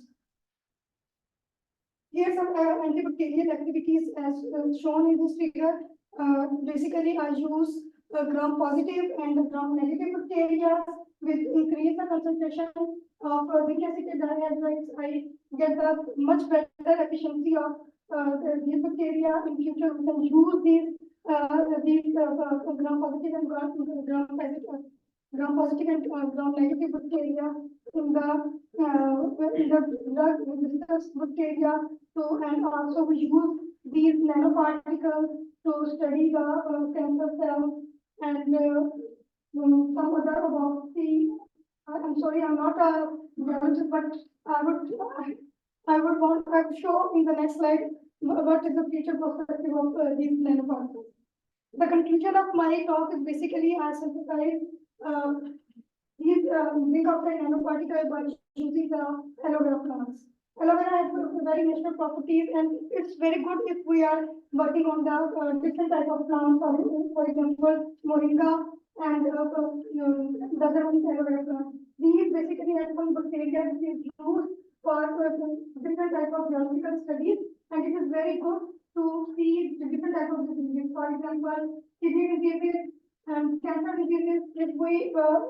If we use these green nanoparticles, it is less toxic for the body, because if we use the chemical route, there is not other problem that is present inside our body. So that's why I am using this green synthesis route. The XRD basically shows that the high crystallinity and good hydrogonal structure. SEM basically suggests the increase in the size of the particle and also change the morphology. The peer show the oxygen and zinc oxide detecting some cumulative levels. The Raman show E2, E1, and even low modes. And it is also show the great extent of antibacterial effect. In future perspective, these nanoparticles are also applicable for the drug delivery, cancer treatment, and various medical uses. We also diagnose different type of diseases by using these nanoparticles because it is very low toxic, and we use for the mammalian cell lines to check the obesity and cancer cells.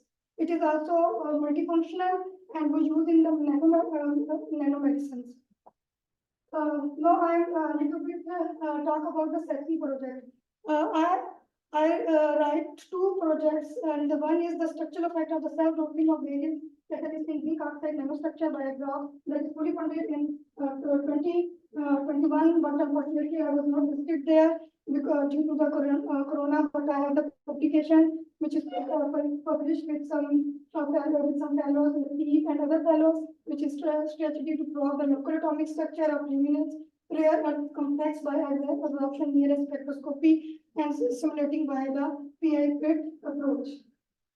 And now my second project I did my measurement in the last December, which is on the problem effect of gamma rays irradiation on the local atomic structure of the metal nanooxides.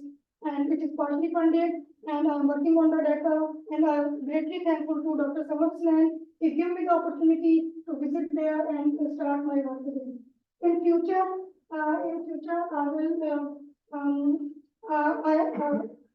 I will do some work on the lithium iron phosphate batteries, and I have also proposed some proposal, and I hope to do in future, and I did lot of work on different type of things. So thank you so much.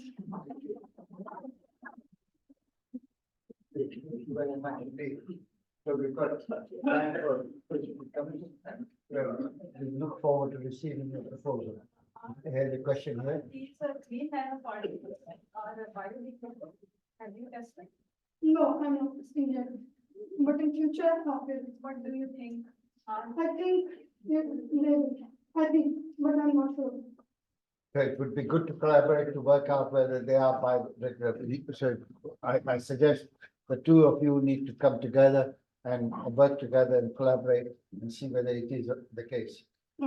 Did you try, what is the other size of your nanoparticles? It's 39 nanometers to 29 nanometers. So there's a question there.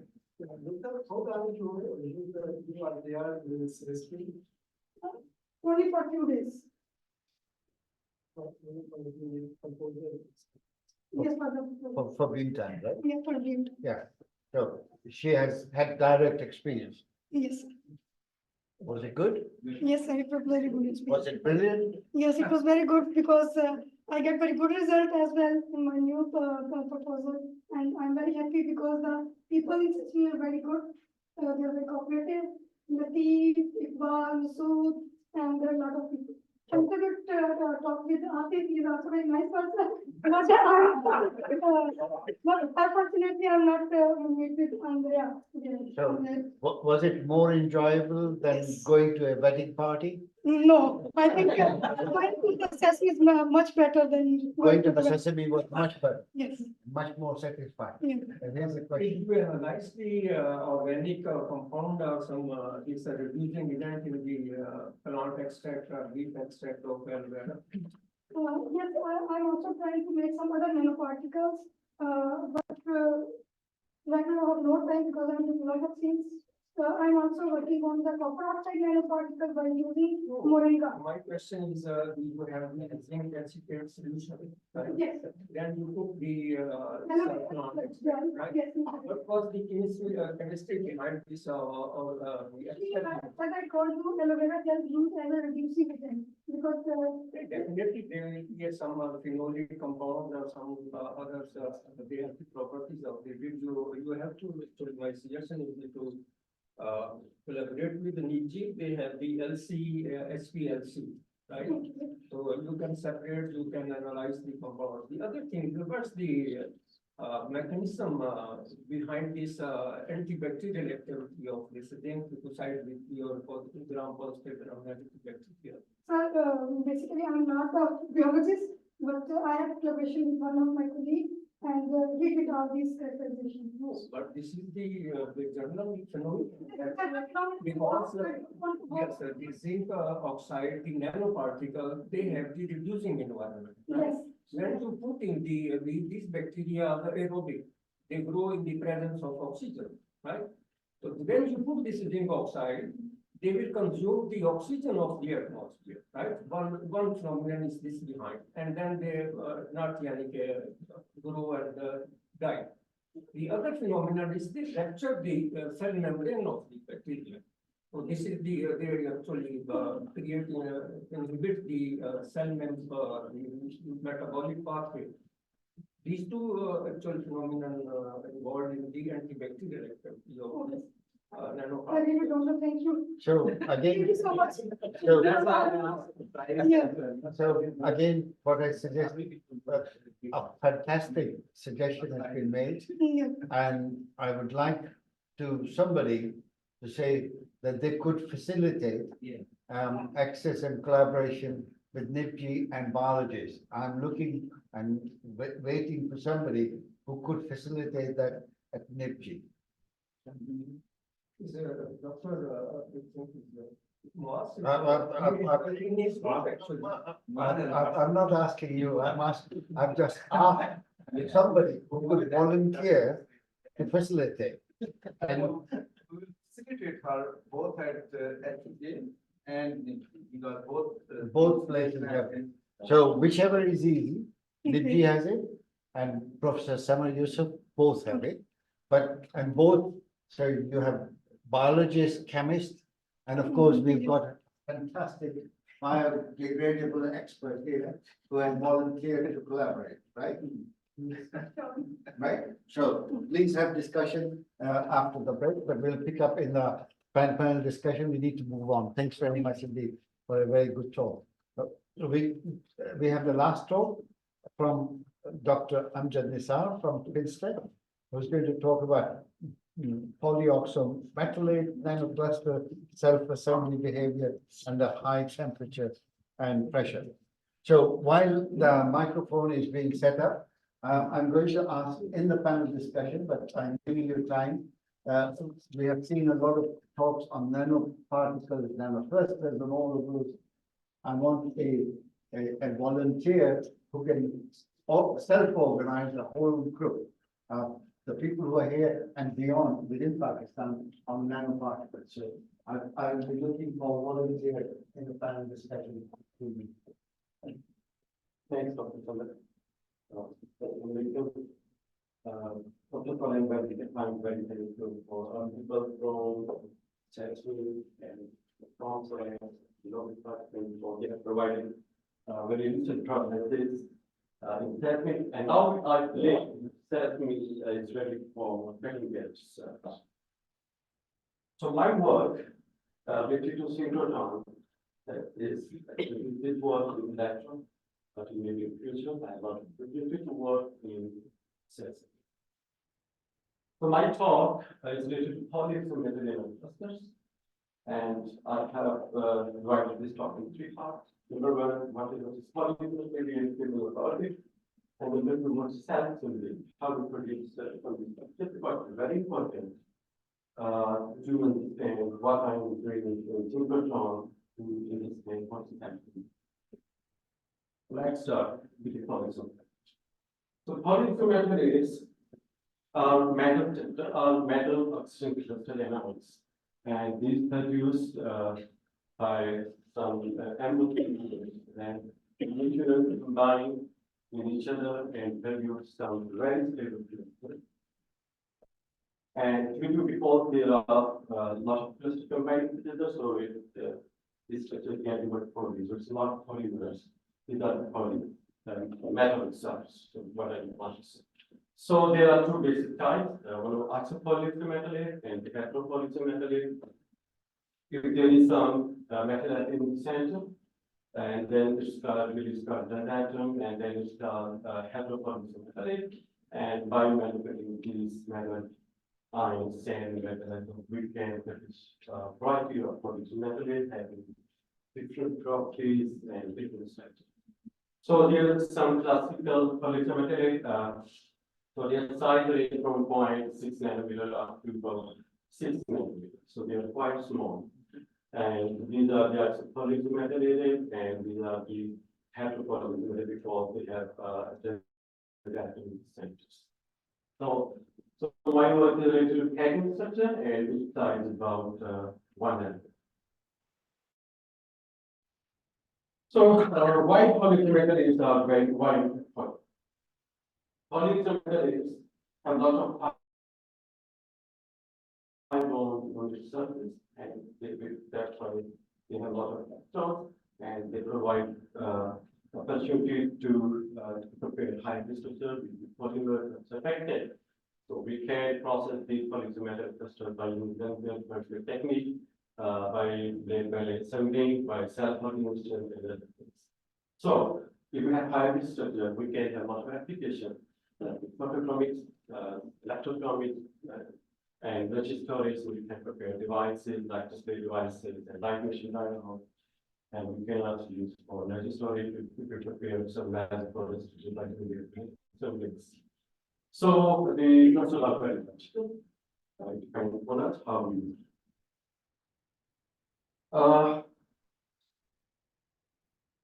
this is very old one.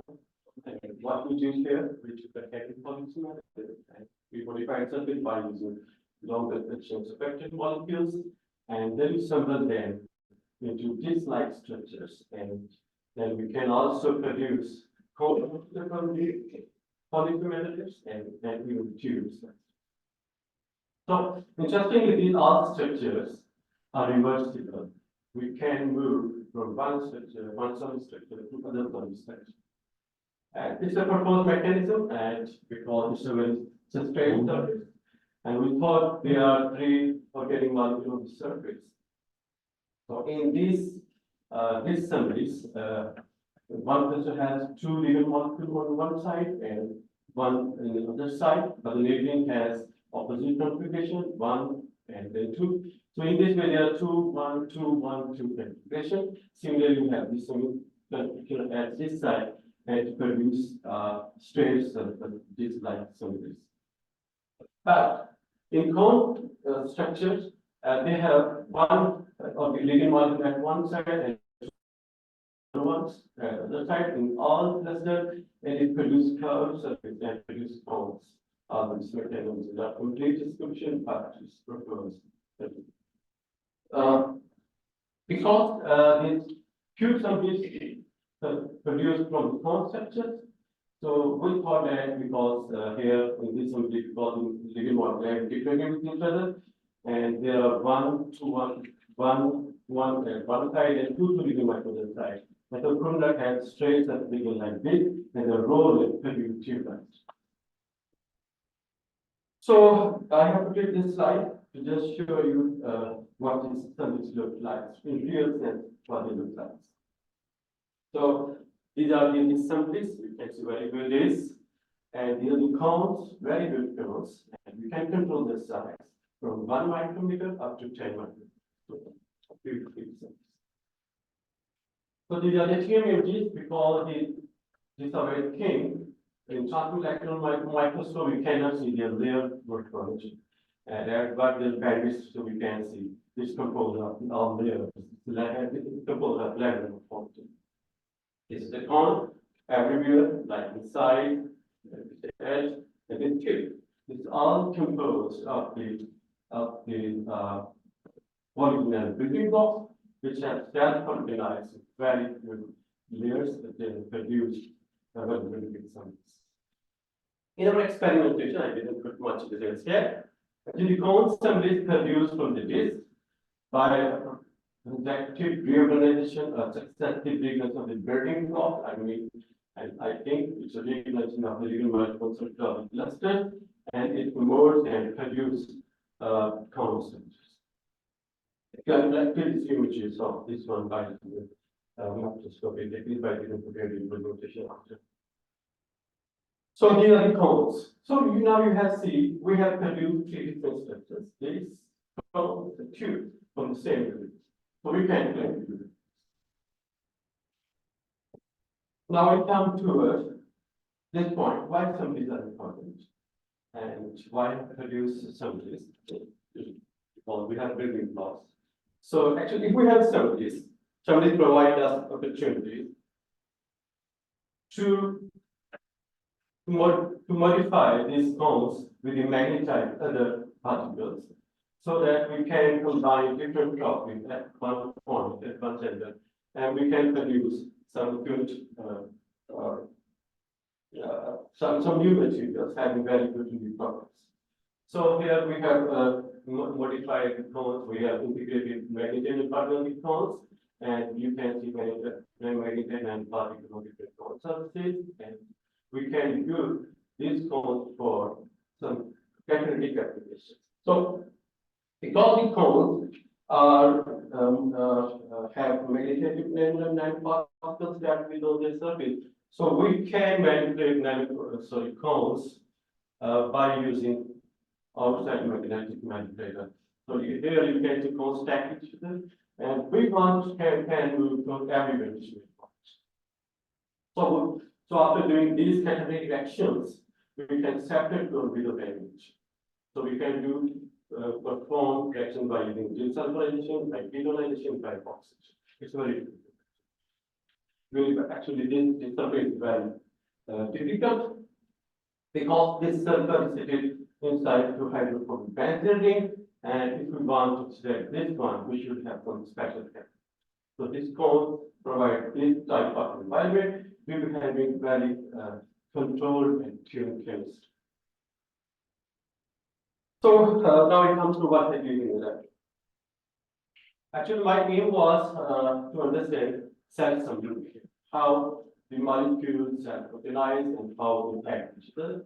And I also want to study the stability under high pressure conditions.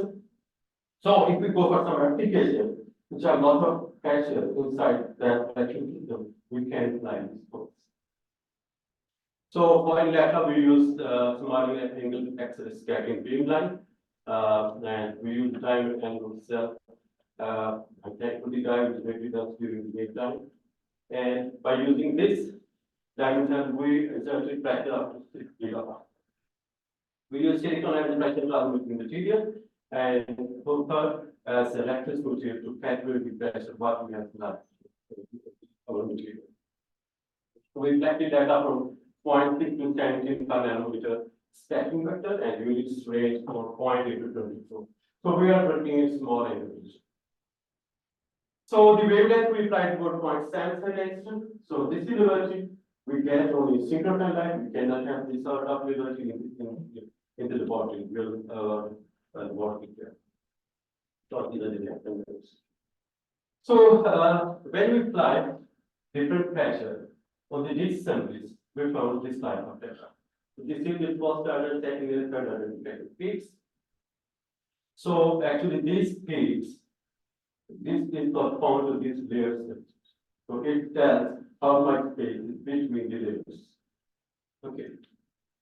So if I analyze the first peak, this one, and magnify it, so I can see it has 4 regions. And if I plot laminar spacing against pressure, so there are 4 regions. In the first region, rapid laminar spacing decreases, space between the layers decreases very quickly from 2.8 nanometer to 2.65 nanometer, with the larger pressure up to 0.9 GPa. In second region, the no significant change laminar spacing up to 1%. So it's gets stable. There is some equilibrium between non-covering traction between building blocks. In third state, laminar spacing gain decrease and achieves mean value to 0.57. So in vacuum touching integer 4, the laminar spacing starts to increase slowly instead of it. Maybe it's going to this So this is the observed for magnitudes. Again, we have high pressure to 6, then we decrease in pressure. When we decrease pressure, the assemblies again achieve their real laminar spacing. So it's after 3 reasons. It's very important. So some assemblies are very robust in pressure conditions. There is some change in spacing, but we remove the assemblies again achieve their state. Unfortunately, I couldn't complete my most wanted electrons due to failure of the pressure. So this is it for the nano building blocks only without assemblies. We can get some different trends. If I combine all these assemblies and building blocks with each other, now we can see that all assemblies have different laminar patterns and different packing.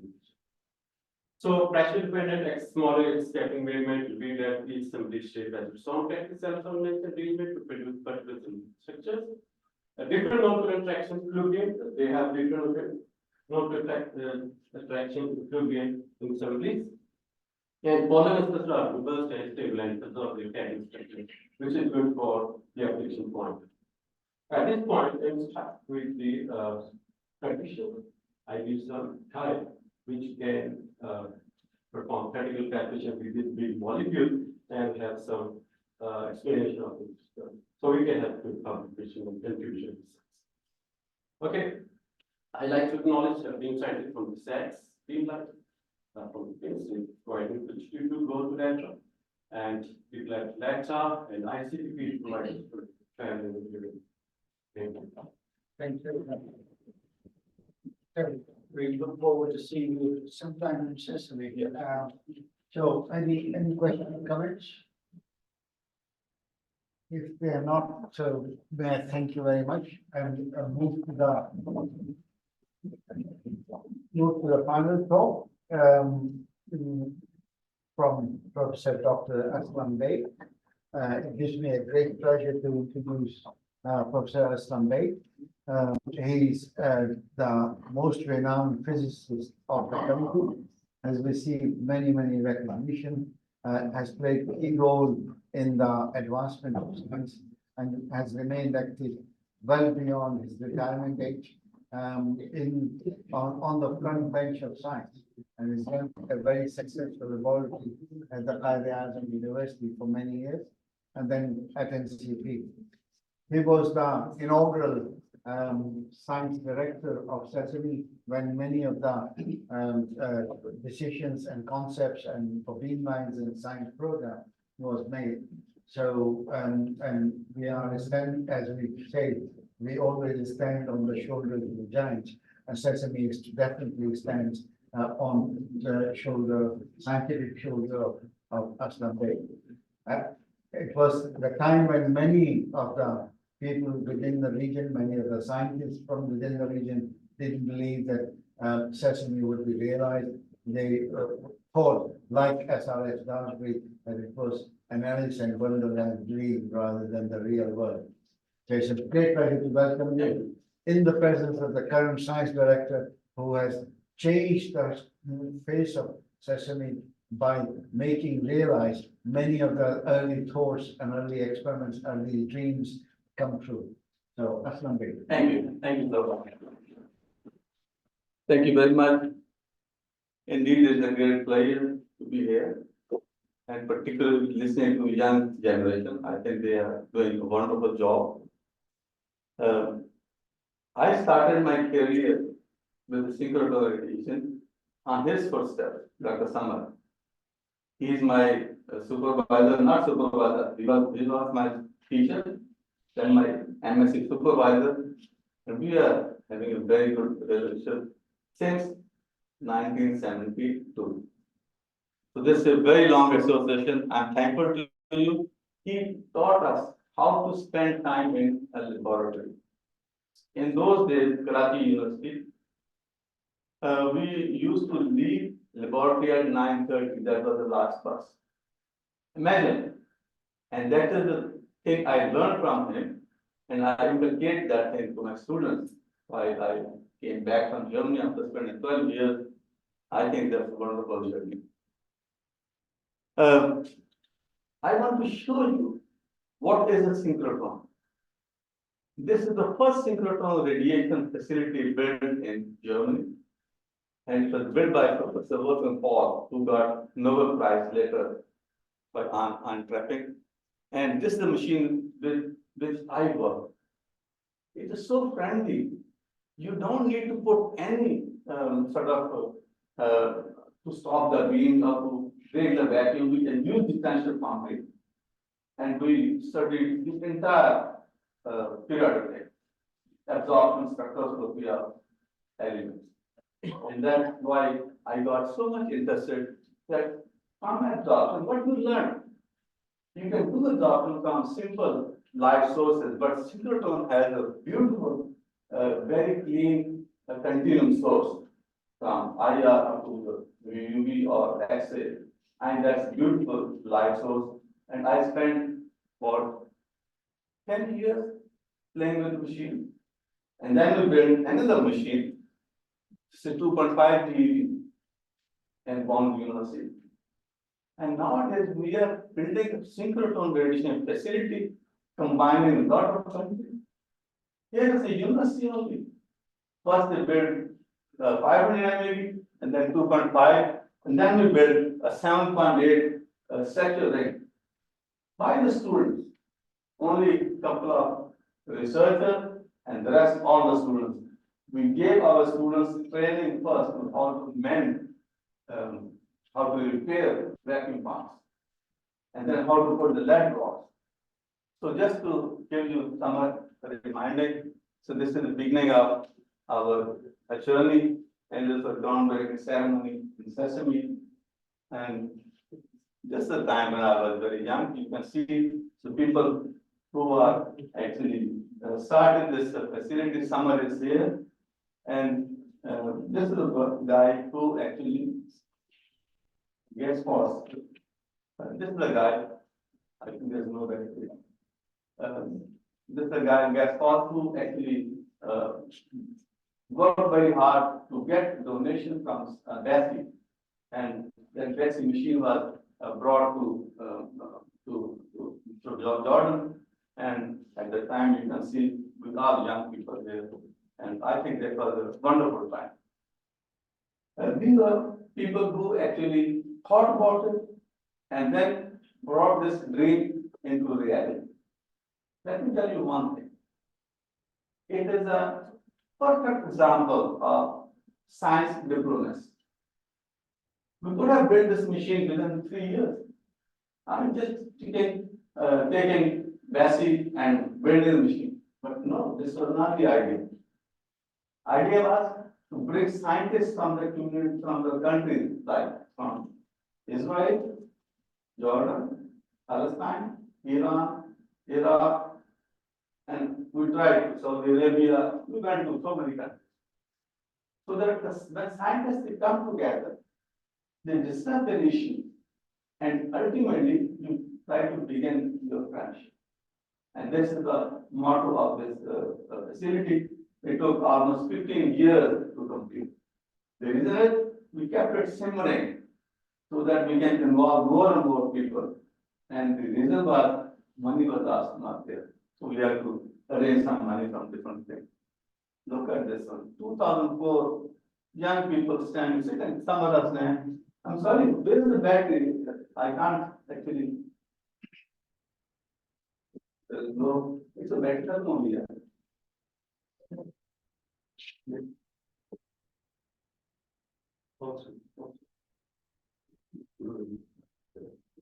So this is Samar and this is me, young at the time. So this was the energy. I was in Pakistan, but he brought me, said, come over and we can work together. So this is the zeal, the future. And that is, one can say, how you can think about a nation, bring it forward. We selected Jordan. We were thinking about bringing to Pakistan, but there was no possibility. We cannot invite, from Israel. But Jordan was a country, they said, okay, we will host these countries. And this facility was built only 14 kilometers from Israel. And at the time, we were talking, why is it so close to Israel? But I think it was a good idea so that Israeli scientists they can come very easily from the Jordan. We can do the work. This is the first director of science and the technical director, Gitano. And behind you can see the old the foundation of the Sesame. It's a wonderful time. I forgot that picture. I don't know where that picture is. Where Father Tukan is standing, and his height is much larger than the foundation of the Sesame. So this is our fourth Sesame user meeting. Now, when you know about it needs why there is this one, why you can have light on the bending magnet, or you accelerate it, or to velocity, nearly velocity of light, then you get the phone. And you can also enhance the number of photons per falling per second, per unit angstrom, or you can do some research in while. I think you have people who are using single facility, they are very much aware of it. The only beautiful thing for synchrotron is that you get a very high number of photons. People are still fighting for it. And that's the reason why you need number of photons. We are trying to achieve 10 to the power 23. I think that will be the ultimate goal. And you know why? It is a question for students. Just keep in your mind why you want to have 10 to the power 23. Okay. My field is atomic physics. I like very simple, like hydrogen. Hydrogen is the only atom where we can actually do the experiment and then we can calculate it. If you go from hydrogen to helium, impossible. You have to make 114 assumptions within the perturbation theory. Even then, you are unable to calculate what has experimentally been also. Okay. Now, why single crop? The reason is, in this graph, I have shown you this is the optical region where we always talk about the valence band. But as we go very close to the subvalence shells, where the industrial physics comes, one electron jumping, other one jumping. So that is the region where it's very beautiful way of working. Or if you go to the core region where you are working, you look at one as well. Nothing. Everything remains stagnant. Because the atoms they keep their identity even in solids. So therefore the best region is this region. This is the spectrum of helium. Helium, you can excite both the electrons. You cannot think about it. With all one photon can only excite one electron. But if you increase the number of photons, or you increase the energy, you can excite both the electrons. So this was the experiment done by Keith Godling, our very good friend, and Summer, and his publication was 1977. And I joined Bonn University in 76. And I was so inspired by this work that I should try to build this similar kind of facility in Bonn. And this is my first experiment I did in 1978. It was published in Proceedings of the Royal Society. And you know, to publish in the society, you have to have some efforts. What is the beauty of it here? That you increase in energy of photon here. This is the valence electron. At this point, you get photoionization, and this is the continuum. This is photoionization cross-section wavelength. And if you increase the energy, the wavelength decrease it, you can excite both the electrons. So when I got this picture spectrum, I sent email to my professor that hey, I have got so beautiful spectrum as a textbook example of double excitation. And he said, come over to London, we'll celebrate it first. So this was a very nice experiment in those days. Now, talk about helium. We have always to think about in a simple term. You can excite both the electrons and increase the n value. Then you can again increase the n value, both electrons. Again you increase the n value. It's basic physics, basic science. But what will happen? If you increase one electron, then the wave function overlap is changing. As a result, the shape, the line shape also, like it begins from here and then it goes down, and then look at this one. This is a window resonance. So this window type resonance, they were known as autoionization. It was suggested by Ugo Fano, very good friend of us, and we worked very hard. This experiment we did in Bonn, but it was better done in electron by flash, using flash. I mean, just doing experiments is not good. It's better to supplement with theory. So this is the experiment we did by and mercury, that this is the experiment and this is the theoretical calculation. Never ever trust, if you do an experiment matches so beautifully, there must be something wrong. You can never match, because we are not perfect. So therefore, if it's a perfect match, German says, if you have 5 elements, you can fit an elephant. And here I was looking in the morning, we're using fit, I don't know how we call it parameter. Okay, now, I told you about the double excitation, but at the same time, you can do a direct ionization provided your photon has sufficient energy or you can, from the election, again, you can bring it to the, so that will give you a double ionization. But this is again, similar case for the neon. This is a neon where you can actually ionize multiple times. Twice, thrice, and 4 times. But if you combine synchrotron and laser, you can do wonderful experiments. And one of the results is like this one. They have done this experiment, and what they did, they manipulated, they kept the polarization of the first step and then changed the polarization of the second step. So this is the order of Wigner-Eckert theorem. The upper state which you can approach as different J values. And I was very fascinated by this experiment, but that time I came back to Pakistan. So I thought, why not to build a similar kind of experiment facility here? So I built a facility in Kazan University, and I did the similar experiment.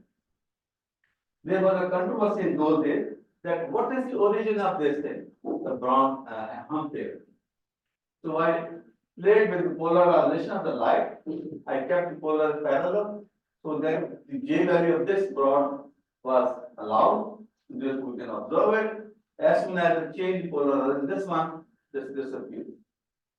So I resolved this discrepancy of the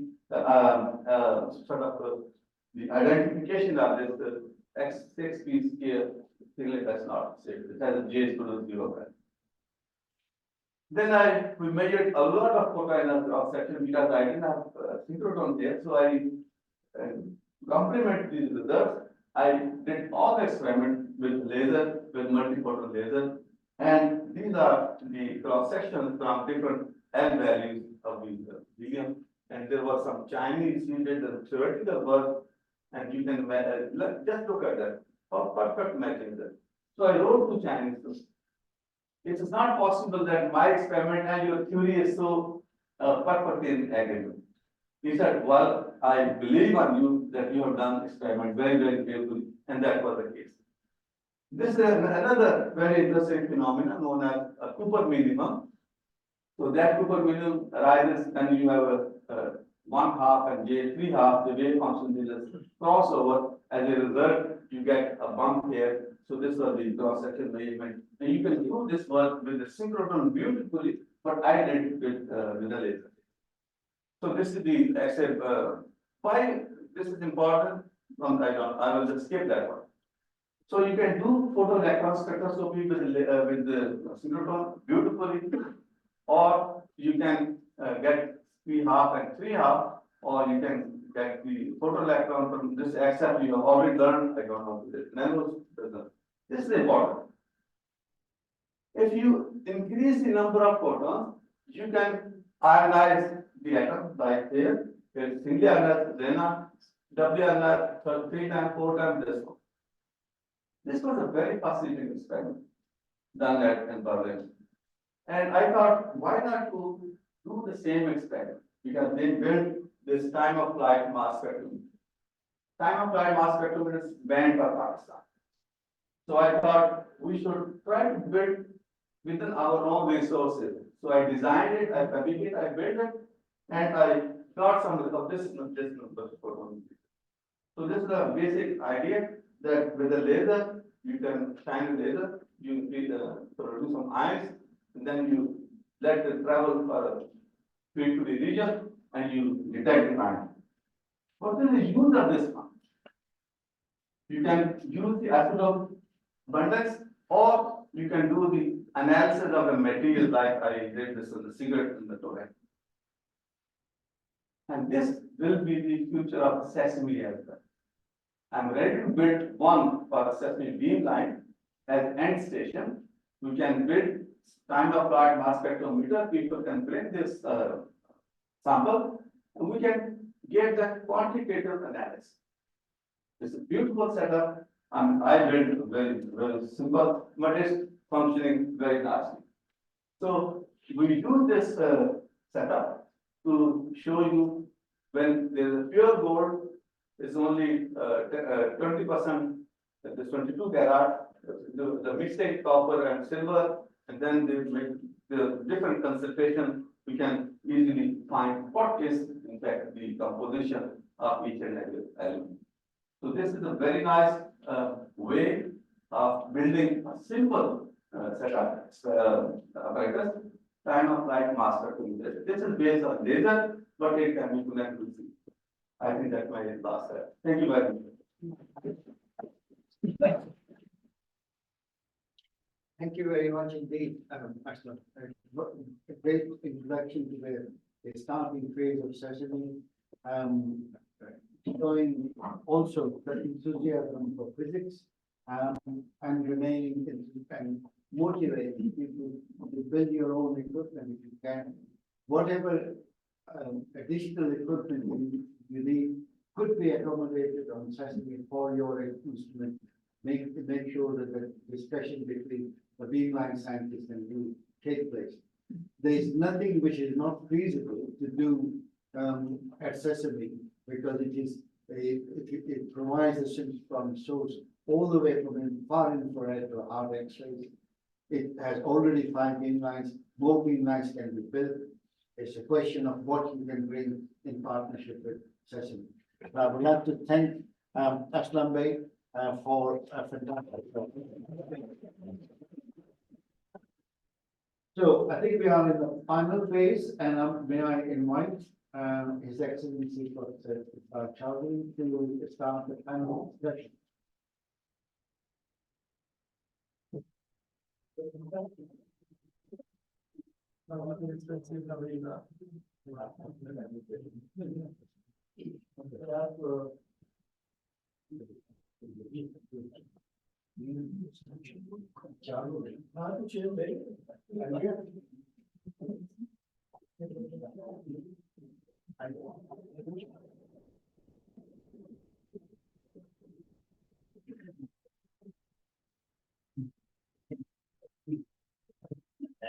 So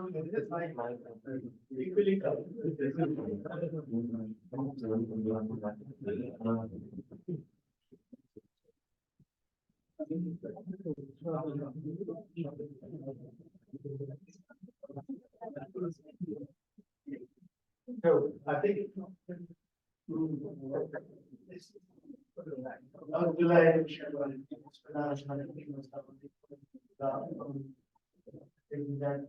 I can see that the comstech organized very frequently. The level of intellect we have today, it is amazing. The physicists are really very smart.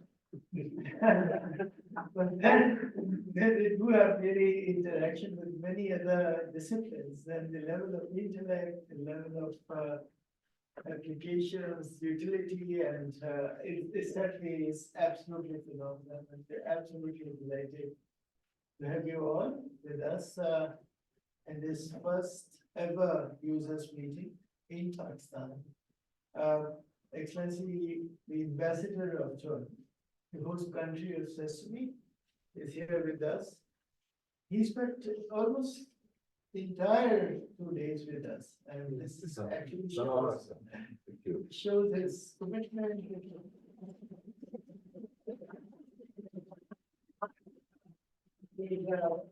This patronage is certainly a country which has advanced a lot, which has amazing willingness to help the other nations.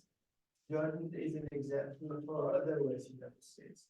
The last 2 days were absolutely phenomenal, as we have seen some of the most fascinating presentations covering whole range of different topics.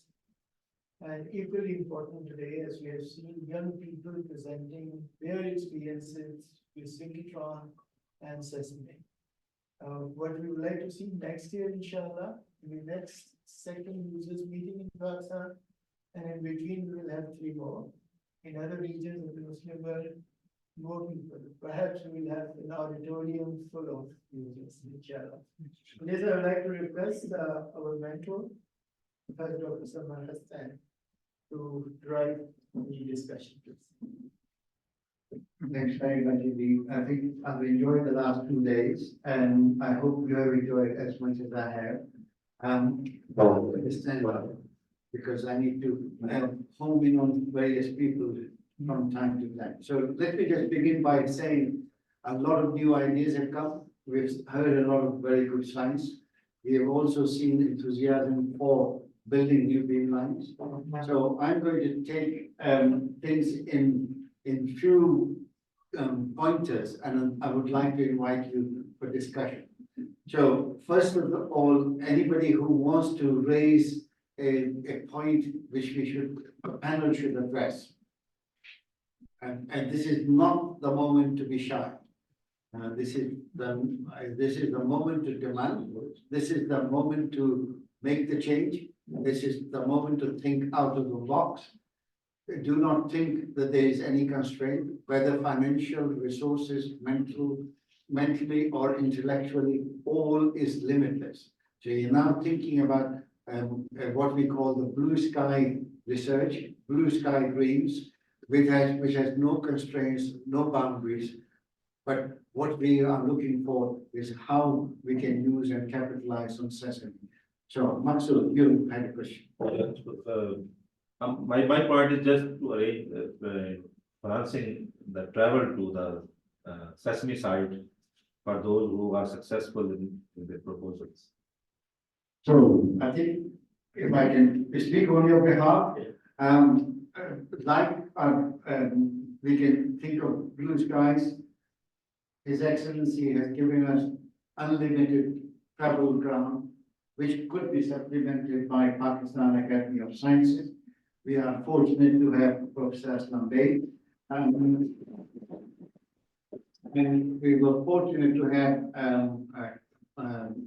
His Excellency Kausar Malik, who was here before, who is now the president of course, Pakistan Academy of Sciences, but also he is the Federal Minister for Agriculture and Food Security.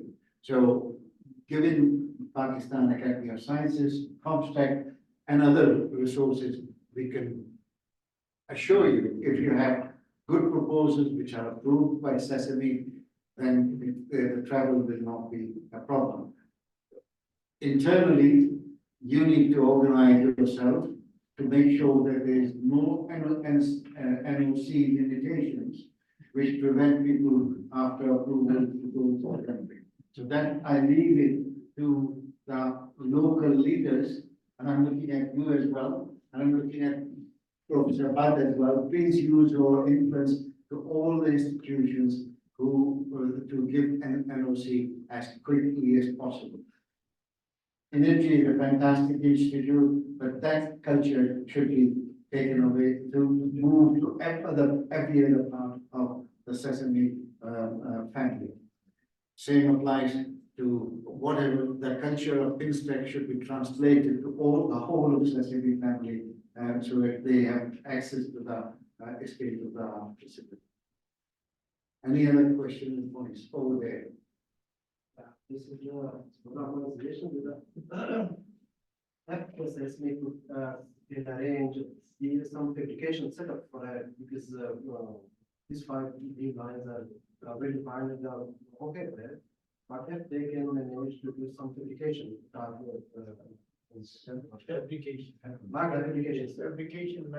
yeah. Support laboratory has been in the dream since the starting phase. Each of the corner of Sesame building is for support laboratories. It needs resources.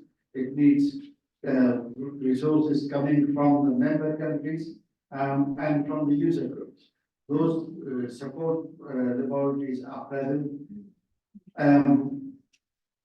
Fabrication with samples, most facilities is provided using the user laboratories themselves.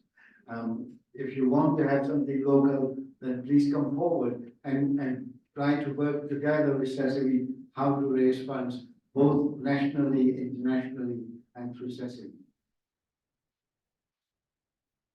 Is there any deadline that for Please, Malik, explain, introduce yourself. He's the star, but he's very shy. No. Dr. Slim working at School of Biological Sciences, University of Punjab. So I'm a protein crystallographer. That's why my question is there any deadline set for macromolecule crystallography being done on Sesame? So the deadline was set, if I can speak on behalf of Sesame, but also as somebody who was party to dreaming of the phase 1B line and which was approved by the council, is one of the phase 1B line. It's been limited, the timeline is limited by the funding, but we have great hope because now His Excellency has said that one of the success of this meeting would be measured by securing funding, or at least partial funding, together with the ambition from Jordanian user community, which wants to build a big line, following the example of Turkey, by mobilizing the Jordanian community, that OIC and Jordanian user community, together with, we heard also, NCP desire to build a beam line and transfer technology and help together with the technical facility, then maybe they can join in the resources from the manpower point of view, from the technical point of view, and to make this beam line realized.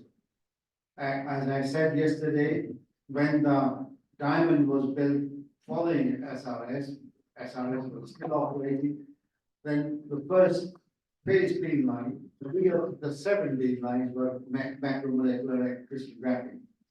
So Sesame is waiting to start the macromolecular crystallography beam line, and I very much hope that the next few sentences will be delivered by His Excellency to say when I have put down 3 years for at least securing funding. Well, I really don't know, but I would say how. I think the best forum for us is the General Assembly of comstech, which comprises of 57 ministers of science and technology, and which we intend to organize in the next few months. I think this is going to be a forum which can be used to present a project of this nature and to solicit funding. You know, that's OIC 15, which is the 15 most proficient countries of Muslim world in science and technology, and they are largely of the funding source, so we can always access that. Thank you very much, and maybe in one of the General Assembly, somebody from Sesame or their representative could go and persuade them in our language why this is critical for their own development and their own society. I am Dr. Muhammad Imran, working as associate professor in Medicine College. I'm also a protein scientist. So my question is for this 25 travel grant that we're thinking. So in the meanwhile, for micromolecular community, can through Sesame we can go to other synchrotron so that you have an example utilizing Sesame. If you have a funding model, doesn't really allow us to use the funding outside USC. So it has to be in Sesame. Inshallah, we'll wait for Sesame to have this inshallah. But till then, if you is available, please do really start using it as a 30 minutes.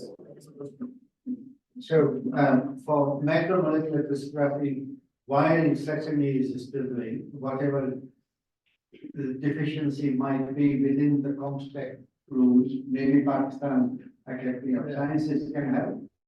But in addition, if there is somebody who has received good mean time at a facility and want to be on site, then please send me some information. We'll do the best possible to make sure that the travel doesn't inhibit science. Max Perutz told me many years ago that he learned a lesson very early, which he was told by Lawrence Bragg, that money should not come in the way of science. And I've stuck to that principle in the last 50 years for running my own science. And that's the attitude I would suggest you have. If you have good science, you've got good project approved for macromolecular crystallography, while we'll find the solution how to secure it, we'll find a way of providing the travel This support. this might be good for the assembly proposal that we can only fund, the comstech can only I fund. think, we'll find some ways. Yeah. There are additional ways. if we can do. I think the priority from OIC is to get the funding for the beamline.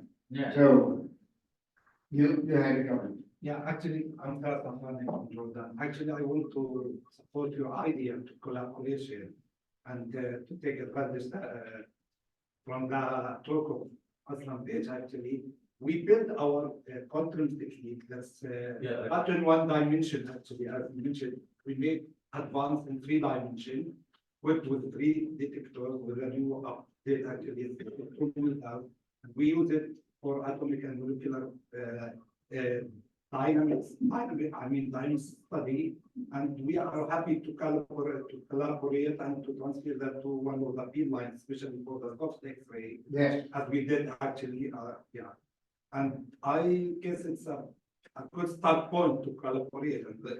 And I mean, the setup chamber, the accessories are there. Maybe we can organize that with our colleagues from that. There's a hand raised. Also online. So don't forget I have few things to ask. My first question is to Professor Ingi. So I'm interested and waiting if you have, if you will build some facility regarding mapping features in XRF and also in XOL beamline. So would be great if you can build such kind of facility.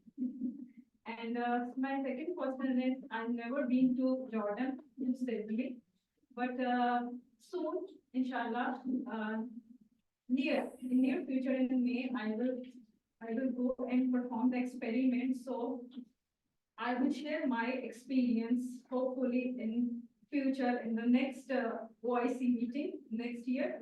But may I ask you if you have provided me all the expenses funding point of view, like from So whatever funding you've been provided is more than what we had and more than what you had.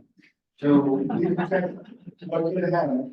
And so if I compare it to, I give a simple example. If I had 0 money, if I get a pound, it's infinitely more. So please think in those terms and just look at what you have and find other means of supplementing it. and last from Dr. Aslam Beg, I'm also interested in mass spectrometry because I'm working using ICBMS. So, and I did some work using LATOP, but it's just a very few days. I worked in the low facility. They are, I know, you know that they are fabricating their system. So I'm waiting for that beamline also so that I will go and perform some experiments. But it is just a suggestion I made. If they agree, Sesame, I think it's a very simple machine to build. Maybe with the reflector, I think that will enhance the resolution quite a lot. But the equipment you mentioned at Nilo is also a very good one, because they just copied what we told them how to build that. I think you asked about the detection of lithium. So we can give you the quantification of lithium with this time of life aspect of it. That's another. Okay, so I think we already have a potential discussion for collaboration. I think that should be explored, and then scientific director and beamline scientists should be involved, how it can be incorporated and how it enhance systemic facility. I think we had a question from Intaha online. Can we take that? Yes, I want to comment on this. This was a question. Oh, there was a question for Andrea. Mapping, yes.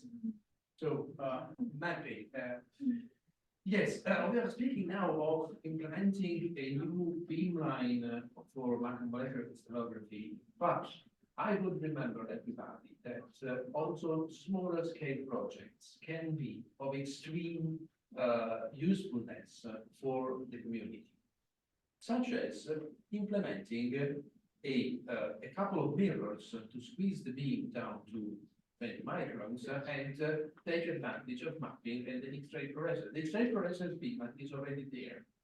Photons are already being delivered. They reach the first mirror, they go to the monochromator, so they are collimated, they go to the monochromator, and then that's it, because the refocusing mirror is not there, and a Kirkpatrick Bates set of mirrors is not there. It would be a matter of a 1/10, less than 1/10 of the investment that is needed for a new beamline for implementing these two mirrors two set of mirrors to systems in the beamline. And that would be extremely beneficial for a plethora of applications, starting from fluorescence analysis of calculated samples, to be able to map with precision the fluorescence, the elements in a sample. That would completely change the applicability of that technique. So boosting it several orders of magnitude better than what it is now. It is already the powerhouse of SESAME, but it could be so much better than that, with a relatively small investment. So I would sensibilize the audience in thinking of projects also on smaller scale, so that it would be possible to, because you can obtain a lot with less. So please do not forget that. So thank you. I think this supplements what I said before, and every facility continuously improves by users' requests, users' demand, but also users bringing additional facilities and capabilities attaching to land station. So my proposal will be those who are interested in looking at mapping, having highly focused being able to translate this, the sample stage, then they should pool together with a user community. Hopefully there's some funds yourself, engage in discussion with the beamline scientists. So when you go in May, talk to people who else is there, mobilize our community to generate resources, but generate ideas and the best way of doing it. So every stage you can add. So you can add a cryostat, you can add a furnace, you can add a translation stage, you can add focusing mirrors, many things. High pressure and diamond anvil cell. I gave the example.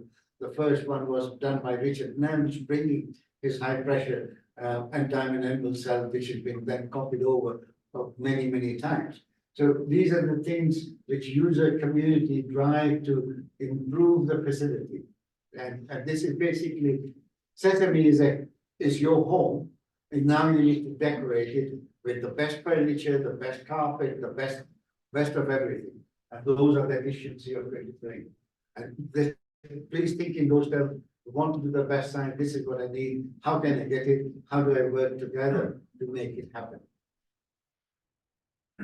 May I get into the one or two things of interest to OIC? But very quick. Address to OIC. Can you please first give No. a chance online? Well, we try to, can we get in the hub? Yeah. Yeah. I think you might have a written question on that thing, so if you, can you read the maybe this message there? Yeah. Yes.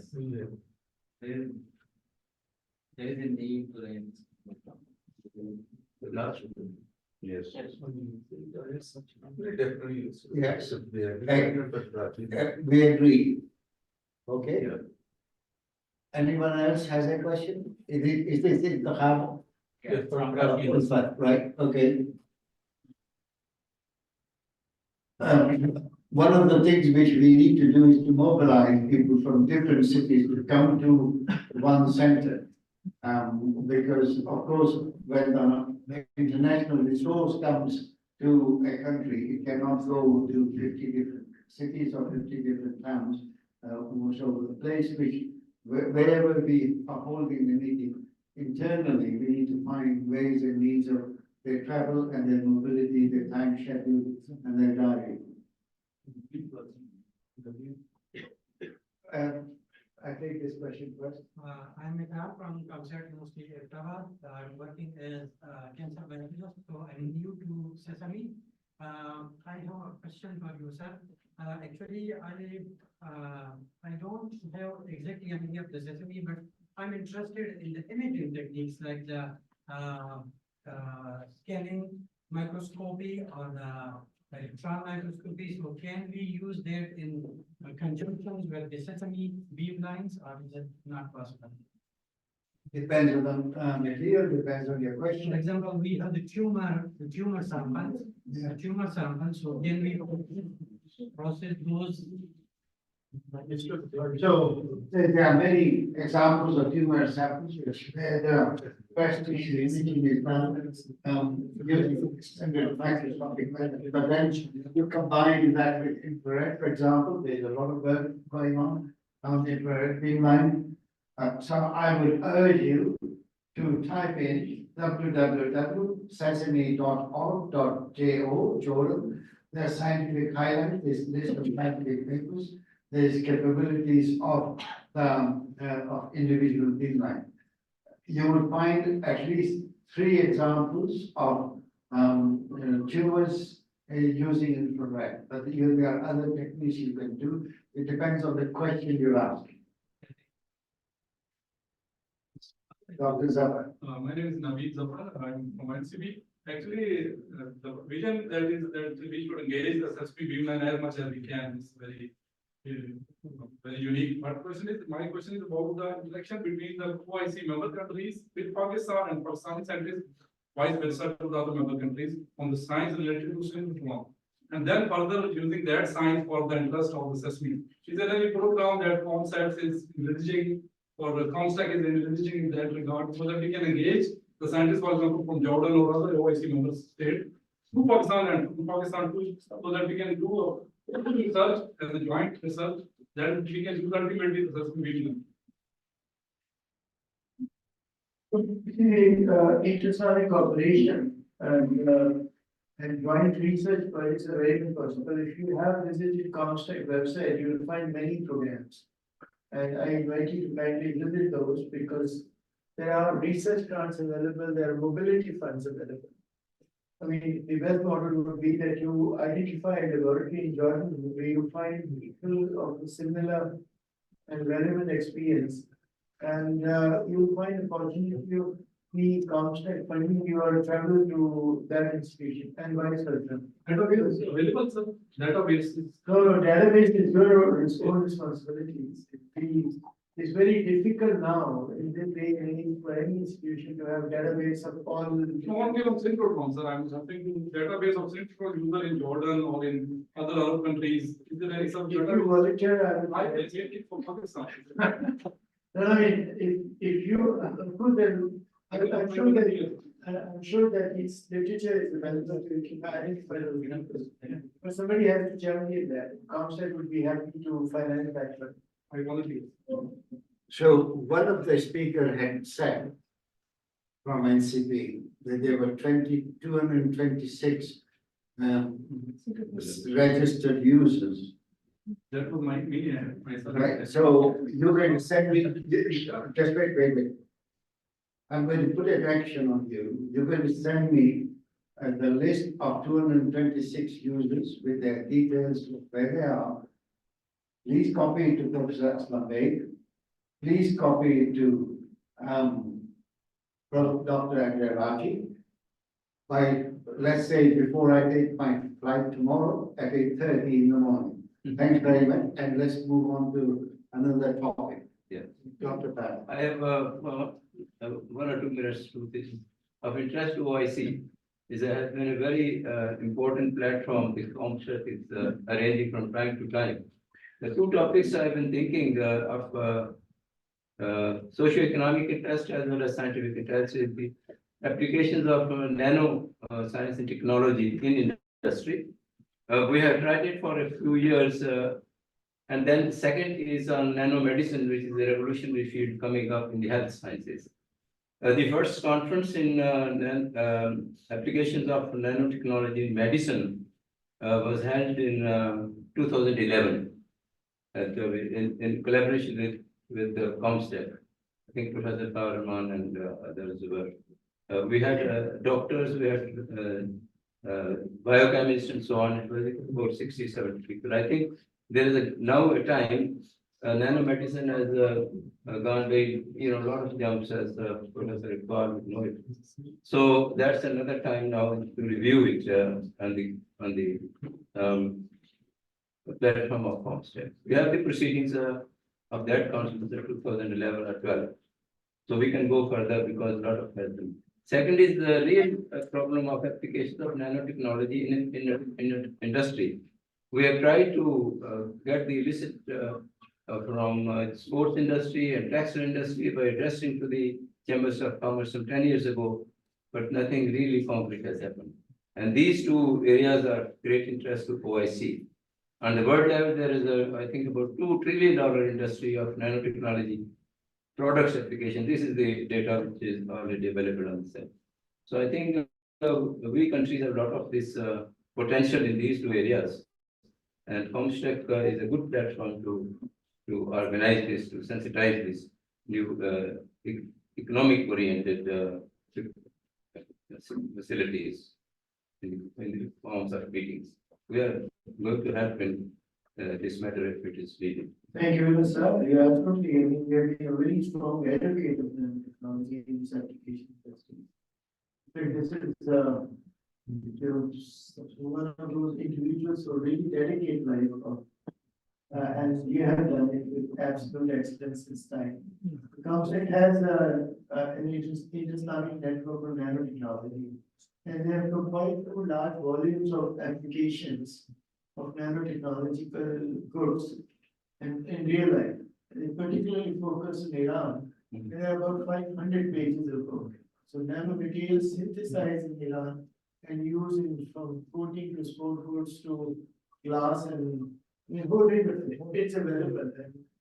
I would really have to share with you the link of that. Yes, I'm aware of this Iranian, because we started about the same time, but the government funding and so on, they're very Okay, advanced. so what I want to do is, because we're running out of time. There's an idea, right? Why not? Yep. Since we are throwing ideas against the wall and maybe something sticks on. Why don't you leave an OIC laboratory for that technology? It says that would be the natural place where to locate such a institution. So we can have the space, we have the analytical tools just nearby, and that could be Good idea. yeah, video creation. So I just want to come to the conclusion. I had asked a volunteer for nanomaterials and nanoscience to organize a community. I just want one raise of one hand who is active and is working within the scientific community, can go to the breadth and width of the country to dig out people who are involved. And I would prefer, even though Dr. Bhatt is very, very young, energetic, and know everything. We need younger people. But I would prefer somebody who has high level of mobility and he has access to the width and breadth of the country. So I need a volunteer who is planning or putting together a proposal on nanomaterials. So please just don't be shy, raise your hand. I'm looking at a certain group of people here who raised it.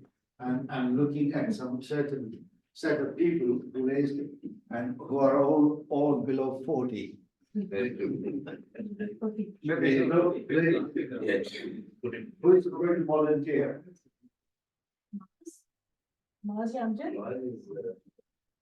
Go ahead.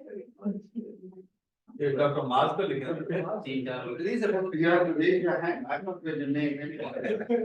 So you need to stand up. Look, right. So you're going to do it or you're going to do it? So both have taken the responsibility and can you please thank you very much. Can you please put together a list of at least 20 or so people and what facilities you have? Please share that with Professor Aslam, His Excellency, and if you like, you can share it with me, but definitely share it with Dr. Angela Lauji. One other action which I had was I need a volunteer for material science community who can organize the material science community of Pakistan just the same way as the structural biology community and crystallographic community has been doing. So a volunteer for material science community, and then I will conclude the panel discussion. I need one person. I need one person. For material science, we have Professor SESAME Users, who is a volunteer. Can you please, anybody who doesn't know Professor SESAME Users, can just, thank you very much. Brilliant. So I'd like to thank you all for participating in the panel discussion. I can sense that if we had more time, it could have gone till the evening, so that we'll all be delayed for dinner, right? So I'd like to thank all of you, and in the usual way, now is other MOUs, so we need to clear the table. So there are two important events which have to take place.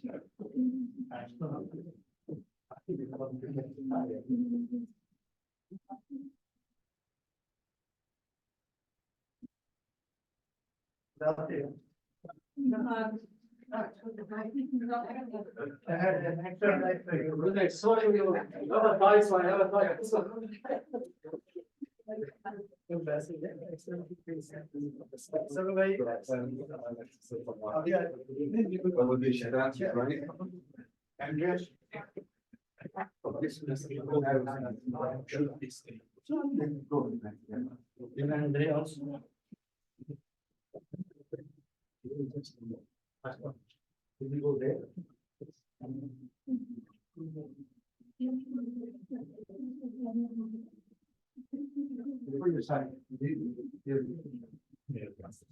get the 10%. No.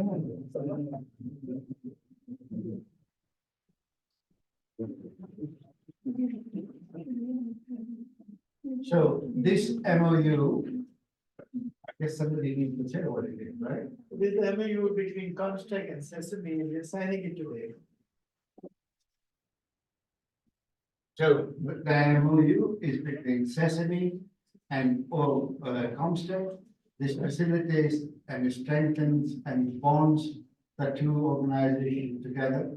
We hope that in due course, Comstech will become an observer like other organizations like CERN, like IEA, like the European Union. Those are organizations, not nations. And we hope that will happen in due course. And we look forward to greater partnership, greater synergy, and hopefully improvement of facilities, both for the OIC member countries as well as the Senate, as well as the Sesame facility improving over time.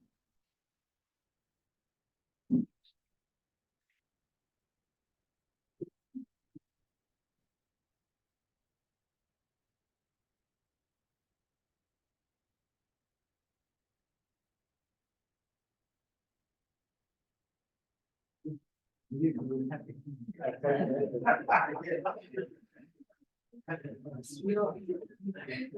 happy.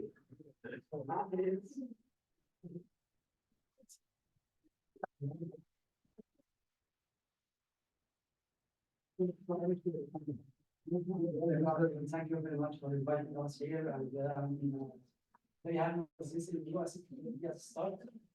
Cooperation, long-term cooperation between SESAME and comstech. Also members of OIC. Thank you very much, Excellency, for hosting SESAME. Congratulations for the successful.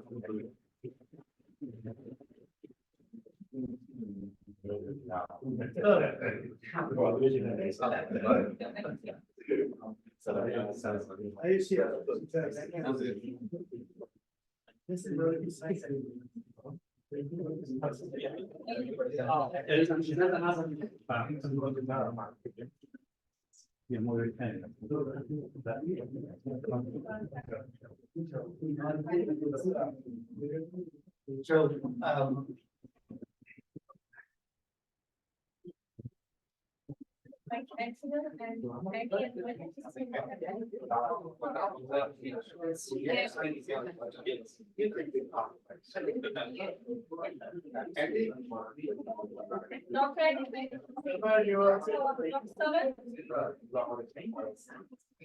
So,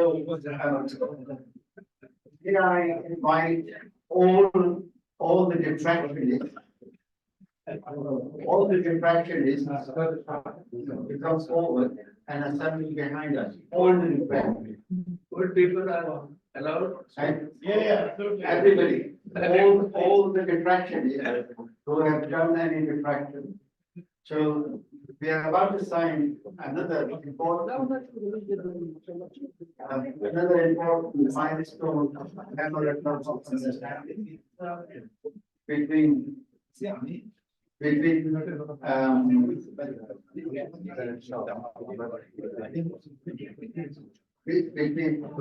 IUCR and comstech.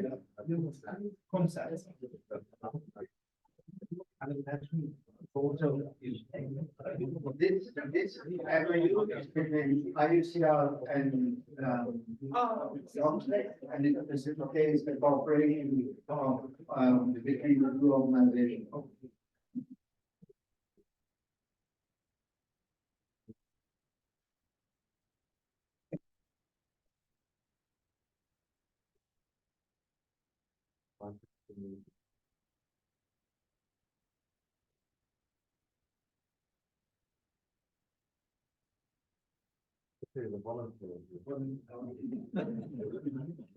So, just stay, don't go away. So in the, so like we have wedding, we have witnesses. Yeah. So, you are all witnesses that the crystallographic and diffraction community is huge in Pakistan. Yes. Yeah. And we've just signed an MOU between comstech and IUCR, which is again a multinational organization, showing that crystallography is important.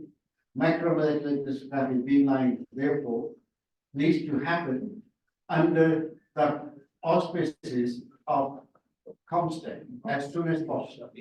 Thank you, inshallah. History of about 50 years. Instead of 5 years ago, we had